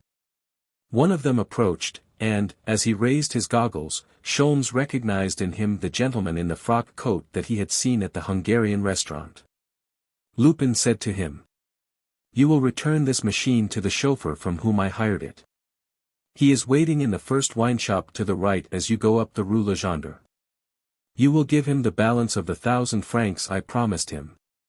"Ah. Yes, kindly give your goggles to Monsieur Sholmes. He talked to me." Destange for a moment, then took his place at the wheel and started, with Sholmes at his side and one of his men behind him. Lupin had not exaggerated when he said, "We will travel quite fast." From the beginning he set a breakneck pace. The horizon rushed to meet them, as if attracted by some mysterious force, and disappeared instantly as though swallowed up in an abyss, into which many other things, such as trees, houses, fields and forests, were hurled with the tumultuous fury and haste of a torrent as it approached the cataract. Sholmes and Lupin did not exchange a word. Above their heads the leaves of the poplars made a great noise like the waves of the sea, rhythmically arranged by the regular spacing of the trees. And the town swept by like spectres, Manteo, Vernon, Gaillon. From one hill to the other, from Bonsecourt to Canteleu, Rouen, its suburbs, its harbour, its miles of wharves, Rouen seemed like the straggling street of a country village. And this was Duclair, Caudebec, the country of cocks which they skimmed over in their terrific flight, and Lillebonne, and Quillebeuf. Then, suddenly, they found themselves on the banks of the Seine, at the extremity of a little wharf, beside which lay a staunch sea-going yacht that emitted great volumes of black smoke from its funnel. The automobile stopped. In 2 hours they had traveled over 40 leagues. A man, wearing a blue uniform and a gold-laced cap, came forward and saluted. Lupin said to him, "All ready, Captain. Did you receive my telegram?" "Yes, I got it." "Is the Swallow ready?" "Yes, monsieur." "Come, Monsieur Sholmes." The Englishman looked around, saw a group of people on the terrace in front of a café, hesitated a moment, then, realizing that before he could secure any assistance he would be seized, carried aboard and placed in the bottom of the hold. He crossed the gangplank and followed Lupin into the captain's cabin. It was quite a large room, scrupulously clean, and presented a cheerful appearance with its varnished woodwork and polished brass. Lupin closed the door and addressed Sholmes abruptly, and almost rudely, as he said. "Well, what do you know?" "Everything." "Everything? Come, be precise." His voice contained no longer that polite, if ironical, tone, which he had affected when speaking to the Englishman. Now, his voice had the imperious tone of a master accustomed to command and accustomed to be obeyed, even by a Herlock Sholmes. They measured each other by their looks, enemies now, open and implacable foes. Lupin spoke again, but in a milder tone. "I have grown weary of your pursuit, and do not intend to waste any more time in avoiding the traps you lay for me. I warn you that my treatment of you will depend on your reply. Now, what do you know?" "Everything, monsieur." Arsène Lupin controlled his temper and said, in a jerky manner. "I will tell you what you know. You know that, under the name of Maxime Bermond, I have improved 15 houses that were originally constructed by Monsieur Destange." "Yes." "Of those 15 houses, you have seen 4. "Yes." "And you have a list of the other 11. "Yes." "You made that list at Monsieur Destange's house on that night, no doubt." "Yes." "And you have an idea that, amongst those 11 houses, there is one that I have kept for the use of myself and my friends, and you have entrusted to Ganimard the task of finding my retreat." "No." "What does that signify?" "It signifies that I choose to act alone, and do not want his help." "Then I have nothing to fear, since you are in my hands." "You have nothing to fear as long as I remain in your hands." "You mean that you will not remain?" "Yes." Arsène Lupin approached the Englishman and, placing his hand on the latter's shoulder, said. "Listen, monsieur, I am not in a humor to argue with you, and, unfortunately for you, you are not in a position to choose. So let us finish our business." "Very well. You are going to give me your word of honor that you will not try to escape from this boat until you arrive in English waters." "I give you my word of honor that I shall escape if I have an opportunity," replied the indomitable Sholmes. "But, sapristi, you know quite well that at a word from me you would soon be rendered helpless. All these men will obey me blindly. At a sign from me they would place you in irons. Irons can be broken. And throw you overboard 10 miles from shore. I can swim." "I hadn't thought of that," said Lupin, with a laugh. "Excuse me, master, and let us finish. You will agree that I must take the measures necessary to protect myself and my friends." "Certainly, but they will be useless." "And yet you do not wish me to take them." "It is your duty." "Very well, then." Lupin opened the door and called the captain and 2 sailors. The latter seized the Englishman, bound him hand and foot, and tied him to the captain's bunk. "That will do," said Lupin. "It was only on account of your obstinacy and the unusual gravity of the situation, that I ventured to offer you this indignity." The sailors retired. Lupin said to the captain. "Let one of the crew remain here to look after Monsieur Sholmes, and you can give him as much of your own company as possible. Treat him with all due respect and consideration. He is not a prisoner, but a guest." "What time have you, captain?" 5 minutes after 2. Lupin consulted his watch, then looked at the clock that was attached to the wall of the cabin. 5 minutes past 2 is right. "How long will it take you to reach Southampton?" 9 hours, easy going. "Make it 11. You must not land there until after the departure of the midnight boat, which reaches Havre at 8 o'clock in the morning. Do you understand, captain? Let me repeat, as it would be very dangerous for all of us to permit monsieur to return to France by that boat, you must not reach Southampton before 1 o'clock in the morning." "I understand. Au revoir, master. Next year, in this world or in the next." "Until tomorrow," replied Sholmes. A few minutes later Sholmes heard the automobile going away, and at the same time the steam puffed violently in the depths of the Swallow. The boat had started for England.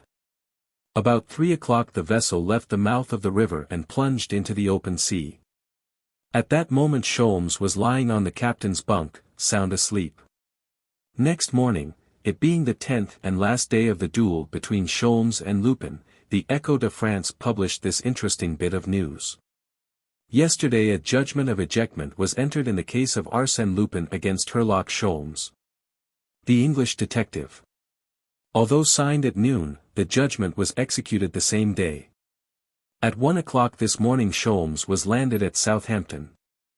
6. Second arrest of Arsène Lupin. Since 8 o'clock a dozen moving vans had encumbered the Rue Crevaux between the Avenue du Bois de Boulogne and the Avenue Bugeaud. Mon. Felix Davy was leaving the apartment in which he lived on the 4th floor of number 8, and Mon. Dubreuil, who had united into a single apartment the 5th floor of the same house and the 5th floor of the 2 adjoining houses, was moving on the same day, a mere coincidence. Since the gentlemen were unknown to each other, the vast collection of furniture regarding which so many foreign agents visited him every day. A circumstance which had been noticed by some of the neighbors, but was not spoken of until later, was this: none of the 12 vans bore the name and address of the owner, and none of the men accompanying them visited the neighboring wine shops. They worked so diligently that the furniture was all out by 11 o'clock. Nothing remained but those scraps of papers and rags that are always left behind in the corners of the empty rooms. Mon. Felix Davy, an elegant young man, dressed in the latest fashion, carried in his hand a walking stick, the weight of which indicated that its owner possessed extraordinary biceps. Mon. Felix Davy walked calmly away and took a seat on a bench in the Avenue du Bois de Boulogne facing the Rue Pergolese. Close to him a woman, dressed in a neat but inexpensive costume, was reading a newspaper, whilst a child was playing with a shovel in a heap of sand. After a few minutes Felix Davy spoke to the woman, without turning his head. Ganimard. Went out at 9 o'clock this morning.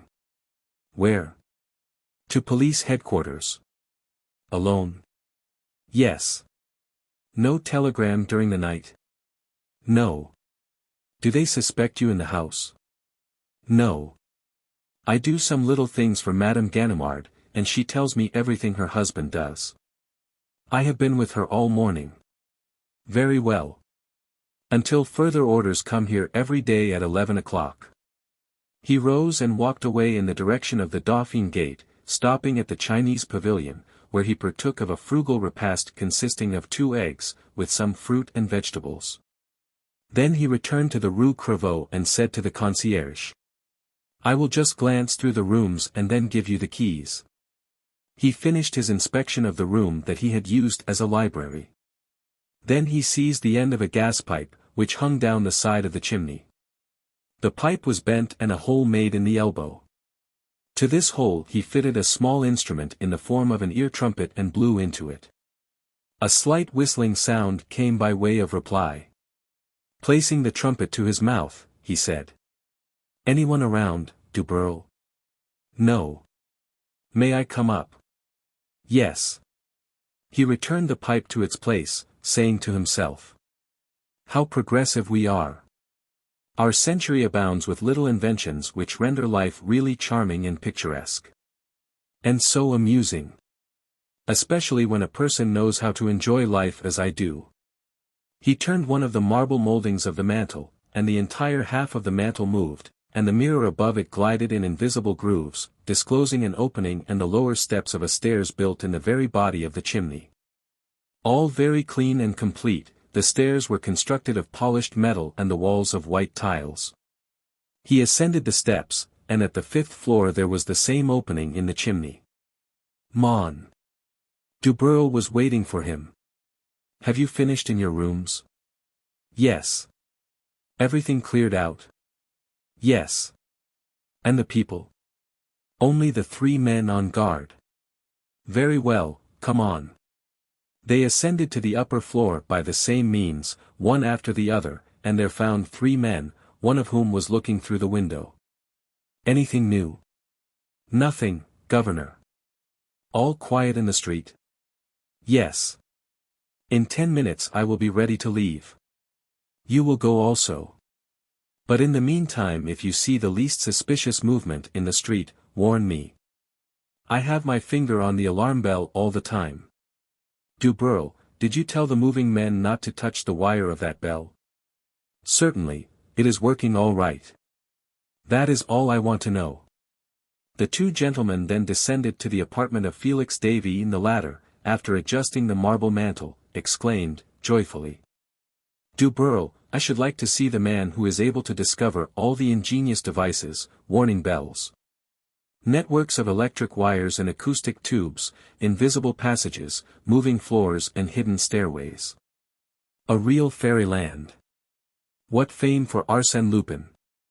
Fame I could well dispense with. It's a pity to be compelled to leave a place so well equipped, and commence all over again, Dubreuil. And on a new model, of course, for it would never do to duplicate this. Curse Herlock Sholmes. Has he returned to Paris? How could he? There has been only one boat come from Southampton and it left there at midnight. Only one train from Havre, leaving there at 8 o'clock this morning and due in Paris at 11:15. As he could not catch the midnight boat at Southampton, and the instructions to the captain on that point were explicit, he cannot reach France until this evening via New Haven and Dieppe.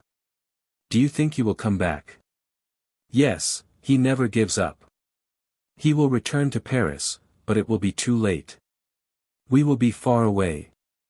And Mademoiselle Destange? I am to see her in an hour. At her house? Oh.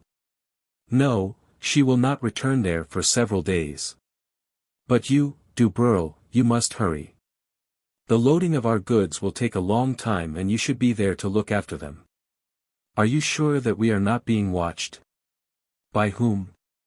I am not afraid of anyone but Sholmes. Dubreuil retired.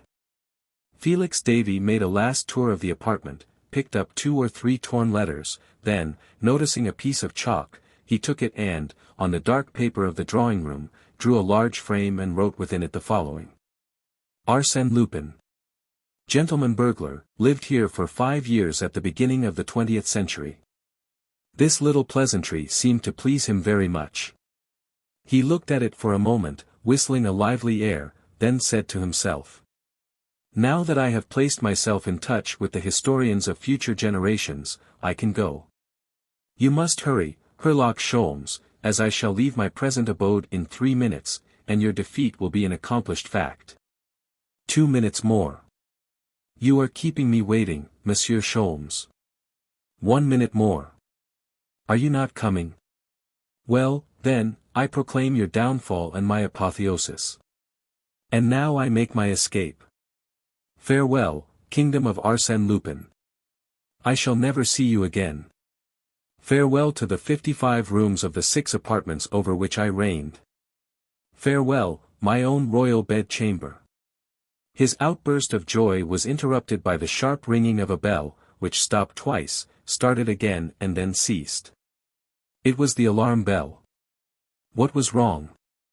What unforeseen danger? Ganimard? No. That wasn't possible. He was on the point of returning to his library and making his escape. But, first, he went to the window. There was no one in the street. Was the enemy already in the house? He listened and thought he could discern certain confused sounds. He hesitated no longer. He ran to his library, and as he crossed the threshold he heard the noise of a key being inserted in the lock of the vestibule door. The deuce, he murmured. I have no time to lose. The house may be surrounded. The servants' stairway, impossible. Fortunately, there is the chimney. He pushed the molding, it did not move. He made a greater effort, still it refused to move. At the same time he had the impression that the door below opened and that he could hear footsteps. Good God, he cried, I am lost if this cursed mechanism. He pushed with all his strength. Nothing moved, nothing.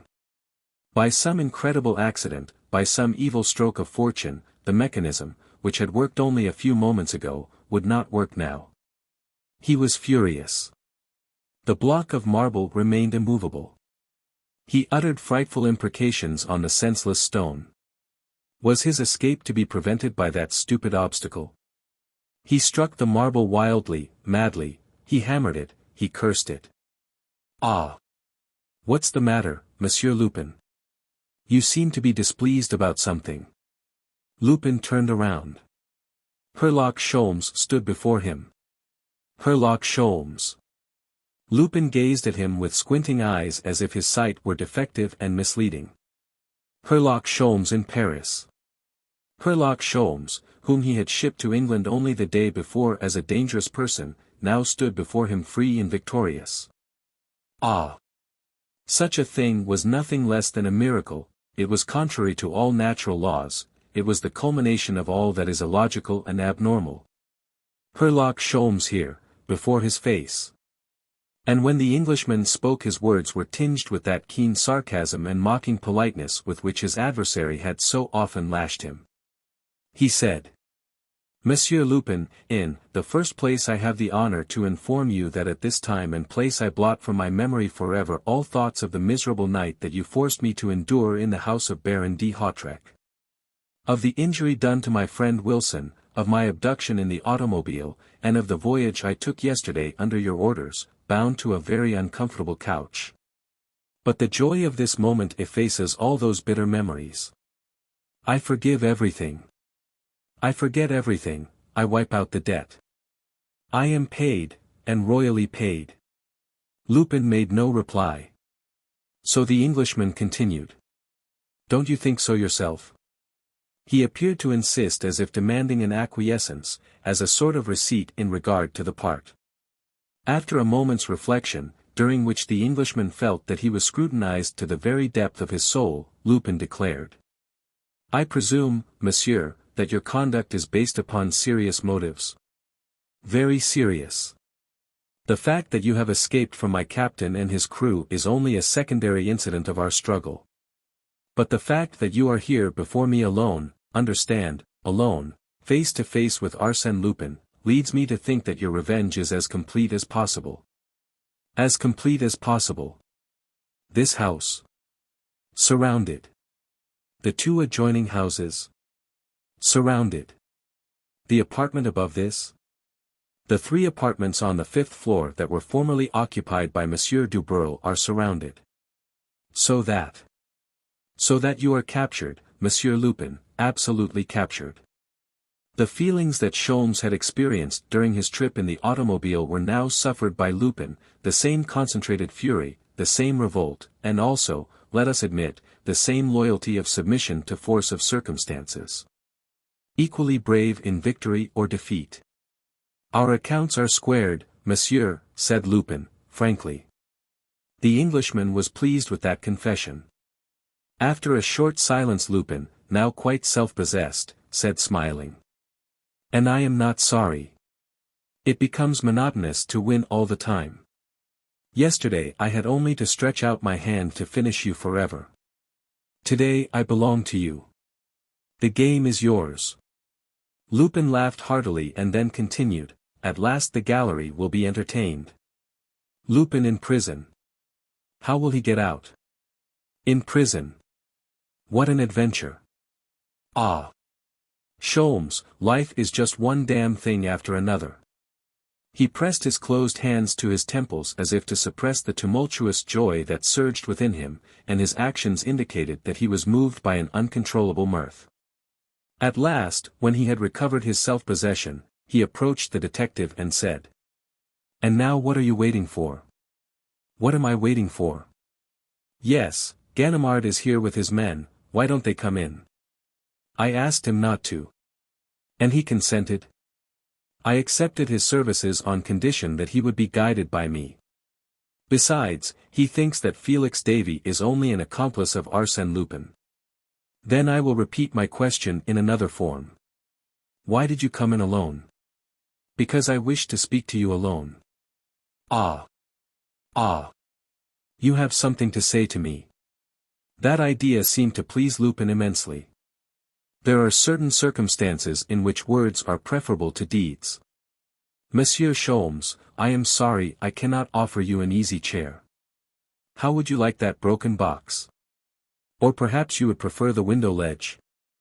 I am sure a glass of beer would be welcome, light or dark. But sit down, please. Thank you. We can talk as well standing up. Very well, proceed. I will be brief. The object of my sojourn in France was not to accomplish your arrest. If I have been led to pursue you, it was because I saw no other way to achieve my real object. Which was? To recover the blue diamond. The blue diamond. Certainly, since the one found in her Bleichens tooth powder was only an imitation. Quite right, the genuine diamond was taken by the blonde lady. I made an exact duplicate of it and then, as I had designs on other jewels belonging to the Countess and as the consul Herr Bleichen was already under suspicion, the aforesaid blonde lady, in order to avert suspicion, slipped the false stone into the aforesaid consul's luggage. While you kept the genuine diamond? Of course. That diamond, I want it. I am very sorry, but it is impossible. I have promised it to the Countess de Crozon. I must have it. How will you get it, since it is in my possession? That is precisely the reason, because it is in your possession. Oh. I am to give it to you? Yes. Voluntarily? I will buy it. Ah, exclaimed Lupin, in an access of mirth, you are certainly an Englishman. You treat this as a matter of business. It is a matter of business. Well. What is your offer? The liberty of Mademoiselle Destange. Her liberty? I didn't know she was under arrest. I will give Monsieur Ganimard the necessary information. When deprived of your protection, she can readily be taken. Lupin laughed again, and said. My dear monsieur, you are offering me something you do not possess. Mademoiselle Destange is in a place of safety, and has nothing to fear. You must make me another offer. The Englishman hesitated, visibly embarrassed and vexed. Then, placing his hand on the shoulder of his adversary, he said. And if I should propose to you my liberty? No, but I can leave the room to consult with Ganimard. And leave me alone? Yes. Ah. Mon Dieu, what good would that be? The cursed mechanism will not work, said Lupin, at the same time savagely pushing the molding of the mantle. He stifled a cry of surprise. This time fortune favored him, the block of marble moved. It was his salvation, his hope of escape. In that event, why submit to the conditions imposed by Sholmes? He paced up and down the room, as if he were considering his reply. Then, in his turn, he placed his hand on the shoulder of his adversary, and said. All things considered, Monsieur Sholmes, I prefer to do my own business in my own way. But. No, I don't require anyone's assistance. When Ganimard gets his hand on you, it will be all over. You can't escape from them. Who knows? Come, that is foolish. Every door and window is guarded. Except one. Which? The one I will choose. Mere words. Your arrest is as good as made. Oh. No, not at all. Well. I shall keep the blue diamond. Sholmes looked at his watch, and said. It is now 3:10. At 3 o'clock I shall call Ganimard. Well, then, we have 10 minutes to chat. And to satisfy my curiosity, Monsieur Sholmes, I should like to know how you procured my address and my name of Felix Davy. Although his adversary's easy manner caused Sholmes some anxiety, he was willing to give Lupin the desired information since it reflected credit on his professional astuteness, so he replied. Your address? I got it from the blonde lady. Clotilde. Herself. Do you remember, yesterday morning, when I wished to take her away in the automobile, she telephoned to her dressmaker. Well. Well, I understood, later, that you were the dressmaker. And last night, on the boat, by exercising my memory, and my memory is something I have good reason to be proud of, I was able to recollect the last two figures of your telephone number, 73. Then, as I possessed a list of the houses you had improved, it was an easy matter, on my arrival in Paris at 11 o'clock this morning, to search in the telephone directory and find there the name and address of Felix Davy. Having obtained that information, I asked the aid of Monsieur Ganimard. Admirable. I congratulate you. But how did you manage to catch the 8 o'clock train at Havre? How did you escape from the Swallow? I did not escape. But you ordered the captain not to reach Southampton before 1 o'clock. He landed me there at midnight. I was able to catch the 12 o'clock boat for Havre. Did the captain betray me? I can't believe it. No, he did not betray you. Well, what then? It was his watch. His watch. Yes, I put it ahead 1 hour. How? In the usual way, by turning the hands. We were sitting side by side, talking, and I was telling him some funny stories. Why? He never saw me do it. Bravo! A very clever trick. I shall not forget it. But the clock that was hanging on the wall of the cabin? Ah! The clock was a more difficult matter, as my feet were tied, but the sailor, who guarded me during the captain's absence, was kind enough to turn the hands for me. He. Nonsense. He wouldn't do it. Oh. But he didn't know the importance of his act. I told him I must catch the first train for London, at any price, and he allowed himself to be persuaded. By means of a slight gift, which the excellent fellow, loyal and true to his master, intends to send to you. What was it? A mere trifle. But what? The blue diamond. The blue diamond. Yes, the false stone that you substituted for the Countess Diamond. She gave it to me. There was a sudden explosion of violent laughter. Lupin laughed until the tears started in his eyes. Mon Dieu, but it is funny. My false diamond palmed off on my innocent sailor. And the captain's watch. And the hands of the clock. Sholmes felt that the duel between him and Lupin was keener than ever. His marvelous instinct warned him that, behind his adversary's display of mirth, there was a shrewd intellect debating the ways and means to escape.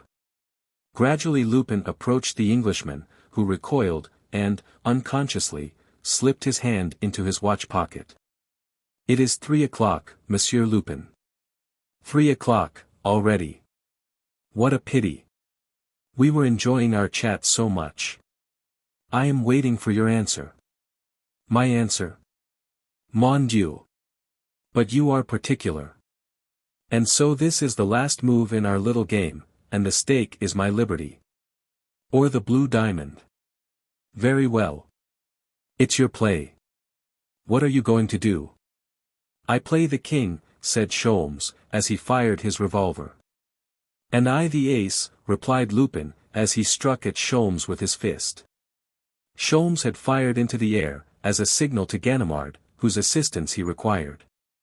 But Lupin's fist had caught Sholmes in the stomach, and caused him to double up with pain. Lupin rushed to the fireplace and set the marble slab in motion. Too late. The door opened. Surrender, Lupin, or I fire. Ganimard, doubtless stationed closer than Lupin had thought, Ganimard was there, with his revolver turned on Lupin. And behind Ganimard there were 20 men, strong and ruthless fellows, who would beat him like a dog at the least sign of resistance. Hands down.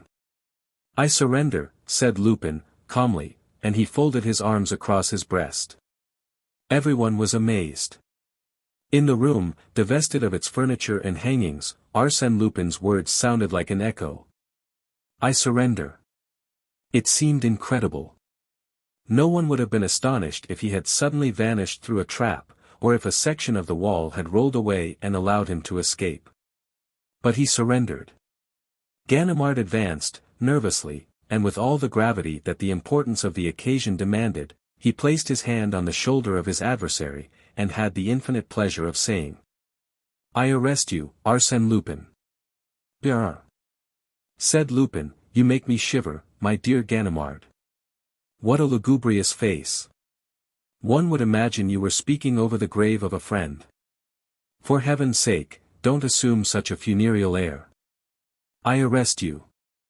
Don't let that worry you." In the name of the law, of which he is a well-deserving pillar, Ganimard, the celebrated Parisian detective, arrests the wicked Arsène Lupin. An historic event, of which you will appreciate the true importance. And it is the second time that it has happened. Bravo, Ganimard, you are sure of advancement in your chosen profession. And he held out his wrists for the handcuffs. Ganimard adjusted them in a most solemn manner. The numerous policemen, despite their customary presumption and the bitterness of their feelings toward Lupin, conducted themselves with becoming modesty, astonished at being permitted to gaze upon that mysterious and intangible creature. "My poor Lupin," sighed our hero, "what would your aristocratic friends say if they should see you in this humiliating position?" He pulled his wrists apart with all his strength. The veins in his forehead expanded. The links of the chain cut into his flesh. The chain fell off, broken. Another, comrades, that one was useless. They placed 2 on him this time. "Quite right," he said. "You cannot be too careful." Then, counting the detectives and policemen, he said. "How many are you, my friends?" 25. 30. "That's too many. I can't do anything." "Ah! If there had been only 15. There was something fascinating about Lupin. It was the fascination of the great actor who plays his role with spirit and understanding, combined with assurance and ease. Sholmes regarded him as one might regard a beautiful painting with a due appreciation of all its perfection in coloring and technique. And he really thought that it was an equal struggle between those 30 men on one side, armed as they were with all the strength and majesty of the law, and, on the other side, that solitary individual, unarmed and handcuffed. Yes, the 2 sides were well matched. "Well, master," said Lupin to the Englishman, "this is your work. Thanks to you, Lupin is going to rot on the damp straw of a dungeon. Confess that your conscience pricks you a little, and that your soul is filled with remorse." In spite of himself, Sholmes shrugged his shoulders, as if to say, "It's your own fault." "Never. Never," exclaimed Lupin. "Give you the blue diamond?" "Oh. No, it has cost me too much trouble. I intend to keep it. On my occasion of my first visit to you in London, which will probably be next month, I will tell you my reasons." "But will you be in London next month?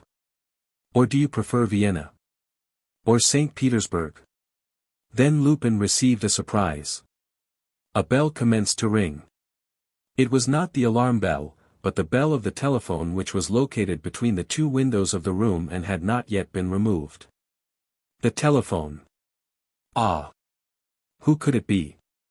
Who was about to fall into this unfortunate trap? Arsène Lupin exhibited an access of rage against the unlucky instrument as if he would like to break it into 1,000 pieces and thus stifle the mysterious voice that was calling for him. But it was Ganimard who took down the receiver, and said, "Hello. Hello. Number 648.73, yes, this is it." Then Sholmes stepped up, and, with an air of authority, pushed Ganimard aside, took the receiver, and covered the transmitter with his handkerchief in order to obscure the tone of his voice. At that moment he glanced toward Lupin, and the look which they exchanged indicated that the same idea had occurred to each of them, and that they foresaw the ultimate result of that theory. It was the blonde lady who was telephoning. She wished to telephone to Felix Davy, or rather to Maxime Bermond, and it was to Sholmes she was about to speak. The Englishman said, "Hello. Hello." Then, after a silence, he said, "Yes, it is I, Maxime." The drama had commenced and was progressing with tragic precision. Lupin, the irrepressible and nonchalant Lupin, did not attempt to conceal his anxiety, and he strained every nerve in a desire to hear or, at least, to divine the purport of the conversation. And Sholmes continued, in reply to the mysterious voice. "Hello. Hello. Yes, everything has been moved, and I am just ready to leave here and meet you as we agreed. Where? Where you are now. Don't believe that he is here yet. Sholmes stopped, seeking for words. It was clear that he was trying to question the girl without betraying himself, and that he was ignorant of her whereabouts. Moreover, Ganimard's presence seemed to embarrass him. Ah! If some miracle would only interrupt that cursed conversation. Lupin prayed for it with all his strength, with all the intensity of his incited nerves. After a momentary pause, Sholmes continued. Hello. Hello. Do you hear me? I can't hear you very well. Can scarcely make out what you say. Are you listening? Well, I think you had better return home. No danger now. But he is in England. I have received a telegram from Southampton announcing his arrival. The sarcasm of those words.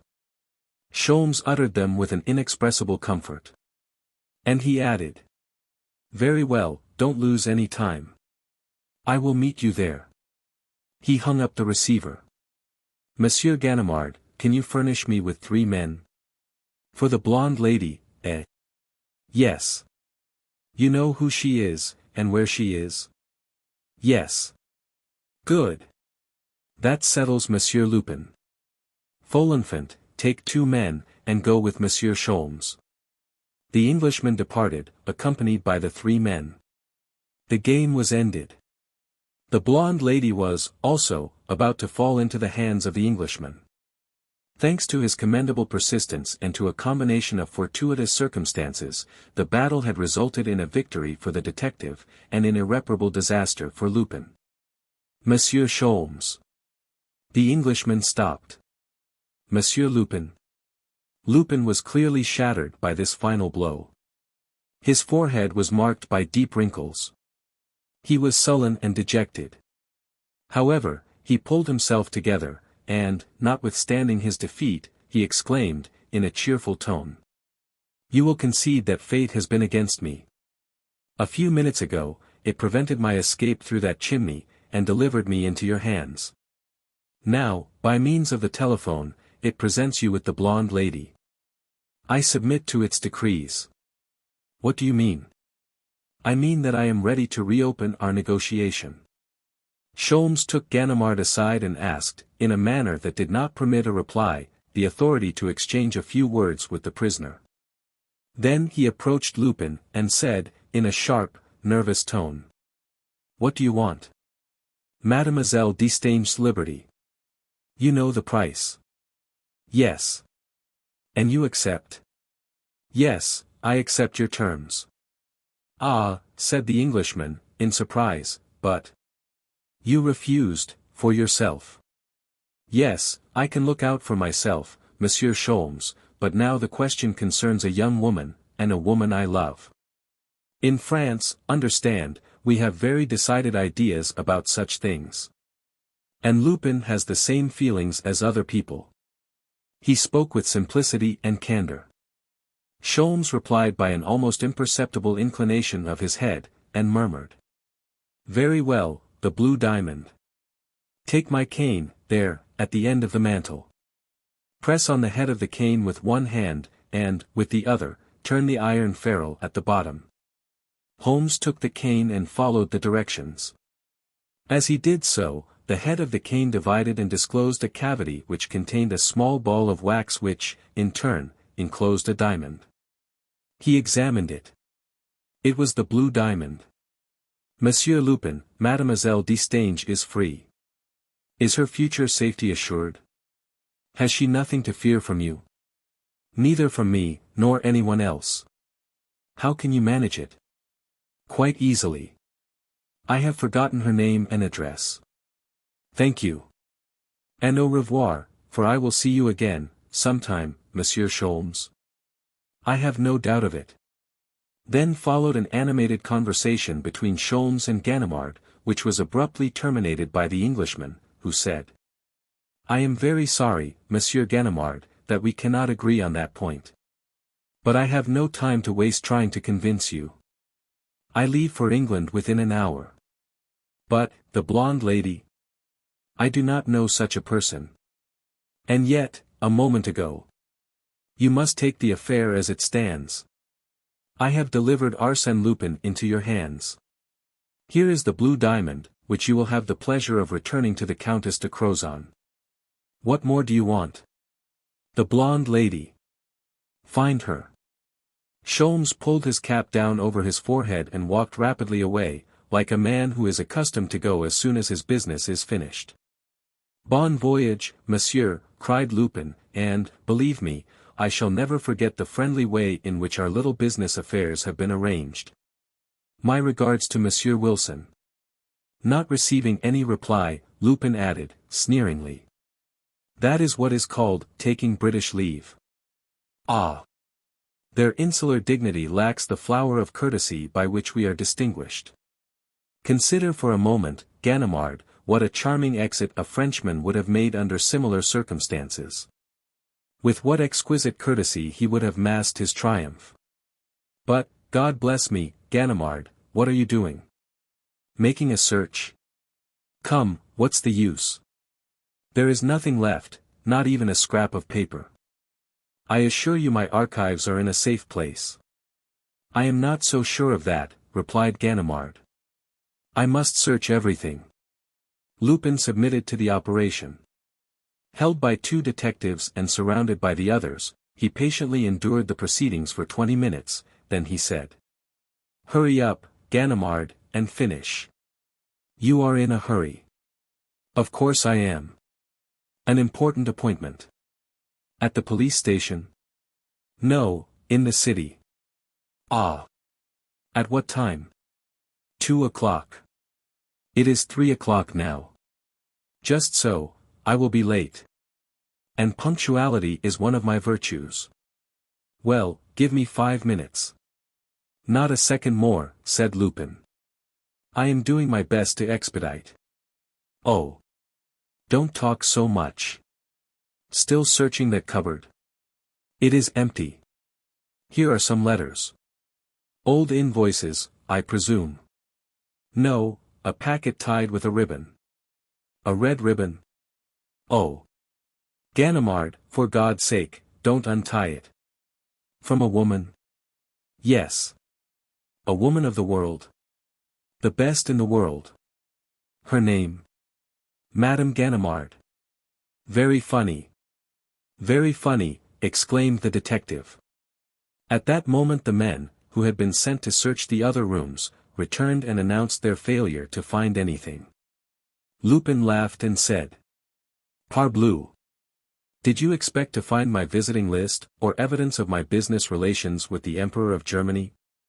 But I can tell you what you should investigate, Ganimard, all the little mysteries of this apartment. For instance, that gas pipe is a speaking tube. That chimney contains a stairway. That wall is hollow. And the marvelous system of bells. Ah! Ganimard, just press that button. Ganimard obeyed. Did you hear anything? Asked Lupin. No. Neither did I. And yet you notified my aeronaut to prepare the dirigible balloon which will soon carry us into the clouds. Come, said Ganimard, who had completed his search, we've had enough nonsense, let's be off. He started away, followed by his men. Lupin did not move. His guardians pushed him in vain. Well, said Ganimard, do you refuse to go? Not at all. But it depends. On what? Where you want to take me? To the station house, of course. Then I refuse to go. I have no business there. Are you crazy? Did I not tell you that I had an important appointment? Lupin. Why, Ganimard, I have an appointment with the blonde lady, and do you suppose I would be so discourteous as to cause her a moment's anxiety? That would be very ungentlemanly. Listen, Lupin, said the detective, who was becoming annoyed by this persiflage, I have been very patient with you, but I will endure no more. Follow me. Impossible, I have an appointment and I shall keep it. For the last time, follow me. Impossible. At a sign from Ganimard 2 men seized Lupin by the arms, but they released him at once, uttering cries of pain. Lupin had thrust 2 long needles into them.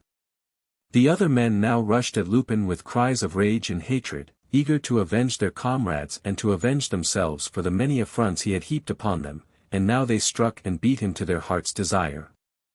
A violent blow on the temple felled Lupin to the floor. "If you hurt him you will answer to me," growled Ganimard, in a rage. He leaned over Lupin to ascertain his condition. Then, learning that he was breathing freely, Ganimard ordered his men to carry the prisoner by the head and feet, while he himself supported the body. "Go gently, now. Don't jolt him. Ah! The brutes would have killed him. Well, Lupin, how goes it?" "None too well, Ganimard, you let them knock me out." "It was your own fault, you were so obstinate," replied Ganimard. "But I hope they didn't hurt you." They had left the apartment and were now on the landing. Lupin groaned and stammered. "Ganimard, the elevator, they are breaking my bones." "A good idea, an excellent idea," replied Ganimard. "Besides, the stairway is too narrow." He summoned the elevator. They placed Lupin on the seat with the greatest care. Ganimard took his place beside him and said to his men, "Go down the stairs and wait for me below. Understand?" Ganimard closed the door of the elevator. Suddenly the elevator shot upward like a balloon released from its cable. Lupin burst into a fit of sardonic laughter. "Good God!" cried Ganimard, as he made a frantic search in the dark for the button of descent. Having found it, he cried, "The 5th floor. Watch the door of the 5th floor."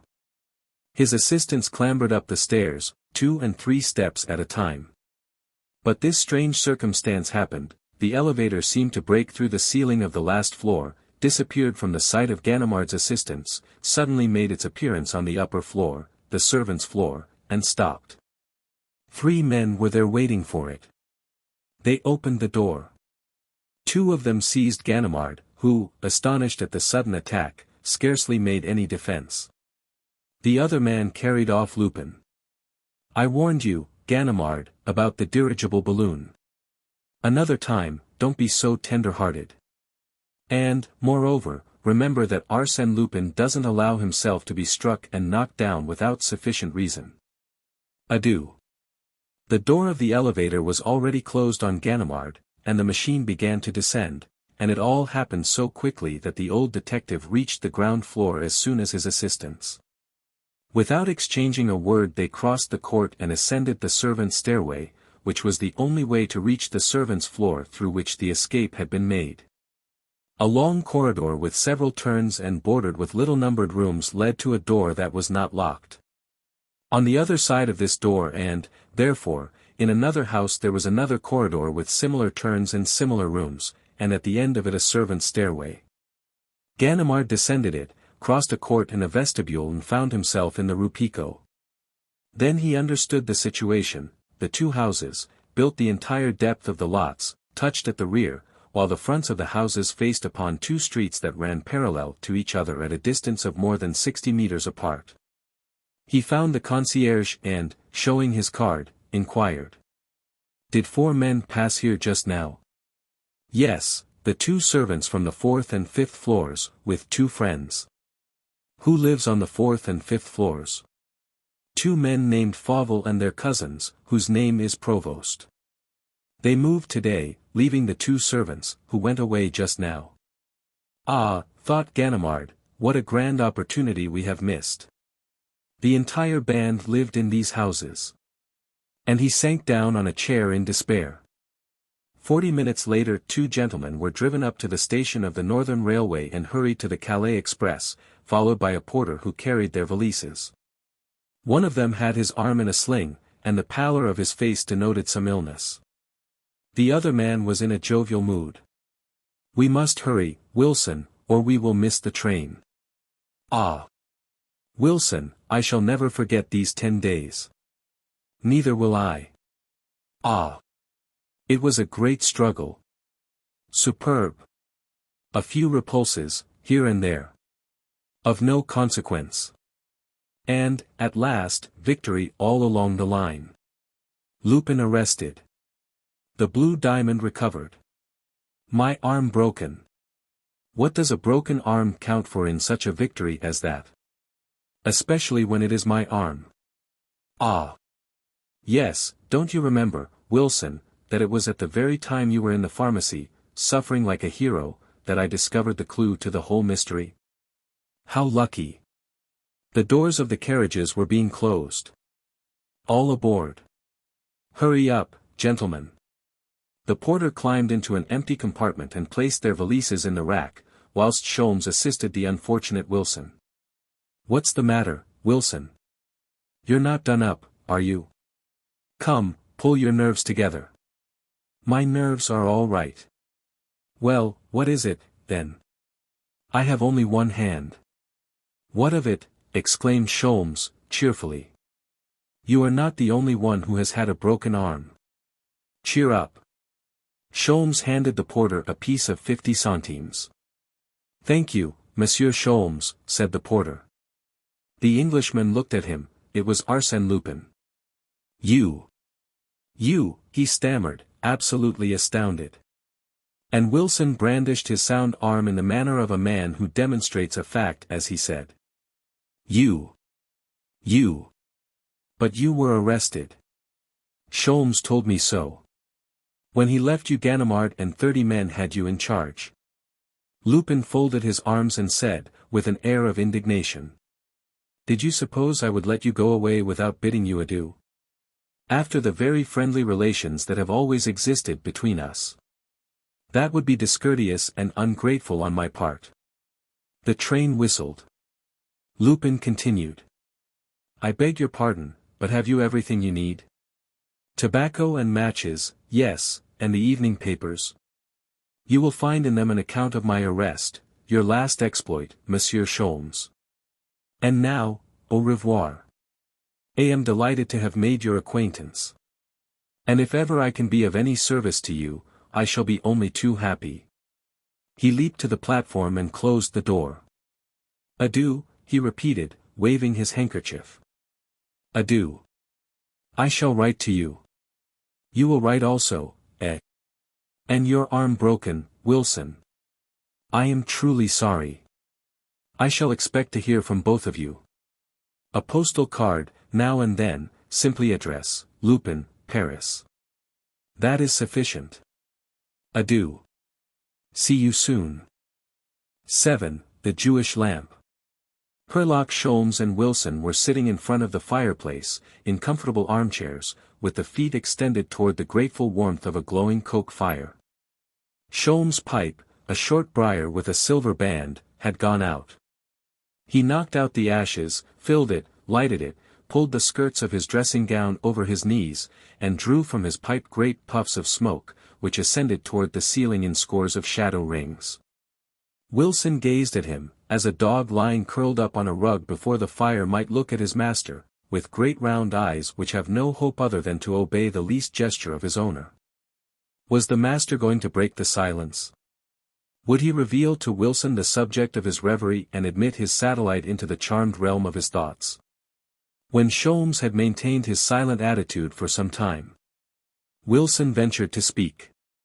Everything seems quiet now. Not the shadow of a case to occupy our leisure moments. Sholmes did not reply, but the rings of smoke emitted by Sholmes were better formed. And Wilson observed that his companion drew considerable pleasure from that trifling fact, an indication that the great man was not absorbed in any serious meditation. Wilson, discouraged, arose and went to the window. The lonely street extended between the gloomy facades of grimy houses, unusually gloomy this morning by reason of a heavy downfall of rain. A cab passed, then another. Wilson made an entry of their numbers in his memorandum book. One never knows. Ah, he exclaimed, the postman. The man entered, shown in by the servant. 2 registered letters, sir, if you will sign, please. Sholmes signed the receipts, accompanied the man to the door, and was opening one of the letters as he returned. It seems to please you, remarked Wilson, after a moment's silence. "This letter contains a very interesting proposition. You are anxious for a case, here's one. Read." Wilson read. "Monsieur. I desire the benefit of your services and experience. I have been the victim of a serious theft, and the investigation has as yet been unsuccessful.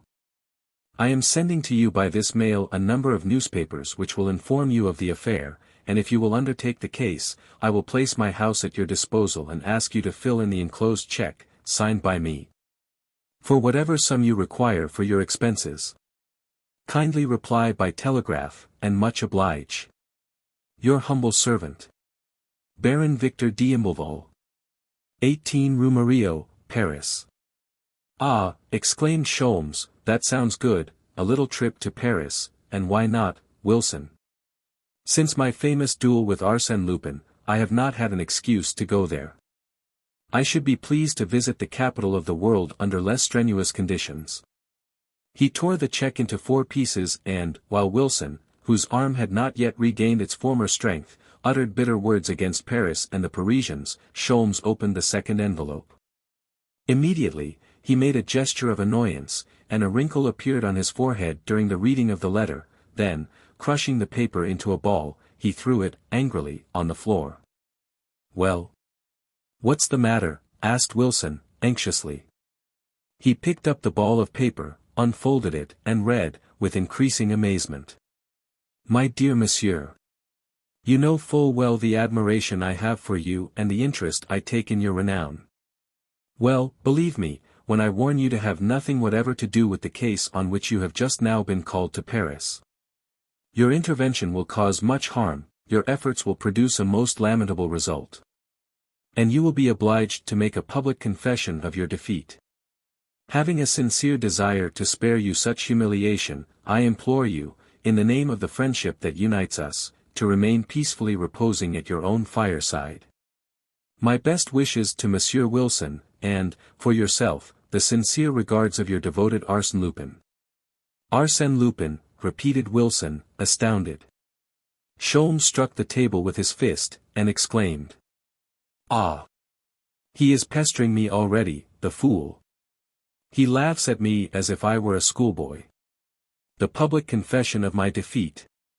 Didn't I force him to disgorge the blue diamond?" "I tell you, he's afraid," suggested Wilson. "Nonsense. Arsène Lupin is not afraid, and this taunting letter proves it. But how did he know that the Baron d'Imblevalle had written to you?" "What do I know about it?" "You do ask some stupid questions, my boy." "I thought. I supposed." "What? That I am a clairvoyant? Or a sorcerer?" "No, but I have seen you do some marvelous things." "No person can perform marvelous things." "I know more than you. I reflect, I deduct, I conclude, that is all, but I do not divine. Only fools divine." Wilson assumed the attitude of a whipped cur, and resolved not to make a fool of himself by trying to divine why Sholmes paced the room with quick, nervous strides.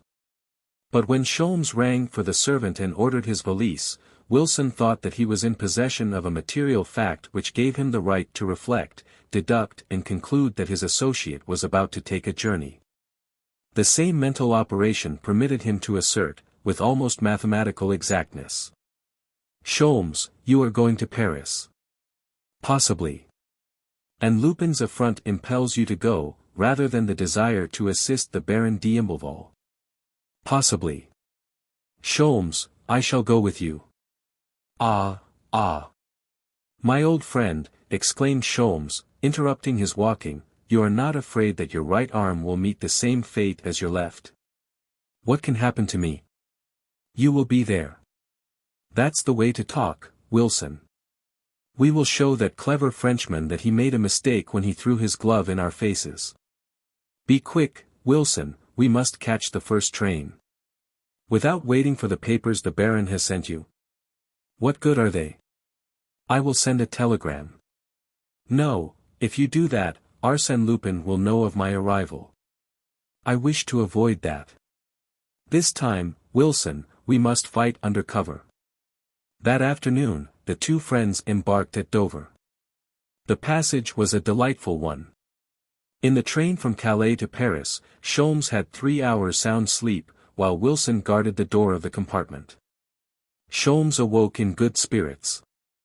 He was delighted at the idea of another duel with Arsène Lupin, and he rubbed his hands with the satisfied air of a man who looks forward to a pleasant vacation. "At last," exclaimed Wilson, "we are getting to work again." And he rubbed his hands with the same satisfied air. At the station, Sholmes took the wraps and, followed by Wilson, who carried the valises, he gave up his tickets and started off briskly. "Fine weather, Wilson. Blue sky and sunshine. Paris is giving us a royal reception." "Yes, but what a crowd." "So much the better, Wilson, we will pass unnoticed. No one will recognize us in such a crowd. Is this Monsieur Sholmes?" He stopped, somewhat puzzled. Who the deuce could thus address him by his name? A woman stood beside him, a young girl whose simple dress outlined her slender form and whose pretty face had a sad and anxious expression. She repeated her inquiry. "You are Monsieur Sholmes?" As he still remained silent, as much from confusion as from a habit of prudence, the girl asked a third time. "Have I the honor of addressing Monsieur Sholmes?" "What do you want?" he replied, testily, considering the incident a suspicious one. "You must listen to me, Monsieur Sholmes, as it is a serious matter. I know that you are going to the Rue Murillo." "What do you say?" "I know. Rue Murillo, number 18. Well, you must not go, no, you must not. I assure you that you will regret it. Do not think that I have any interest in the matter. I do it because it is right, because my conscience tells me to do it." Sholmes tried to get away, but she persisted. "Oh. I beg of you, don't neglect my advice. Ah. If I only knew how to convince you. Look at me. Look into my eyes. They are sincere, they speak the truth." She gazed at Sholmes, fearlessly but innocently, with those beautiful eyes, serious and clear, in which her very soul seemed to be reflected. Wilson nodded his head, as he said. "Mademoiselle looks honest." "Yes," she implored, "and you must have confidence." "I have confidence in you, mademoiselle," replied Wilson. "Oh, how happy you make me. And so has your friend." "I feel it. I am sure of it. What happiness. Everything will be all right now. What a good idea of mine. Ah. Yes, there is a train for Calais in 20 minutes. You will take it. Quick, follow me, you must come this way, there is just time." She tried to drag them along. Sholmes seized her arm, and in as gentle a voice as he could assume, said to her.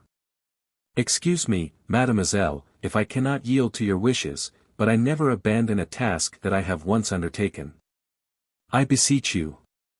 I implore you. Ah, if you could only understand." Sholmes passed outside and walked away at a quick pace. Wilson said to the girl. "Have no fear, he will be in at the finish. He never failed yet." And he ran to overtake Sholmes. Herlock Sholmes, Arsène Lupin.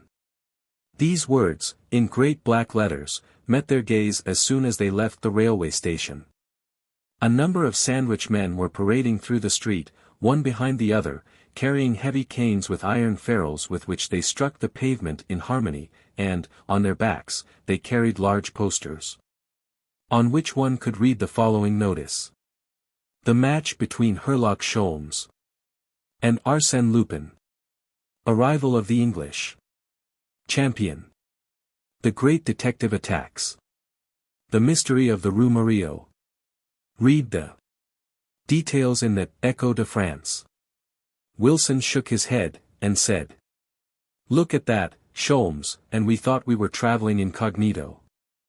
I shouldn't be surprised to find the Republican Guard waiting for us at the Rue Murillo to give us an official reception with toasts and champagne." "Wilson, when you get funny, you get beastly funny," growled Sholmes. Then he approached one of the sandwich men with the obvious intention of seizing him in his powerful grip and crushing him, together with his infernal signboard. There was quite a crowd gathered about the men, reading the notices, and joking and laughing. Repressing a furious access of rage, Sholmes said to the man. "When did they hire you?" "This morning." "How long have you been parading?" "About an hour." "But the boards were ready before that?" "Oh, yes, they were ready when we went to the agency this morning." So then it appears that Arsène Lupin had foreseen that he, Sholmes, would accept the challenge. More than that, the letter written by Lupin showed that he was eager for the fray and that he was prepared to measure swords once more with his formidable rival. Why? What motive could Arsène Lupin have in renewing the struggle?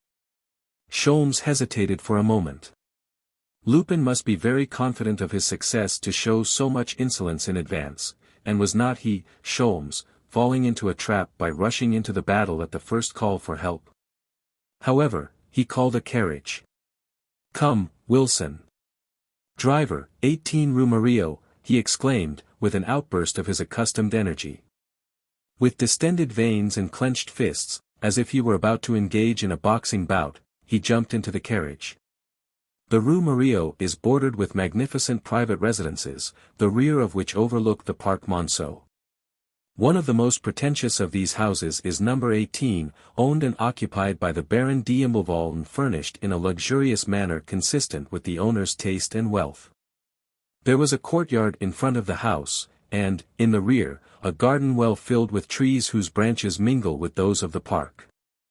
After ringing the bell, the two Englishmen were admitted, crossed the courtyard, and were received at the door by a footman who showed them into a small parlour facing the garden in the rear of the house. They sat down and, glancing about, made a rapid inspection of the many valuable objects with which the room was filled. "Everything very choice," murmured Wilson, "and in the best of taste." It is a safe deduction to make that those who had the leisure to collect these articles must now be at least 50 years of age. The door opened, and the Baron d'Imblevalle entered, followed by his wife. Contrary to the deduction made by Wilson, they were both quite young, of elegant appearance, and vivacious in speech and action. They were profuse in their expressions of gratitude. "So kind of you to come. Sorry to have caused you so much trouble. The theft now seems of little consequence, since it has procured us this pleasure." "How charming these French people are," thought Wilson, evolving one of his commonplace deductions. "But time is money," exclaimed the Baron, "especially your time, Monsieur Sholmes. So I will come to the point. Now, what do you think of the affair? Do you think you can succeed in it? Before I can answer that I must know what it is about." "I thought you knew." "No, so I must ask you for full particulars, even to the smallest detail. First, what is the nature of the case?" "A theft." "When did it take place?" "Last Saturday," replied the Baron, "or, at least, some time during Saturday night or Sunday morning." "That was 6 days ago. Now, you can tell me all about it." "In the first place, monsieur, I must tell you that my wife and I, conforming to the manner of life that our position demands, go out very little. The education of our children, a few receptions, and the care and decoration of our house, such constitutes our life. And nearly all our evenings are spent in this little room, which is my wife's boudoir, and in which we have gathered a few artistic objects. Last Saturday night, about 11 o'clock, I turned off the electric lights, and my wife and I retired, as usual, to our room." "Where is your room?" "It adjoins this." "That is the door." Next morning, that is to say, Sunday morning, I arose quite early. As Suzanne, my wife, was still asleep, I passed into the boudoir as quietly as possible so as not to wake her. What was my astonishment when I found that window open, as we had left it closed the evening before. "A servant. No one enters here in the morning until we ring. Besides, I always take the precaution to bolt the second door which communicates with the antechamber. Therefore, the window must have been open from the outside. Besides, I have some evidence of that, the second pane of glass from the right, close to the fastening, had been cut. And what does that window overlook? As you can see for yourself, it opens on a little balcony, surrounded by a stone railing. Here, we are on the first floor, and you can see the garden behind the house and the iron fence which separates it from the Parc Monceau.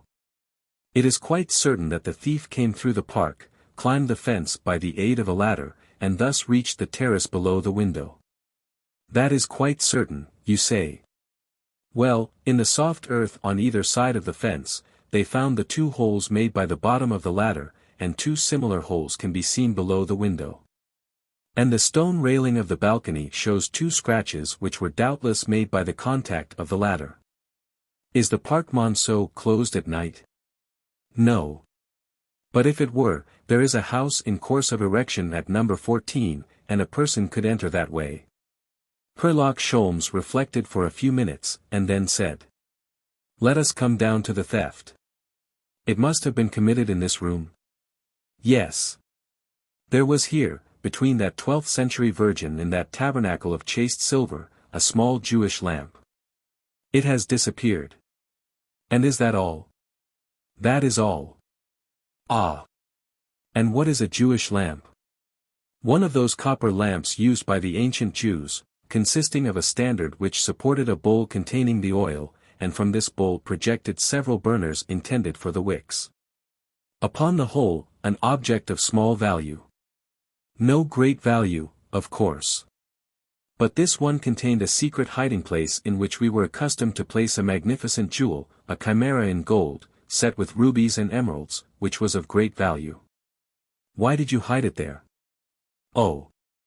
I can't give any reason, monsieur, unless it was an odd fancy to utilize a hiding place of that kind. Did anyone know it? No. No one, except the thief, said Sholmes. Otherwise he would not have taken the trouble to steal the lamp. Of course. But how could he know it, as it was only by accident that the secret mechanism of the lamp was revealed to us? A similar accident has revealed it to someone else, a servant, or an acquaintance. But let us proceed. I suppose the police have been notified? Yes. The examining magistrate has completed his investigation. The reporter detectives attached to the leading newspapers have also made their investigations. But, as I wrote to you, it seems to me the mystery will never be solved. Sholmes arose, went to the window, examined the casement, the balcony, the terrace, studied the scratches on the stone railing with his magnifying glass, and then requested Mon d'Imbleval to show him the garden. Outside, Sholmes sat down in a rattan chair and gazed at the roof of the house in a dreamy way. Then he walked over to the 2 little wooden boxes with which they had covered the holes made in the ground by the bottom of the ladder with a view of preserving them intact. He raised the boxes, kneeled on the ground, scrutinized the holes and made some measurements. After making a similar examination of the holes near the fence, he and the Baron returned to the boudoir where Madame d'Imbleval was waiting for them. After a short silence Sholmes said, "At the very outset of your story, Baron, I was surprised at the very simple methods employed by the thief. To raise a ladder, cut a window pane, select a valuable article, and walk out again, no, that is not the way such things are done. All that is too plain, too simple. Well, what do you think? That the Jewish lamp was stolen under the direction of Arsène Lupin."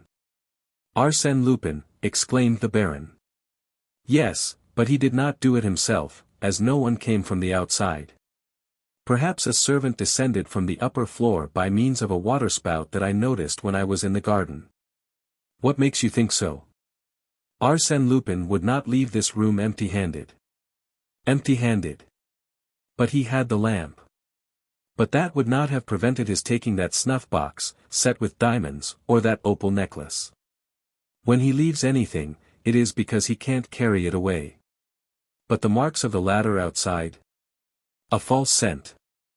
Placed there simply to avert suspicion. And the scratches on the balustrade? A farce. They were made with a piece of sandpaper. See, here are scraps of the paper that I picked up in the garden. And what about the marks made by the bottom of the ladder? Counterfeit. Examine the two rectangular holes below the window, and the two holes near the fence. They are of a similar form, but I find that the two holes near the house are closer to each other than the two holes near the fence. What does that fact suggest? To me, it suggested that the four holes were made by a piece of wood prepared for the purpose. The better proof would be the piece of wood itself. Here it is, said Sholmes, I found it in the garden, under the box of a laurel tree. The Baron bowed to Sholmes in recognition of his skill. Only 40 minutes had elapsed since the Englishman had entered the house, and he had already exploded all the theories theretofore formed, and which had been based on what appeared to be obvious and undeniable facts. But what now appeared to be the real facts of the case rested upon a more solid foundation, to wit, the astute reasoning of a Herlock Sholmes. The accusation which you make against one of our household is a very serious matter, said the Baroness.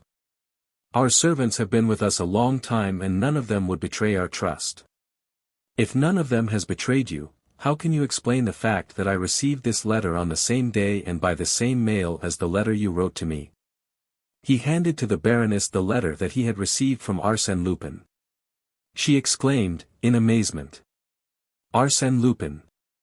How could he know? Did you tell anyone that you had written to me? No one, replied the Baron. The idea occurred to us the other evening at the dinner table. Before the servants? No, only our two children. Oh, no. Sophie and Henriette had left the table, hadn't they, Suzanne? Madame d'Imblevalle, after a moment's reflection, replied. Yes, they had gone to Mademoiselle. Mademoiselle? Queried Sholmes. The governess, Mademoiselle Alice Demon. Does she take her meals with you? No. Her meals are served in her room. Wilson had an idea. He said. The letter written to my friend Herlock Sholmes was posted? Of course. Who posted it? Dominique, who has been my valet for 20 years, replied the Baron. Any search in that direction would be a waste of time. One never wastes his time when engaged in a search, said Wilson, sententiously. This preliminary investigation now ended, and Sholmes asked permission to retire. At dinner, an hour later, he saw Sophie and Henriette, the two children of the family, one was 6 and the other 8 years of age. There was very little conversation at the table. Sholmes responded to the friendly advances of his hosts in such a curt manner that they were soon reduced to silence. When the coffee was served, Sholmes swallowed the contents of his cup, and rose to take his leave. At that moment, a servant entered with a telephone message addressed to Sholmes. He opened it, and read. You have my enthusiastic admiration. The results attained by you in so short a time are simply marvelous. I am dismayed. Arsène Lupin. Sholmes made a gesture of indignation and handed the message to the Baron, saying. What do you think now, monsieur? Are the walls of your house furnished with eyes and ears? I don't understand it, said the Baron, in amazement. Nor do I. But I do understand that Lupin has knowledge of everything that occurs in this house. He knows every movement, every word. There is no doubt of it. But how does he get his information? That is the first mystery I have to solve, and when I know that I will know everything. That night, Wilson retired with the clear conscience of a man who has performed his whole duty and thus acquired an undoubted right to sleep and repose. So he fell asleep very quickly, and was soon enjoying the most delightful dreams in which he pursued Lupin and captured him single-handed, and the sensation was so vivid and exciting that it woke him from his sleep. Someone was standing at his bedside. He seized his revolver, and cried. Don't move, Lupin, or I'll fire. The deuce. Wilson, what do you mean? Oh. It is you, Sholmes. Do you want me? I want to show you something. Get up. Sholmes led him to the window, and said. Look. On the other side of the fence. In the park? Yes. What do you see? I don't see anything. Yes, you do see something. Ah. Of course, a shadow, two of them. Yes, close to the fence. See, they are moving. Come, quick. Quickly they descended the stairs, and reached a room which opened into the garden. Through the glass door they could see the two shadowy forms in the same place. "It is very strange," said Sholmes, "but it seems to me I can hear a noise inside the house." "Inside the house? Impossible. Everybody is asleep." "Well, listen." At that moment a low whistle came from the other side of the fence, and they perceived a dim light which appeared to come from the house. "The Baron must have turned on the light in his room. It is just above us." "That must have been the noise you heard," said Wilson. "Perhaps they are watching the fence also." Then there was a second whistle, softer than before. "I don't understand it, I don't understand," said Sholmes, irritably. "No more do I," confessed Wilson. Sholmes turned the key, drew the bolt, and quietly opened the door. A third whistle, louder than before, and modulated to another form. And the noise above their heads became more pronounced. Sholmes said, "It seems to be on the balcony outside the boudoir window." He put his head through the half-opened door, but immediately recoiled, with a stifled oath. Then Wilson looked. Quite close to them there was a ladder, the upper end of which was resting on the balcony. "The deuce," said Sholmes, "there is someone in the boudoir." "That is what we heard. Quick, let us remove the ladder." But at that instant a man slid down the ladder and ran toward the spot where his accomplices were waiting for him outside the fence. He carried the ladder with him. Sholmes and Wilson pursued the man and overtook him just as he was placing the ladder against the fence. From the other side of the fence 2 shots were fired. "Wounded?" cried Sholmes. "No," replied Wilson. Wilson seized the man by the body and tried to hold him, but the man turned and plunged a knife into Wilson's breast. He uttered a groan, staggered and fell. "Damnation," muttered Sholmes, "if they have killed him I will kill them." He laid Wilson on the grass and rushed toward the ladder. Too late, the man had climbed the fence and, accompanied by his confederates, had fled through the bushes. "Wilson, Wilson, it is not serious, Hein. Merely a scratch." The house door opened, and Monsieur d'Imblevalle appeared, followed by the servants, carrying candles. "What's the matter?" asked the Baron. "Is Monsieur Wilson wounded?" "Oh. It's nothing, a mere scratch," repeated Sholmes, trying to deceive himself. The blood was flowing profusely, and Wilson's face was livid. 20 minutes later the doctor ascertained that the point of the knife had penetrated to within 1.5 inches of the heart. 1.5 inches of the heart. "Wilson always was lucky," said Sholmes, in an envious tone. "Lucky, lucky," muttered the doctor. "Of course.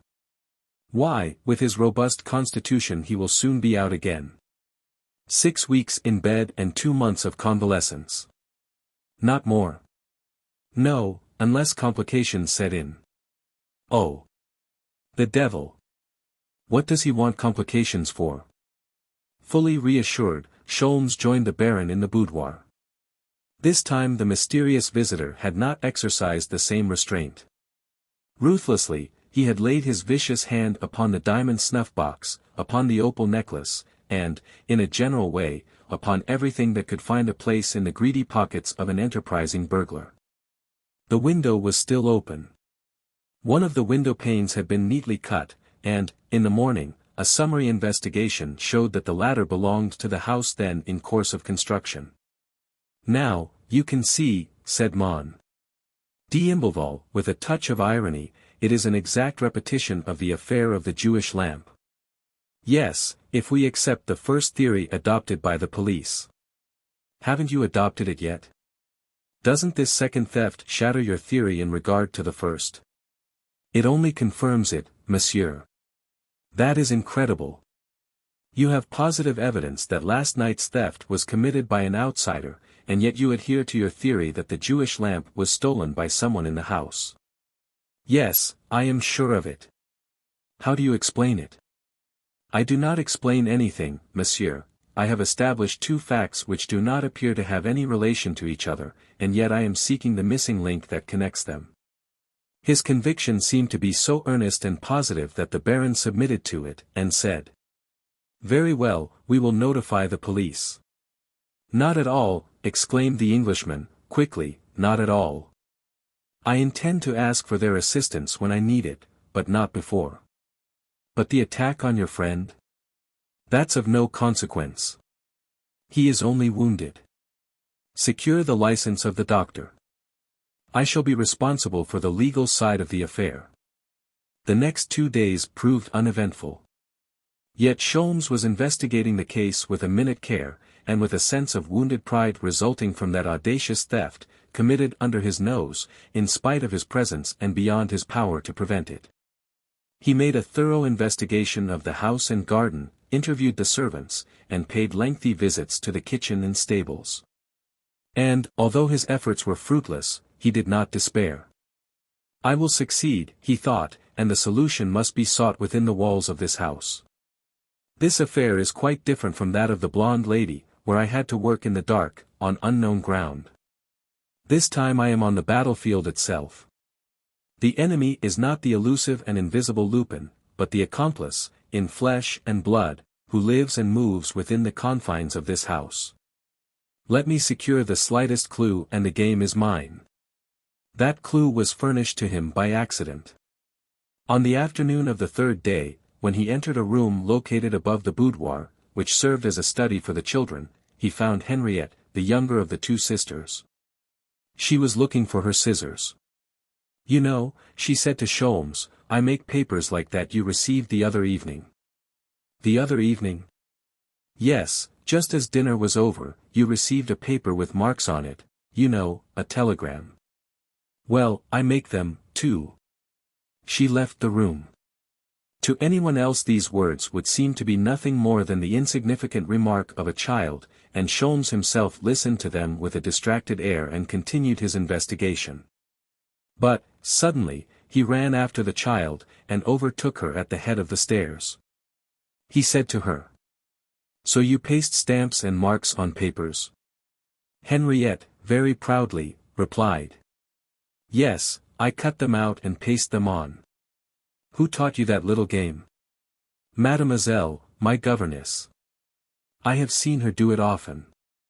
She takes words out of the newspapers and pastes them. What does she make out of them? Telegrams and letters that she sends away." Herlock Sholmes returned to the study, greatly puzzled by the information and seeking to draw from it a logical deduction. There was a pile of newspapers on the mantel. He opened them and found that many words and, in some places, entire lines had been cut out. But, after reading a few of the words which preceded or followed, he decided that the missing words had been cut out at random, probably by the child. It was possible that one of the newspapers had been cut by Mademoiselle, but how could he assure himself that such was the case? Mechanically, Sholmes turned over the schoolbooks on the table. Then others which were lying on the shelf of a bookcase. Suddenly he uttered a cry of joy. In a corner of the bookcase, under a pile of old exercise books, he found a child's alphabet book, in which the letters were ornamented with pictures, and on one of the pages of that book he discovered a place where a word had been removed. He examined it. It was a list of the days of the week. Monday, Tuesday, Wednesday, etc. The word Saturday was missing. Now, the theft of the Jewish lamp had occurred on a Saturday night. Sholmes experienced that slight fluttering of the heart which always announced to him, in the clearest manner, that he had discovered the road which leads to victory. That ray of truth, that feeling of certainty, never deceived him. With nervous fingers he hastened to examine the balance of the book. Very soon he made another discovery. It was a page composed of capital letters, followed by a line of figures. 9 of those letters and 3 of those figures had been carefully cut out. Sholmes made a list of the missing letters and figures in his memorandum book, in alphabetical and numerical order, and obtained the following result. Denapes, 237. Well. At first sight, it is a rather formidable puzzle, he murmured, but, by transposing the letters and using all of them, is it possible to form 1, 2, or 3 complete words? Sholmes tried it, in vain. Only one solution seemed possible. It constantly appeared before him, no matter which way he tried to juggle the letters, until, at length, he was satisfied it was the true solution, since it harmonized with the logic of the facts and the general circumstances of the case. As that page of the book did not contain any duplicate letters, it was probable, in fact quite certain, that the words he could form from those letters would be incomplete. And that the original words had been completed with letters taken from other pages. Under those conditions he obtained the following solution: errors and omissions accepted. Répond Z, ch. 237. The first word was quite clear, répondez, reply. A letter E is missing because it occurs twice in the word, and the book furnished only one letter of each kind. As to the second incomplete word, no doubt it formed, with the aid of the number 237, an address to which the reply was to be sent. They appointed Saturday as the time, and requested a reply to be sent to the address ch. 237. Or, perhaps, ch. 237 was an address for a letter to be sent to the general delivery of some post office, or, again, they might form a part of some incomplete word. Sholmes searched the book once more, but did not discover that any other letters had been removed. Therefore, until further orders, he decided to adhere to the foregoing interpretation. Henriette returned and observed what he was doing. "Amusing, isn't it?" "Yes, very amusing," he replied. "But, have you any other papers? Or, rather, words already cut out that I can paste?" "Papers? No. And mademoiselle wouldn't like it." "Mademoiselle?" "Yes, she has scolded me already." "Why?" "Because I have told you some things. And she says that a person should never tell things about those they love." "You are quite right." Henriette was delighted to receive his approbation, in fact so highly pleased that she took from a little silk bag that was pinned to her dress some scraps of cloth, 3 buttons, 2 cubes of sugar and, lastly, a piece of paper which she handed to Sholmes. "See, I give it to you just the same." It was the number of a cab, 8279. Where did this number come from? It fell out of her pocketbook. When? Sunday, at Mass, when she was taking out some sous for the collection. Exactly. And now I shall tell you how to keep from being scolded again. Do not tell mademoiselle that you saw me. Sholmes then went to Mont d'Imbleval and questioned him in regard to mademoiselle. The Baron replied, indignantly. "Alice Demon. How can you imagine such a thing? It is utterly impossible. How long has she been in your service?" "Only a year, but there is no one in the house in whom I have greater confidence." "Why have I not seen her yet?" "She has been away for a few days." "But she is here now." "Yes, since her return she has been watching at the bedside of your friend. She has all the qualities of a nurse, gentle, thoughtful. Monsieur Wilson seems much pleased." "Ah," said Sholmes, who had completely neglected to inquire about his friend. After a moment's reflection he asked. "Did she go out on Sunday morning?" "The day after the theft?" "Yes." The Baron called his wife and asked her. She replied. "Mademoiselle went to the 11 o'clock Mass with the children, as usual." "But before that?" "Before that? No. Let me see. I was so upset by the theft. But I remember now that, on the evening before, she asked permission to go out on Sunday morning, to see a cousin who was passing through Paris, I think. But, surely, you don't suspect her?" "Of course not, but I would like to see her." He went to Wilson's room. A woman dressed in a grey cloth dress, as in the hospitals, was bending over the invalid, giving him a drink. When she turned her face Sholmes recognized her as the young girl who had accosted him at the railway station. Alice Demon smiled sweetly, her great serious, innocent eyes showed no sign of embarrassment. The Englishman tried to speak, muttered a few syllables, and stopped. Then she resumed her work, acting quite naturally under Sholmes' astonished gaze, moved the bottles, unrolled and rolled cotton bandages, and again regarded Sholmes with her charming smile of pure innocence.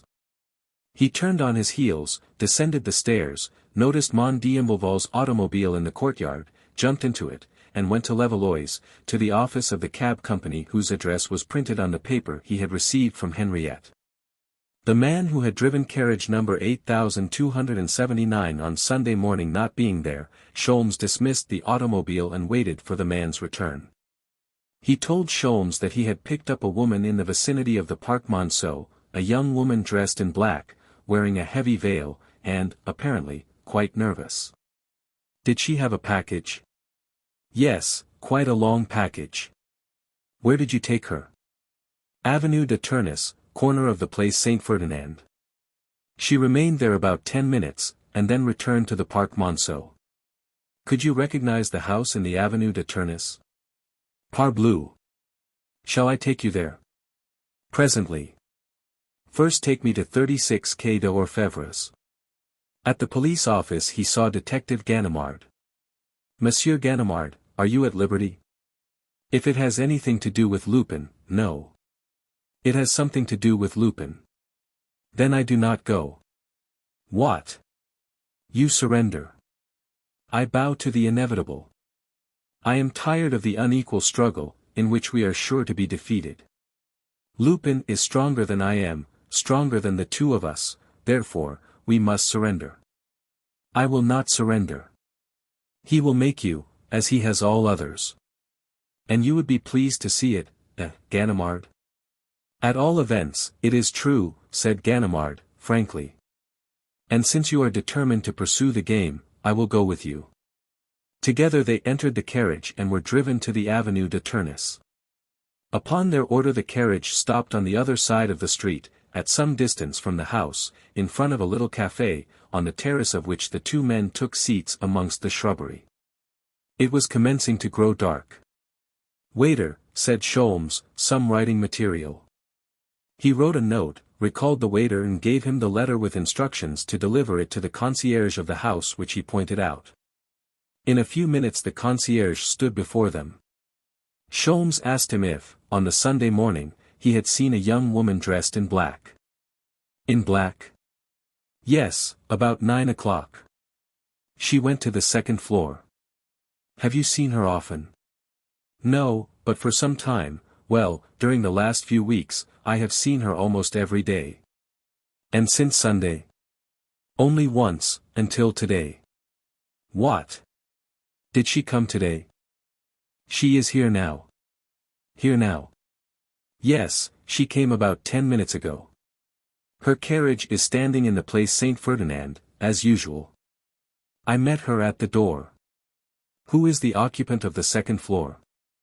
There are two, a modiste, Mademoiselle Languius, and a gentleman who rented 2 furnished rooms a month ago under the name of Bresson.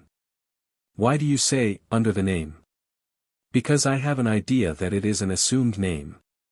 My wife takes care of his rooms, and, well, there are not 2 shirts there with the same initials. Is he there much of the time? No, he is nearly always out. He has not been here for 3 days. Was he here on Saturday night? Saturday night?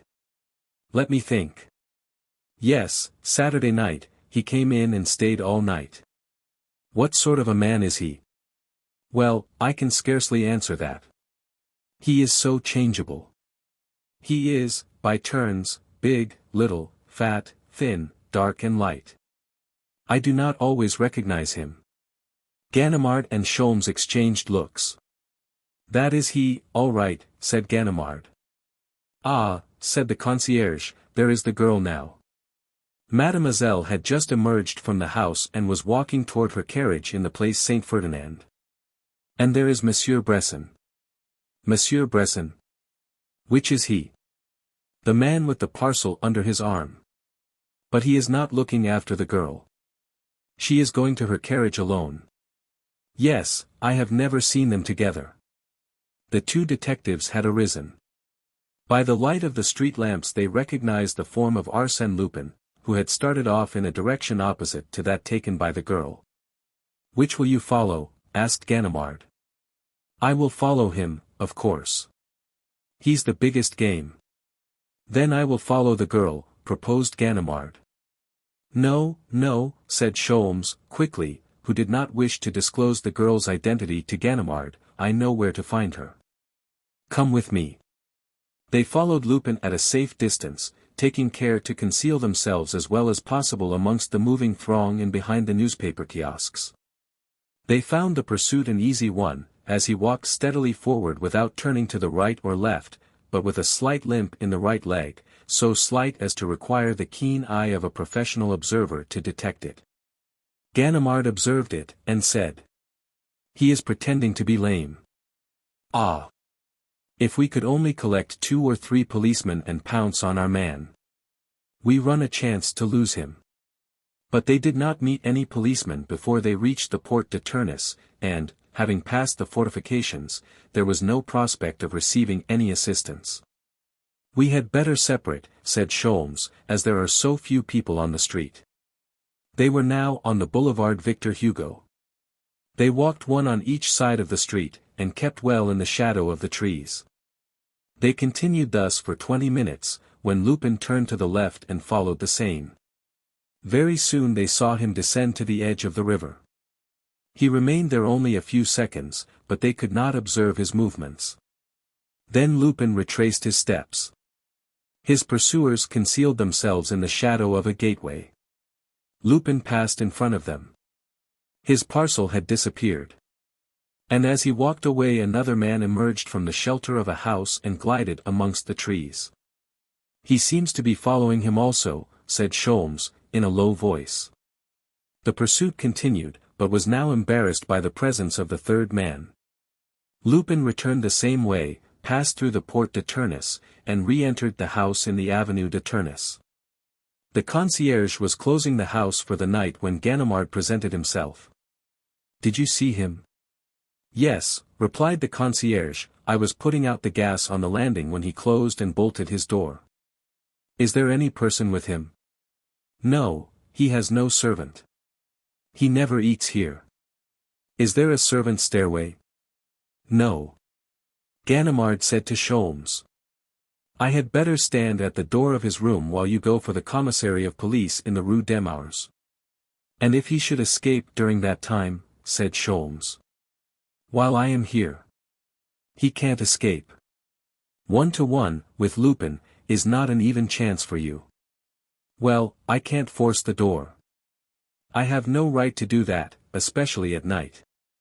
Sholmes shrugged his shoulders and said, "When you arrest Lupin no one will question the methods by which you made the arrest.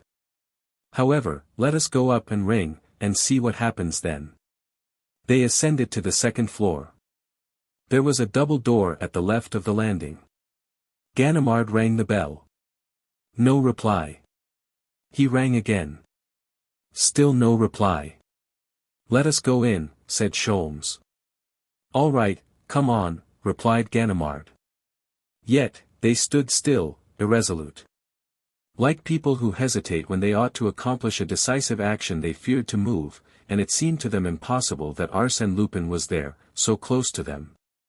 On the other side of that fragile door that could be broken down by one blow of the fist. But they knew Lupin too well to suppose that he would allow himself to be trapped in that stupid manner.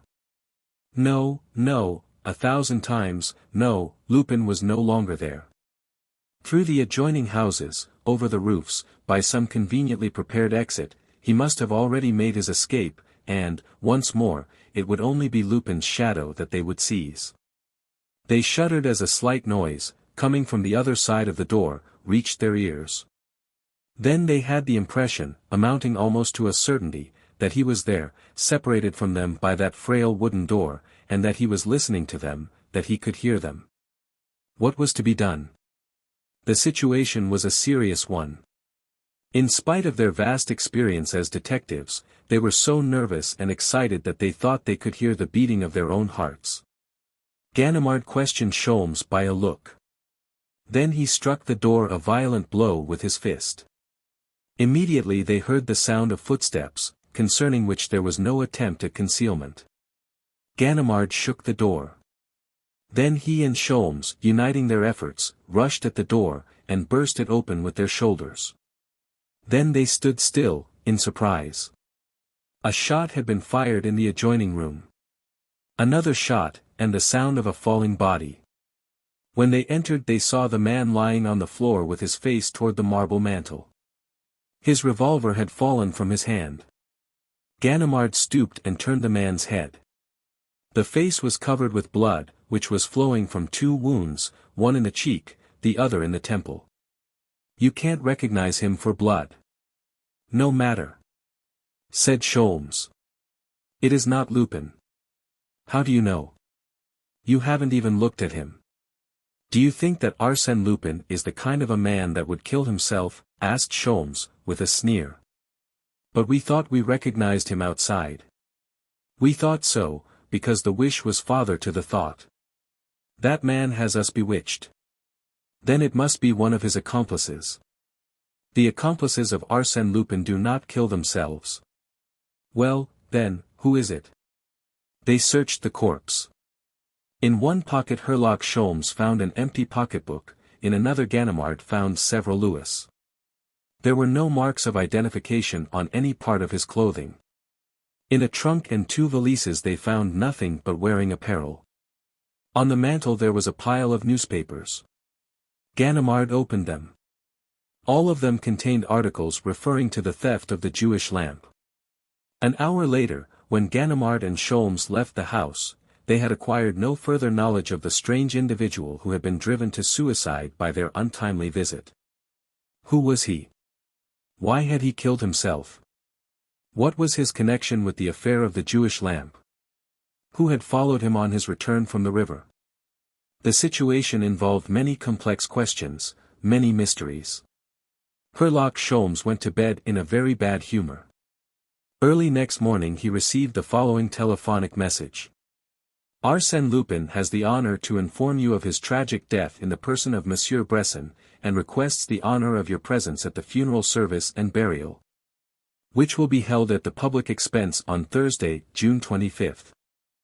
8. The Shipwreck." "That's what I don't like, Wilson," said Herlock Sholmes, after he had read Arsène Lupin's message. "That is what exasperates me in this affair, to feel that the cunning, mocking eye of that fellow follows me everywhere. He sees everything, he knows everything, he reads my inmost thoughts, he even foresees my slightest movement. Ah! He is possessed of a marvelous intuition, far surpassing that of the most instinctive woman, yes, surpassing even that of Herlock Sholmes himself. Nothing escapes him.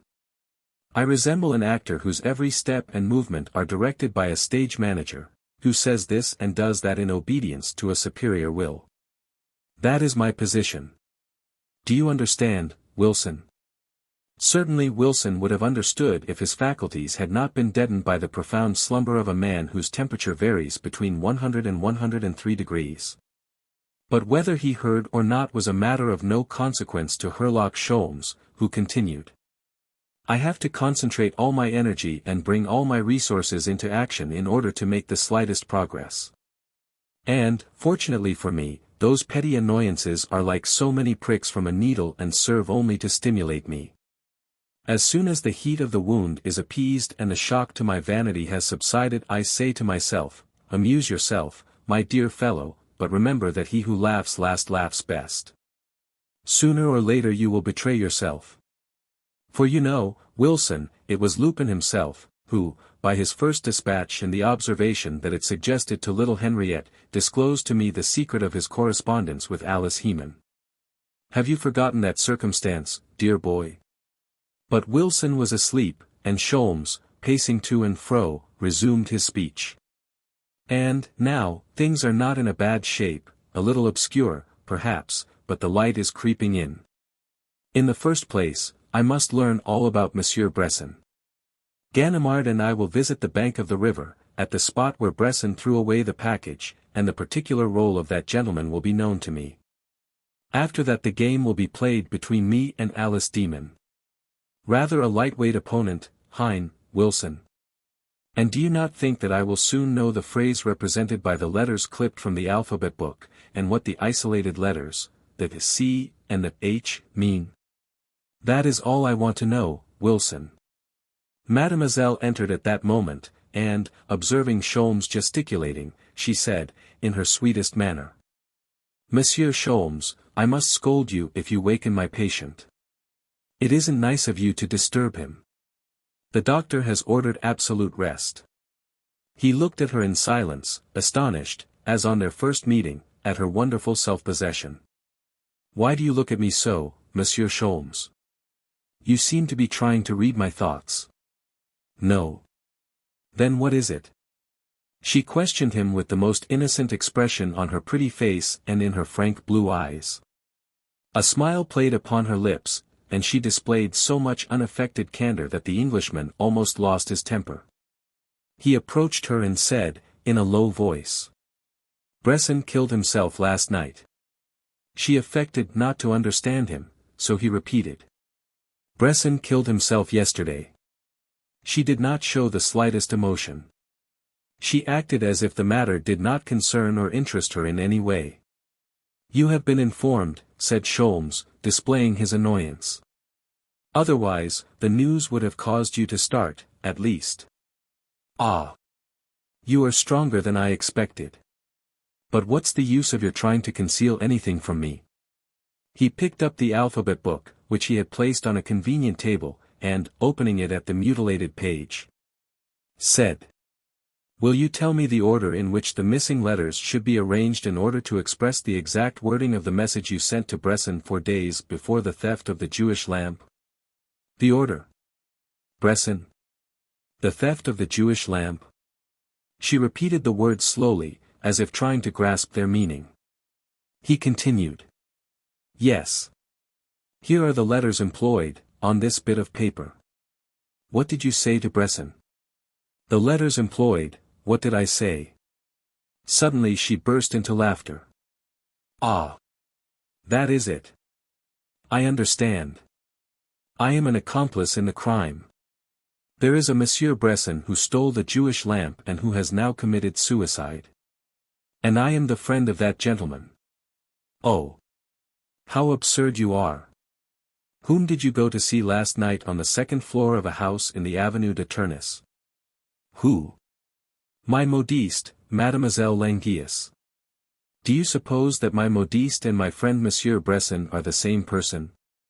Despite all he knew, Sholmes was now in doubt. A person can feign terror, joy, anxiety, in fact all emotions. But a person cannot feign absolute indifference or light, careless laughter. Yet he continued to question her. Why did you accost me the other evening at the Northern Railway station? And why did you entreat me to leave Paris immediately without investigating this theft? Ah! You are too inquisitive, Monsieur Sholmes, she replied, still laughing in the most natural manner. To punish you I will tell you nothing, and, besides, you must watch the patient while I go to the pharmacy on an urgent message. Au revoir. She left the room. I am beaten, by a girl, muttered Sholmes.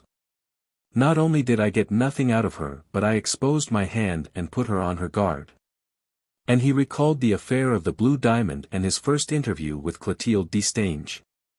Had not the blonde lady met his question with the same unruffled serenity, and was he not once more face to face with one of those creatures who, under the protection and influence of Arsène Lupin, maintain the utmost coolness in the face of a terrible danger? Sholmes. Sholmes. It was Wilson who called him. Sholmes approached the bed, and, leaning over, said. What's the matter, Wilson? Does your wound pain you? Wilson's lips moved, but he could not speak. At last, with a great effort, he stammered. No. Sholmes, it is not she, that is impossible. Come, Wilson, what do you know about it? I tell you that it is she. It is only when I meet one of Lupin's creatures, prepared and instructed by him, that I lose my head and make a fool of myself. I bet you that within an hour Lupin will know all about our interview. Within an hour? What am I saying? Why, he may know already. The visit to the pharmacy, urgent message. All nonsense. She has gone to telephone to Lupin. Sholmes left the house hurriedly, went down the Avenue de Messine, and was just in time to see Mademoiselle enter a pharmacy. 10 minutes later she emerged from the shop carrying some small packages and a bottle wrapped in white paper. But she had not proceeded far, when she was accosted by a man who, with hat in hand and an obsequious air, appeared to be asking for charity. She stopped, gave him something, and proceeded on her way. She spoke to him, said the Englishman to himself. If not a certainty, it was at least an intuition, and quite sufficient to cause him to change his tactics. Leaving the girl to pursue her own course, he followed the suspected mendicant, who walked slowly to the Avenue de Tournis and lingered for a long time around the house in which Bresson had lived. Sometimes raising his eyes to the windows of the second floor and watching the people who entered the house. At the end of an hour he climbed to the top of a tramcar going in the direction of Neuilly. Sholmes followed and took a seat behind the man, and beside a gentleman who was concealed behind the pages of a newspaper. At the fortifications the gentleman lowered the paper, and Sholmes recognized Ganimard, who thereupon whispered, as he pointed to the man in front. It is the man who followed Bresson last night. He has been watching the house for an hour. Anything new in regard to Bresson? Asked Sholmes. Yes, a letter came to his address this morning. This morning? Then it was posted yesterday before the sender could know of Bresson's death. Exactly. It is now in the possession of the examining magistrate. But I read it. It says, he will not accept any compromise. He wants everything, the first thing as well as those of the second affair. Otherwise he will proceed. There is no signature, added Ganimard. It seems to me those few lines won't help us much. I don't agree with you, Monsieur Ganimard. To me those few lines are very interesting. Why so? I can't see it. For reasons that are personal to me, replied Sholmes, with the indifference that he frequently displayed toward his colleague. The tramcar stopped at the Rue de Château, which was the terminus. The man descended and walked away quietly. Sholmes followed at so short a distance that Ganimard protested, saying, "If he should turn around he will suspect us." "He will not turn around." "How do you know?" "He is an accomplice of Arsène Lupin, and the fact that he walks in that manner, with his hands in his pockets, proves, in the first place, that he knows he is being followed and, in the second place, that he is not afraid. But I think we are keeping too close to him. Not too close to prevent his slipping through our fingers. He is too sure of himself. Ah! Look there. In front of that café there are two of the bicycle police. If I summon them to our assistance, how can the man slip through our fingers? Well, our friend doesn't seem to be worried about it. In fact, he is asking for their assistance himself. Mon Dieu, exclaimed Ganimard, he has a nerve. The man approached the two policemen just as they were mounting their bicycles. After a few words with them he leaped on a third bicycle, which was leaning against the wall of the café, and rode away at a fast pace, accompanied by the two policemen. Hein! 1, 2, 3 and away, growled Sholmes. And through whose agency, Monsieur Ganimard? Two of your colleagues. Ah! But Arsène Lupin has a wonderful organization. Bicycle policemen in his service. I told you our man was too calm, too sure of himself. Well, then, said Ganimard, quite vexed, what are we to do now? It is easy enough to laugh. Anyone can do that. Come, come, don't lose your temper. We will get our revenge. But, in the meantime, we need reinforcements. Folenfant is waiting for me at the end of the Avenue de Neuilly. Well, go and get him and join me later. I will follow our fugitive. Sholmes followed the bicycle tracks, which were plainly visible in the dust of the road as two of the machines were furnished with striated tires. Very soon he ascertained that the tracks were leading him to the edge of the Seine, and that the three men had turned in the direction taken by Bresson on the preceding evening. Thus he arrived at the gateway where he and Ganimard had concealed themselves, and, a little farther on, he discovered a mingling of the bicycle tracks which showed that the men had halted at that spot. Directly opposite there was a little point of land which projected into the river and, at the extremity thereof, an old boat was moored. It was there that Bresson had thrown away the package, or, rather, had dropped it. Sholmes descended the bank and saw that the declivity was not steep and the water quite shallow, so it would be quite easy to recover the package, provided the three men had not forestalled him. No, that can't be, he thought, they have not had time. A quarter of an hour at the most. And yet, why did they come this way? A fisherman was seated on the old boat. Sholmes asked him. Did you see three men on bicycles a few minutes ago? The fisherman made a negative gesture. But Sholmes insisted. Three men who stopped on the road just on top of the bank. The fisherman rested his pole under his arm, took a memorandum book from his pocket, wrote on one of the pages, tore it out, and handed it to Sholmes. The Englishman gave a start of surprise. In the middle of the paper which he held in his hand he saw the series of letters cut from the alphabet book. Denoprazio, 237. The man resumed his fishing, sheltered from the sun by a large straw hat, with his coat and vest lying beside him. He was intently watching the cork attached to his line as it floated on the surface of the water. There was a moment of silence, solemn and terrible. Is it he? Conjectured Sholmes, with an anxiety that was almost pitiful. Then the truth burst upon him. It is he. It is he. No one else could remain there so calmly, without the slightest display of anxiety, without the least fear of what might happen. And who else would know the story of those mysterious letters? Alice had warned him by means of her messenger. Suddenly the Englishman felt that his own hand had involuntarily seized the handle of his revolver, and that his eyes were fixed on the man's back, a little below the neck. One movement, and the drama would be finished, the life of the strange adventurer would come to a miserable end. The fisherman did not stir. Sholmes nervously toyed with his revolver, and experienced a wild desire to fire it and end everything. But the horror of such an act was repugnant to his nature. Death would be certain and would end all. Ah, he thought, let him get up and defend himself. If he doesn't, so much the worse for him. 1 second more, and I fire. But a sound of footsteps behind him caused him to turn his head. It was Ganimard coming with some assistance. Then, quickly changing his plans, Sholmes leaped into the boat, which was broken from its moorings by his sudden action. He pounced upon the man and seized him around the body. They rolled to the bottom of the boat together. Well, now, exclaimed Lupin, struggling to free himself, what does this mean?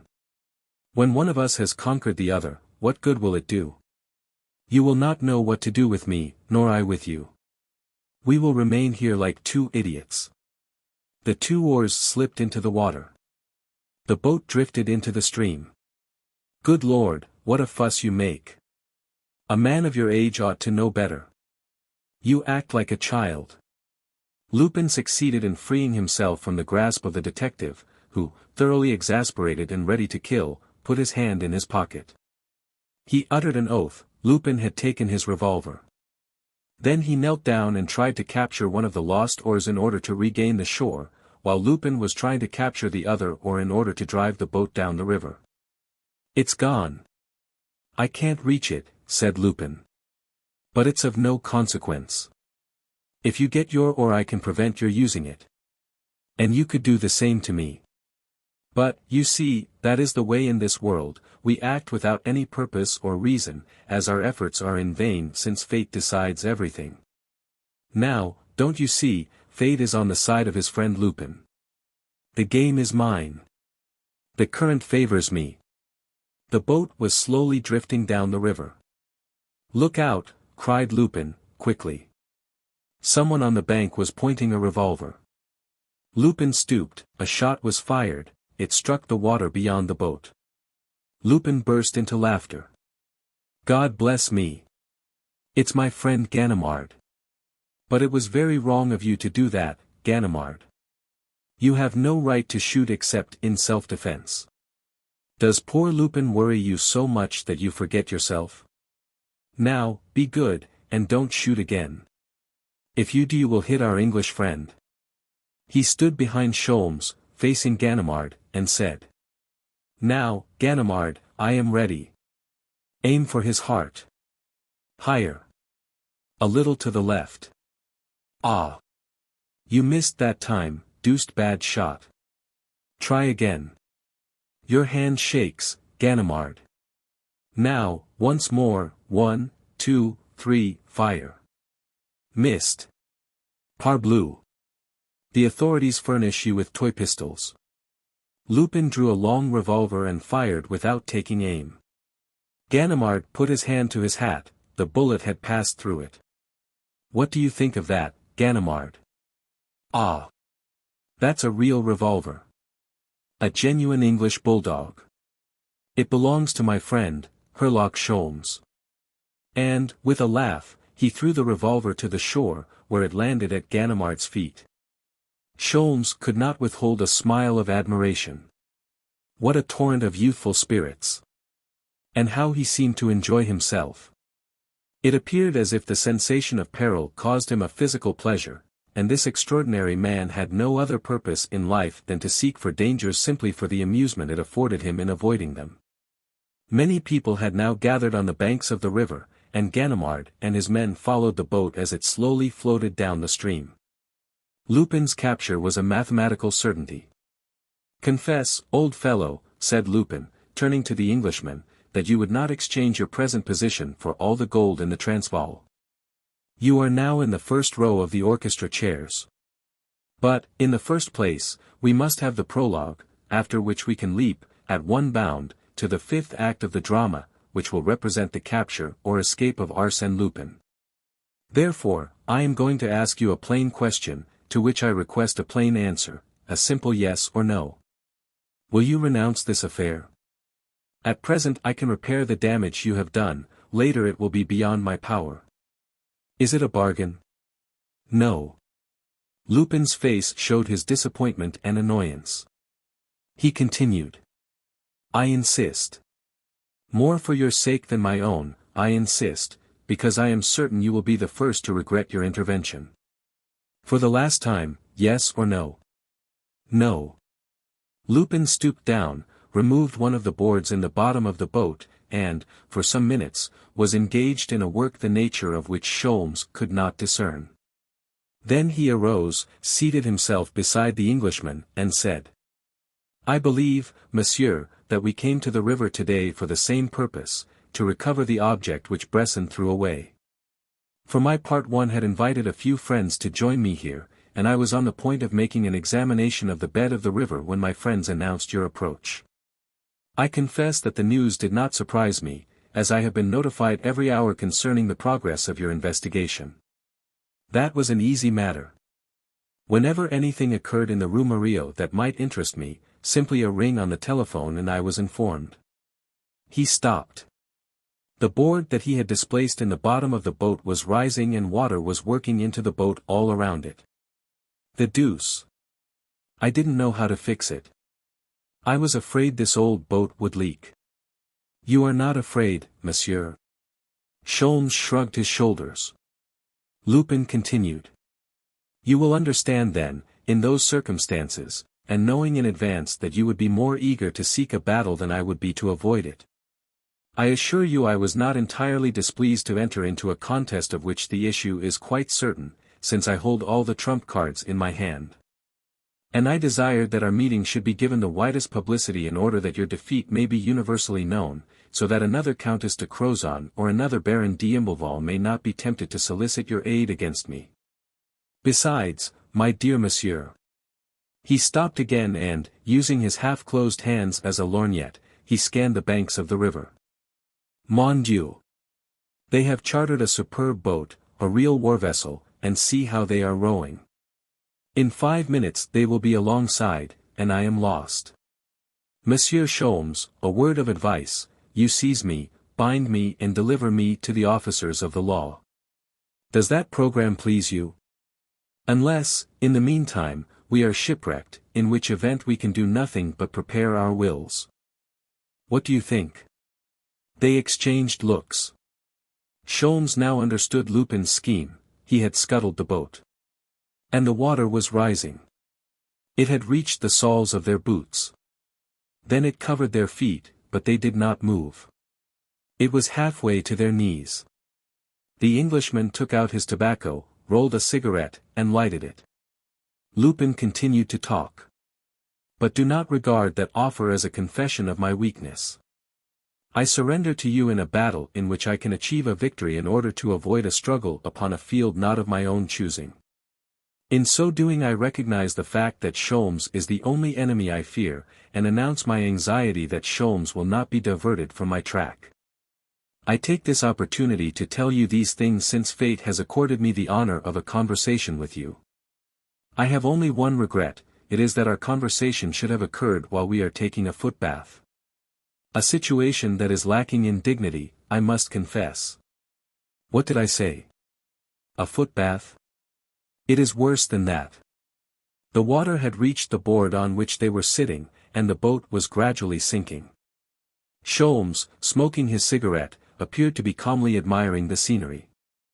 For nothing in the world, while face to face with that man who, while threatened by dangers, surrounded by a crowd, followed by a posse of police, maintained his equanimity in good humor, for nothing in the world would he, Sholmes, display the slightest sign of nervousness. Each of them looked as if he might say, "Should a person be disturbed by such trifles?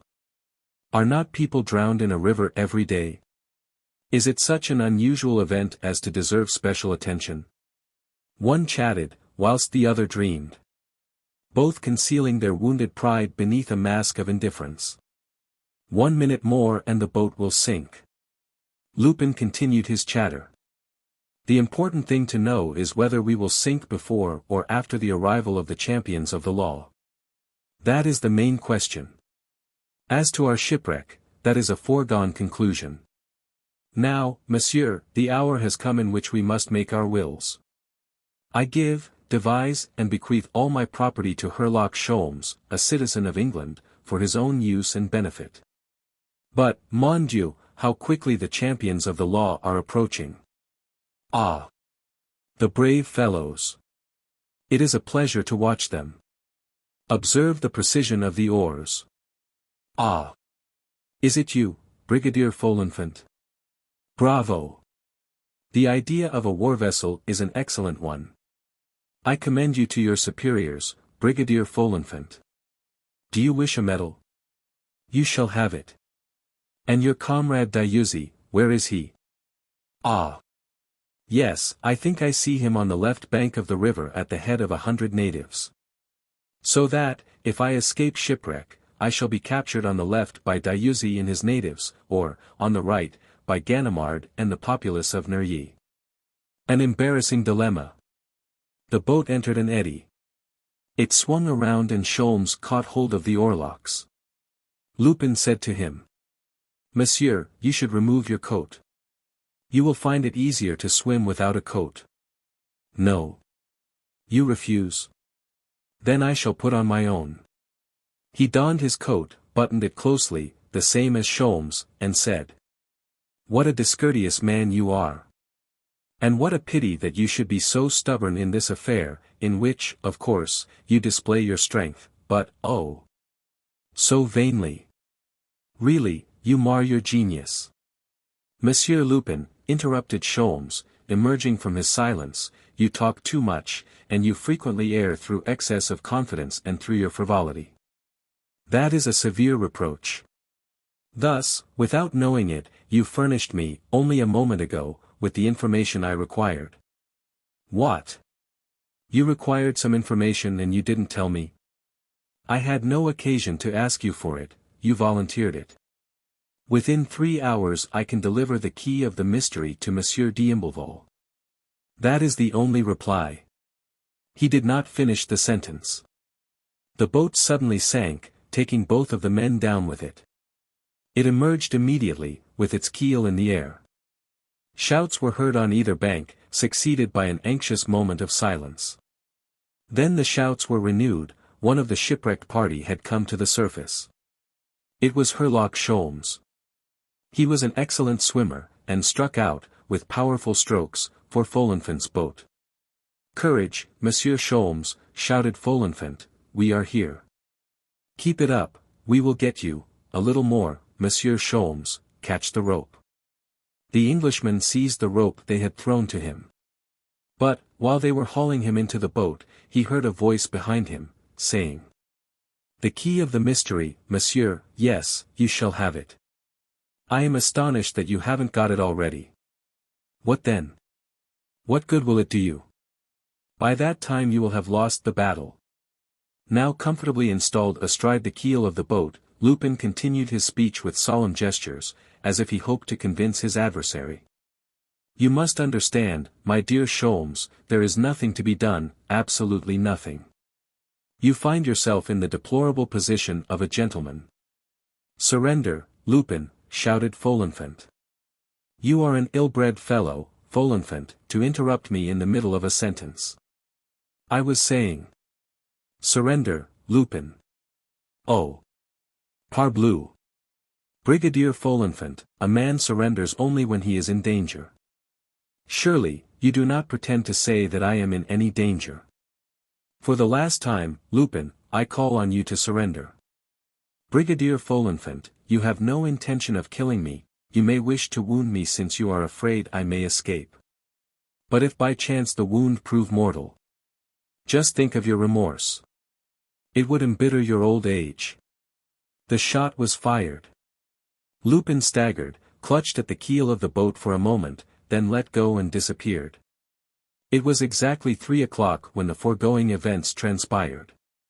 Precisely at 6 o'clock, as he had foretold, Herlock Sholmes, dressed in trousers that were too short and a coat that was too small, which he had borrowed from an innkeeper at Neuilly, wearing a cap and a flannel shirt, entered the boudoir in the Rue Murillo, after having sent word to Monsieur and Madame d'Imblevalle that he desired an interview. They found him walking up and down the room. And he looked so ludicrous in his strange costume that they could scarcely suppress their mirth. With pensive air and stooped shoulders, he walked like an automaton from the window to the door and from the door to the window, taking each time the same number of steps, and turning each time in the same manner.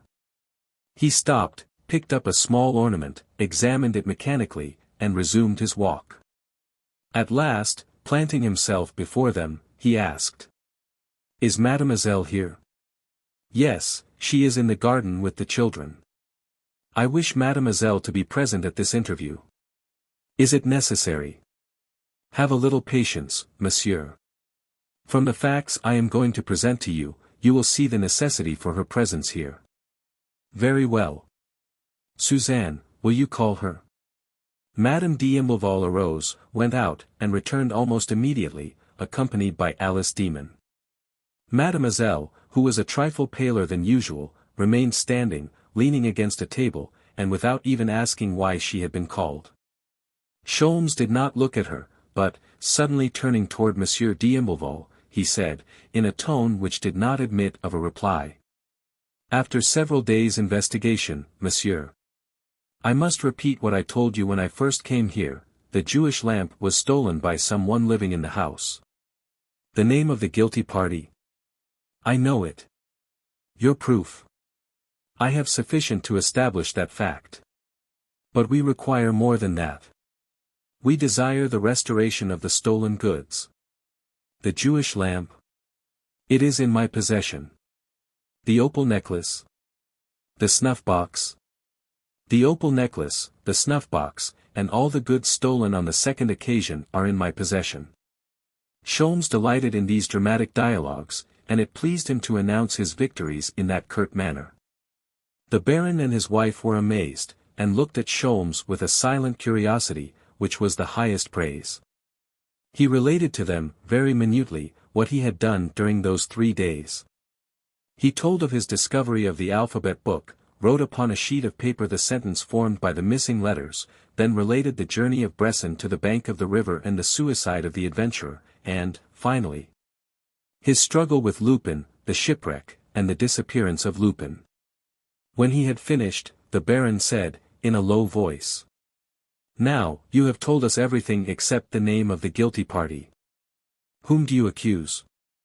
I accuse the person who cut the letters from the alphabet book, and communicated with Arsène Lupin by means of those letters. How do you know that such correspondence was carried on with Arsène Lupin? My information comes from Lupin himself.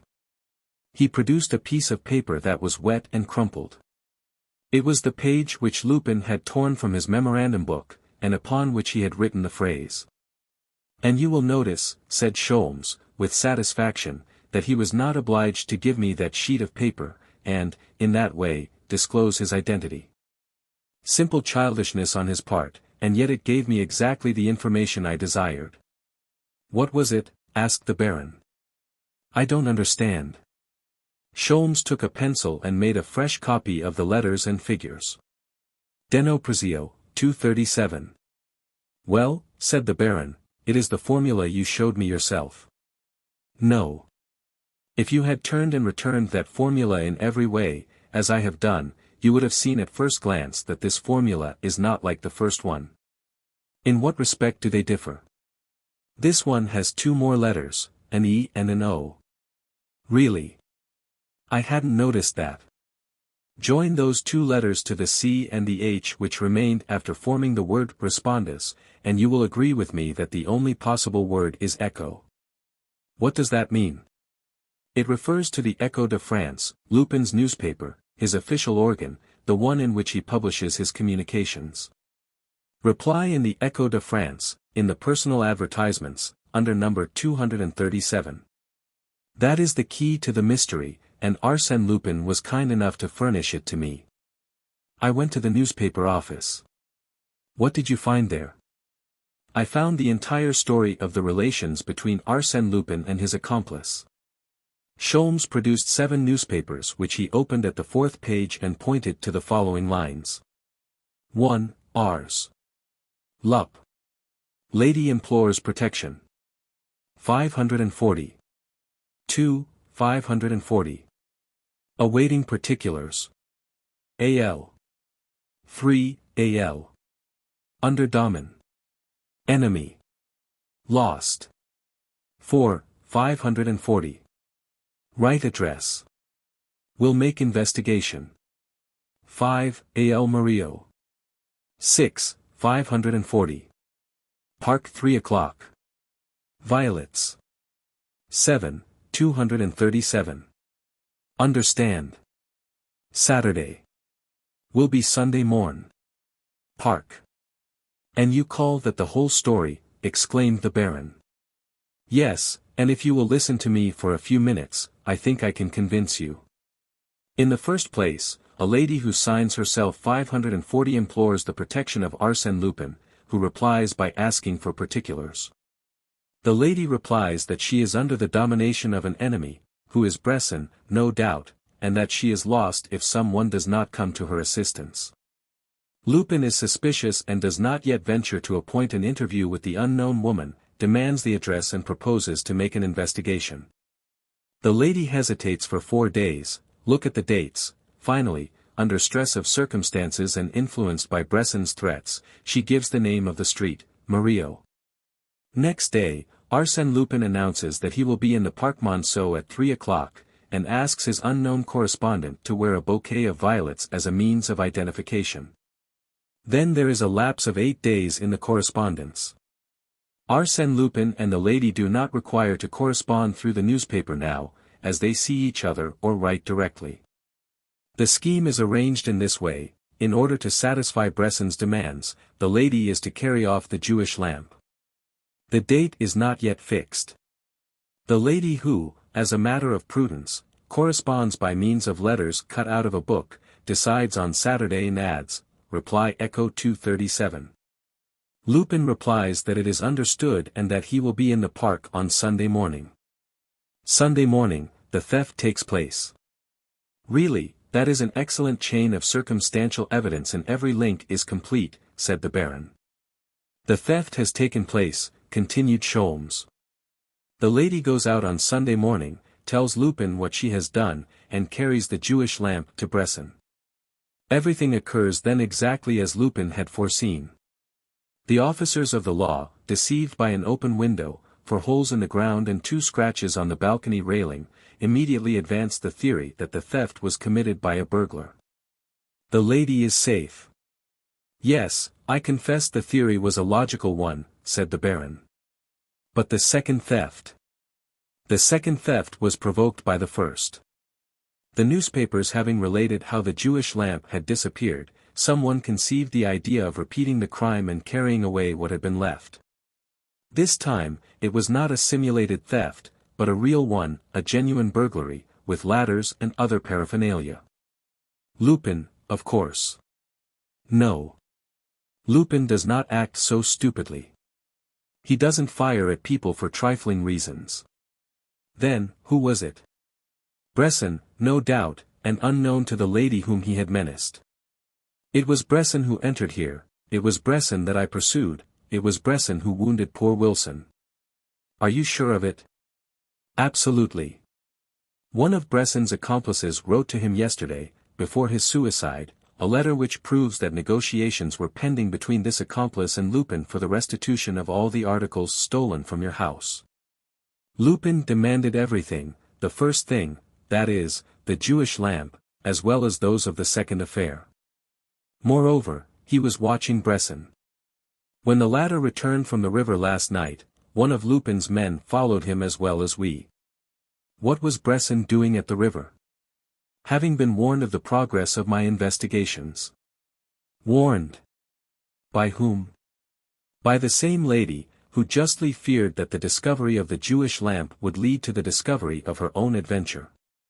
Thereupon, Bresson, having been warned, made into a package all the things that could compromise him and threw them into a place where he thought he could get them again when the danger was past.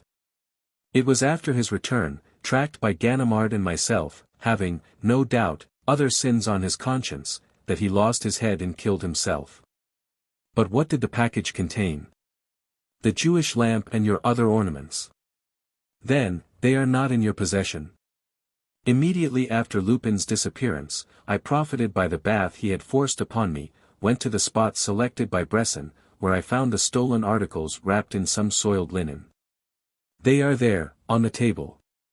Without a word, the Baron cut the cord, tore open the wet linen, picked out the lamp, turned a screw in the foot, then divided the bowl of the lamp which opened in 2 equal parts, and there he found the golden chimera, set with rubies and emeralds. It was intact.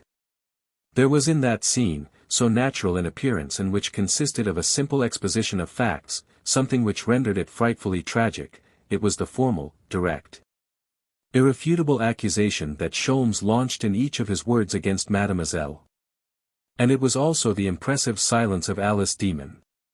During that long, cruel accumulation of accusing circumstances heaped one upon another, not a muscle of her face had moved, not a trace of revolt or fear had marred the serenity of her limpid eyes.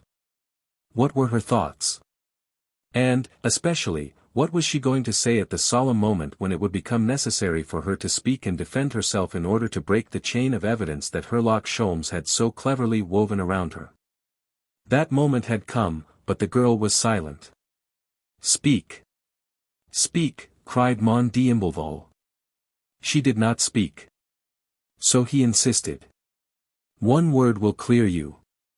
One word of denial, and I will believe you. That word, she would not utter. The Baron paced to and fro in his excitement, then, addressing Sholmes, he said. No, monsieur, I cannot believe it, I do not believe it. There are impossible crimes. And this is opposed to all I know and to all that I have seen during the past year. No, I cannot believe it. He placed his hand on the Englishman's shoulder, and said. But you yourself, monsieur, are you absolutely certain that you are right? Sholmes hesitated, like a man on whom a sudden demand is made and cannot frame an immediate reply. Then he smiled, and said. Only the person whom I accuse, by reason of her situation in your house, could know that the Jewish lamp contained that magnificent jewel. I cannot believe it, repeated the Baron. Ask her. It was, really, the very thing he would not have done, blinded by the confidence the girl had inspired in him. But he could no longer refrain from doing it. He approached her and, looking into her eyes, said. Was it you, mademoiselle? Was it you who took the jewel? Was it you who corresponded with Arsène Lupin and committed the theft? It was I, monsieur, she replied. She did not drop her head. Her face displayed no sign of shame or fear. Is it possible, murmured Mon d'Imblevalle. I would never have believed it. You are the last person in the world that I would have suspected. How did you do it? I did it exactly as Monsieur Sholmes has told it. On Saturday night I came to the boudoir, took the lamp, and, in the morning I carried it, to that man. No, said the Baron, what you pretend to have done is impossible. Impossible, why? Because, in the morning I found the door of the boudoir bolted. She blushed, and looked at Sholmes as if seeking his counsel. Sholmes was astonished at her embarrassment. Had she nothing to say? Did the confessions, which had corroborated the report that he, Sholmes, had made concerning the theft of the Jewish lamp, merely serve to mask a lie? Was she misleading them by a false confession? The Baron continued. That door was locked. I found the door exactly as I had left it the night before. If you entered by that door, as you pretend, someone must have opened it from the interior, that is to say, from the boudoir or from our chamber.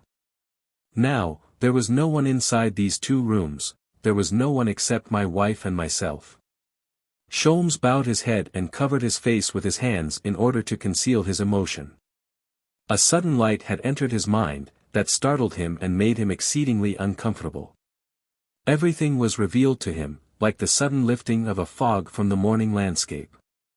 He was annoyed as well as ashamed, because his deductions were fallacious and his entire theory was wrong. Alice Demon was innocent. Alice Demon was innocent. That proposition explained the embarrassment he had experienced from the beginning in directing the terrible accusation against that young girl. Now, he saw the truth, he knew it. After a few seconds, he raised his head, and looked at Madame d'Imblevalle as naturally as he could. She was pale, with that unusual pallor which invades us in the relentless moments of our lives. Her hands, which she endeavored to conceal, were trembling as if stricken with palsy. 1 minute more, thought Sholmes, and she will betray herself. He placed himself between her and her husband in the desire to avert the awful danger which, through his fault, now threatened that man and woman. But, at sight of the Baron, he was shocked to the very center of his soul. The same dreadful idea had entered the mind of Monsieur d'Imblevalle. The same thought was at work in the brain of the husband. He understood, also. He saw the truth. In desperation, Alice Demon hurled herself against the implacable truth, saying, "You are right, monsieur. I made a mistake. I did not enter by this door. I came through the garden and the vestibule. By aid of a ladder. It was a supreme effort of true devotion. But a useless effort. The words rang false. The voice did not carry conviction, and the poor girl no longer displayed those clear, fearless eyes and that natural air of innocence which had served her so well. Now, she bowed her head, vanquished. The silence became painful. Madame d'Imblevalle was waiting for her husband's next move, overwhelmed with anxiety and fear. The Baron appeared to be struggling against the dreadful suspicion, as if he would not submit to the overthrow of his happiness. Finally, he said to his wife, "Speak. Explain." "I have nothing to tell you," she replied, in a very low voice, and with features drawn by anguish. "So, then. Mademoiselle. Mademoiselle saved me, through devotion. Through affection, and accused herself. Saved you from what? From whom? From that man. Bresson? Yes, it was I whom he held in fear by threats. I met him at one of my friends. And I was foolish enough to listen to him. Oh. There was nothing that you cannot pardon. But I wrote him 2 letters, letters which you will see. I had to buy them back, you know how. Oh. Have pity on me. I have suffered so much. You. Suzanne. He raised his clenched fists, ready to strike her, ready to kill her. But he dropped his arms, and murmured. You, Suzanne. You. Is it possible? By short detached sentences, she related the heartrending story, her dreadful awakening to the infamy of the man, her remorse, her fear, and she also told of Alice's devotion. How the young girl divined the sorrow of her mistress, wormed a confession out of her, wrote to Lupin, and devised the scheme of the theft in order to save her from Bresson. You, Suzanne, you, repeated Monsieur d'Imblevalle, bowed with grief and shame. How could you? On the same evening, the steamer, City of London, which plies between Calais and Dover, was gliding slowly over the smooth sea. The night was dark, the wind was fainter than a zephyr. The majority of the passengers had retired to their cabins, but a few, more intrepid, were promenading on the deck or sleeping in large rocking chairs, wrapped in their traveling rugs. One could see, here and there, the light of a cigar, and one could hear, mingled with the soft murmur of the breeze, the faint sound of voices which were carefully subdued to harmonize with the deep silence of the night. One of the passengers, who had been pacing to and fro upon the deck, stopped before a woman who was lying on a bench, scrutinized her, and, when she moved a little, he said. I thought you were asleep, Mademoiselle Alice. No, Monsieur Sholmes, I am not sleepy. I was thinking. Of what? If I may be so bold as to inquire. I was thinking of Madame d'Imblevalle. She must be very unhappy. Her life is ruined. Oh. No, no, he replied quickly. Her mistake was not a serious one. Monsieur d'Imblevalle will forgive and forget it. Why, even before we left, his manner toward her had softened. Perhaps, but he will remember it for a long time, and she will suffer a great deal. You love her? Very much. It was my love for her that gave me strength to smile when I was trembling from fear, that gave me courage to look in your face when I desired to hide from your sight. And you are sorry to leave her? Yes, very sorry. I have no relatives, no friends, but her. You will have friends, said the Englishman, who was affected by her sorrow. I have promised that. I have relatives, and some influence. I assure you that you will have no cause to regret coming to England. That may be, monsieur, but Madame d'Imblevalle will not be there. Herlock Sholmes resumed his promenade upon the deck. After a few minutes, he took a seat near his traveling companion, filled his pipe, and struck 4 matches in a vain effort to light it. Then, as he had no more matches, he arose and said to a gentleman who was sitting near him.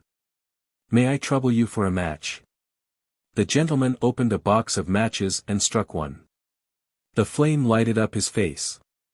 Sholmes recognized him, it was Arsène Lupin. If the Englishman had not given an almost imperceptible movement of surprise, Lupin would have supposed that his presence on board had been known to Sholmes.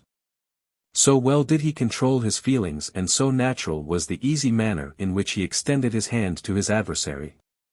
How's the good health, Monsieur Lupin? Bravo, exclaimed Lupin, who could not repress a cry of admiration at the Englishman's sang-froid. Bravo?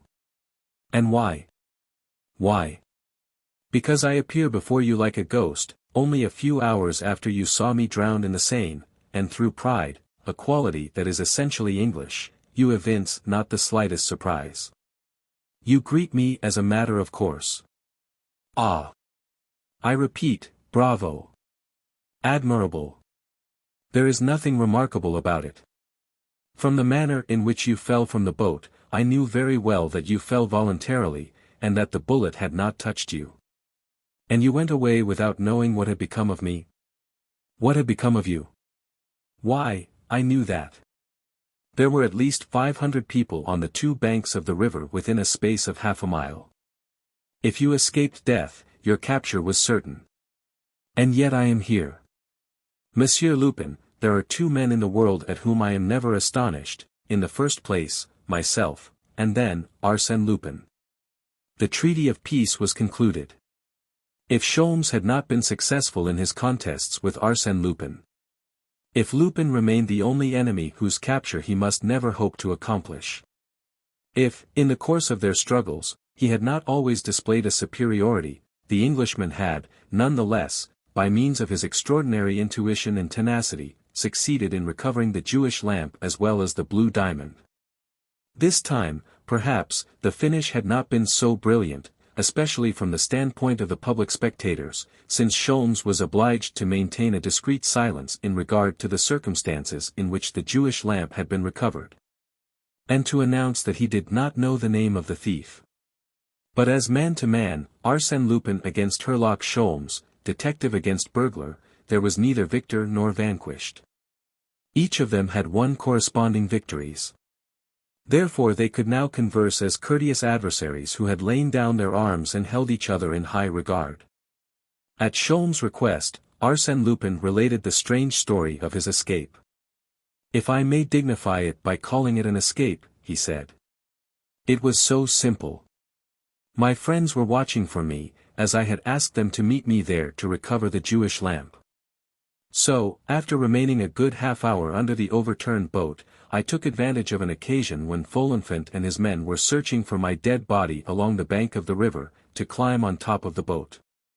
Then my friends simply picked me up as they passed by in their motorboat, and we sailed away under the staring eyes of an astonished multitude, including Ganimard and Folenfant." "Very good," exclaimed Sholmes, "very neatly played. And now you have some business in England?" "Yes, some accounts to square up. But I forgot, what about Monsieur d'Imblevalle?" "He knows everything." "All." "My dear Sholmes, what did I tell you? The wrong is now irreparable. Would it not have been better to have allowed me to carry out the affair in my own way? In a day or two more, I should have recovered the stolen goods from Bresson, restored them to Monsieur d'Imblevalle, and those two honest citizens would have lived together in peace and happiness ever after. Instead of that, said Sholmes, sneeringly, I have mixed the cards and sown the seeds of discord in the bosom of a family that was under your protection. Mon Dieu! Of course, I was protecting them. Must a person steal, cheat and wrong all the time? Then you do good, also. When I have the time. Besides, I find it amusing. Now, for instance, in our last adventure, I found it extremely diverting that I should be the good genius seeking to help and save unfortunate mortals, while you were the evil genius who dispensed only despair and tears. Tears. Tears. Protested Sholmes. Certainly. The d'Imblevalle household is demolished, and Alice Demon weeps. She could not remain any longer. Ganimard would have discovered her some day, and, through her, reached Madame d'Imblevalle. Quite right, monsieur, but whose fault is it? Two men passed by. Sholmes said to Lupin, in a friendly tone. Do you know those gentlemen? I thought I recognized one of them as the captain of the steamer. And the other? I don't know. It is Austin Gillett, who occupies in London a position similar to that of Monsieur de Duys in Paris. Ah! How fortunate! Will you be so kind as to introduce me? Monsieur de Duys is one of my best friends, and I shall be delighted to say as much of Monsieur Austin Gillett. The two gentlemen passed again. And if I should take you at your word, Monsieur Lupin? Said Sholmes, rising, and seizing Lupin's wrist with a hand of iron. Why do you grasp me so tightly, monsieur?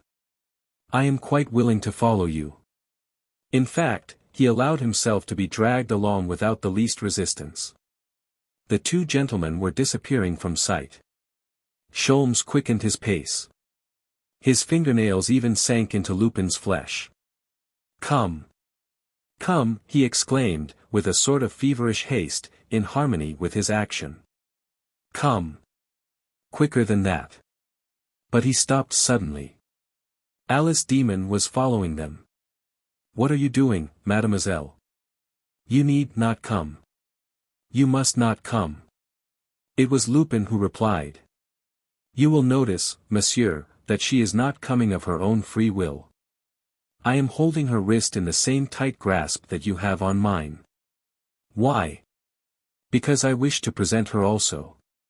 Her part in the affair of the Jewish lamp is much more important than mine. Accomplice of Arsène Lupin, accomplice of Bresson, she has a right to tell her adventure with the Baroness d'Imblevault, which will deeply interest Monsieur Gillet as an officer of the law. And by introducing her also, you will have carried your gracious intervention to the very limit, my dear Sholmes. The Englishman released his hold on his prisoner's wrist. Lupin liberated Mademoiselle. They stood looking at each other for a few seconds, silently and motionless. Then Sholmes returned to the bench and sat down, followed by Lupin and the girl. After a long silence, Lupin said, "You see, monsieur, whatever we may do, we will never be on the same side. You are on one side of the fence, I am on the other. We can exchange greetings, shake hands, converse a moment, but the fence is always there. You will remain Herlock Sholmes, detective, and I, Arsène Lupin, gentleman burglar. And Herlock Sholmes will ever obey, more or less spontaneously, with more or less propriety, his instinct as a detective, which is to pursue the burglar and run him down, if possible. And Arsène Lupin, in obedience to his burglarious instinct, will always be occupied in avoiding the reach of the detective, and making sport of the detective, if he can do it. And, this time, he can do it. Ha ha ha. He burst into a loud laugh, cunning, cruel and odious. Then, suddenly becoming serious, he addressed Alice Demon. You may be sure, mademoiselle, even when reduced to the last extremity, I shall not betray you. Arsène Lupin never betrays anyone, especially those whom he loves and admires. And, may I be permitted to say, I love and admire the brave, dear woman you have proved yourself to be. He took from his pocket a visiting card, tore it in two, gave one half of it to the girl, as he said, in a voice shaken with emotion. If Monsieur Sholmes' plans for you do not succeed, mademoiselle, go to Lady Strongborough, you can easily find her address, and give her that half of the card, and, at the same time, say to her, faithful friend. Lady Strongborough will show you the true devotion of a sister. Thank you, said the girl, I shall see her tomorrow. And now, Monsieur Sholmes, exclaimed Lupin, with the satisfied air of a gentleman who has fulfilled his duty, I will say good night. We will not land for an hour yet, so I will get that much rest. He lay down on the bench, with his hands beneath his head. In a short time the high cliffs of the English coast loomed up in the increasing light of a newborn day. The passengers emerged from the cabins and crowded the deck, eagerly gazing on the approaching shore. Austin Gillette passed by, accompanied by two men whom Sholmes recognized as sleuths from Scotland Yard. Lupin was asleep, on his bench. The end.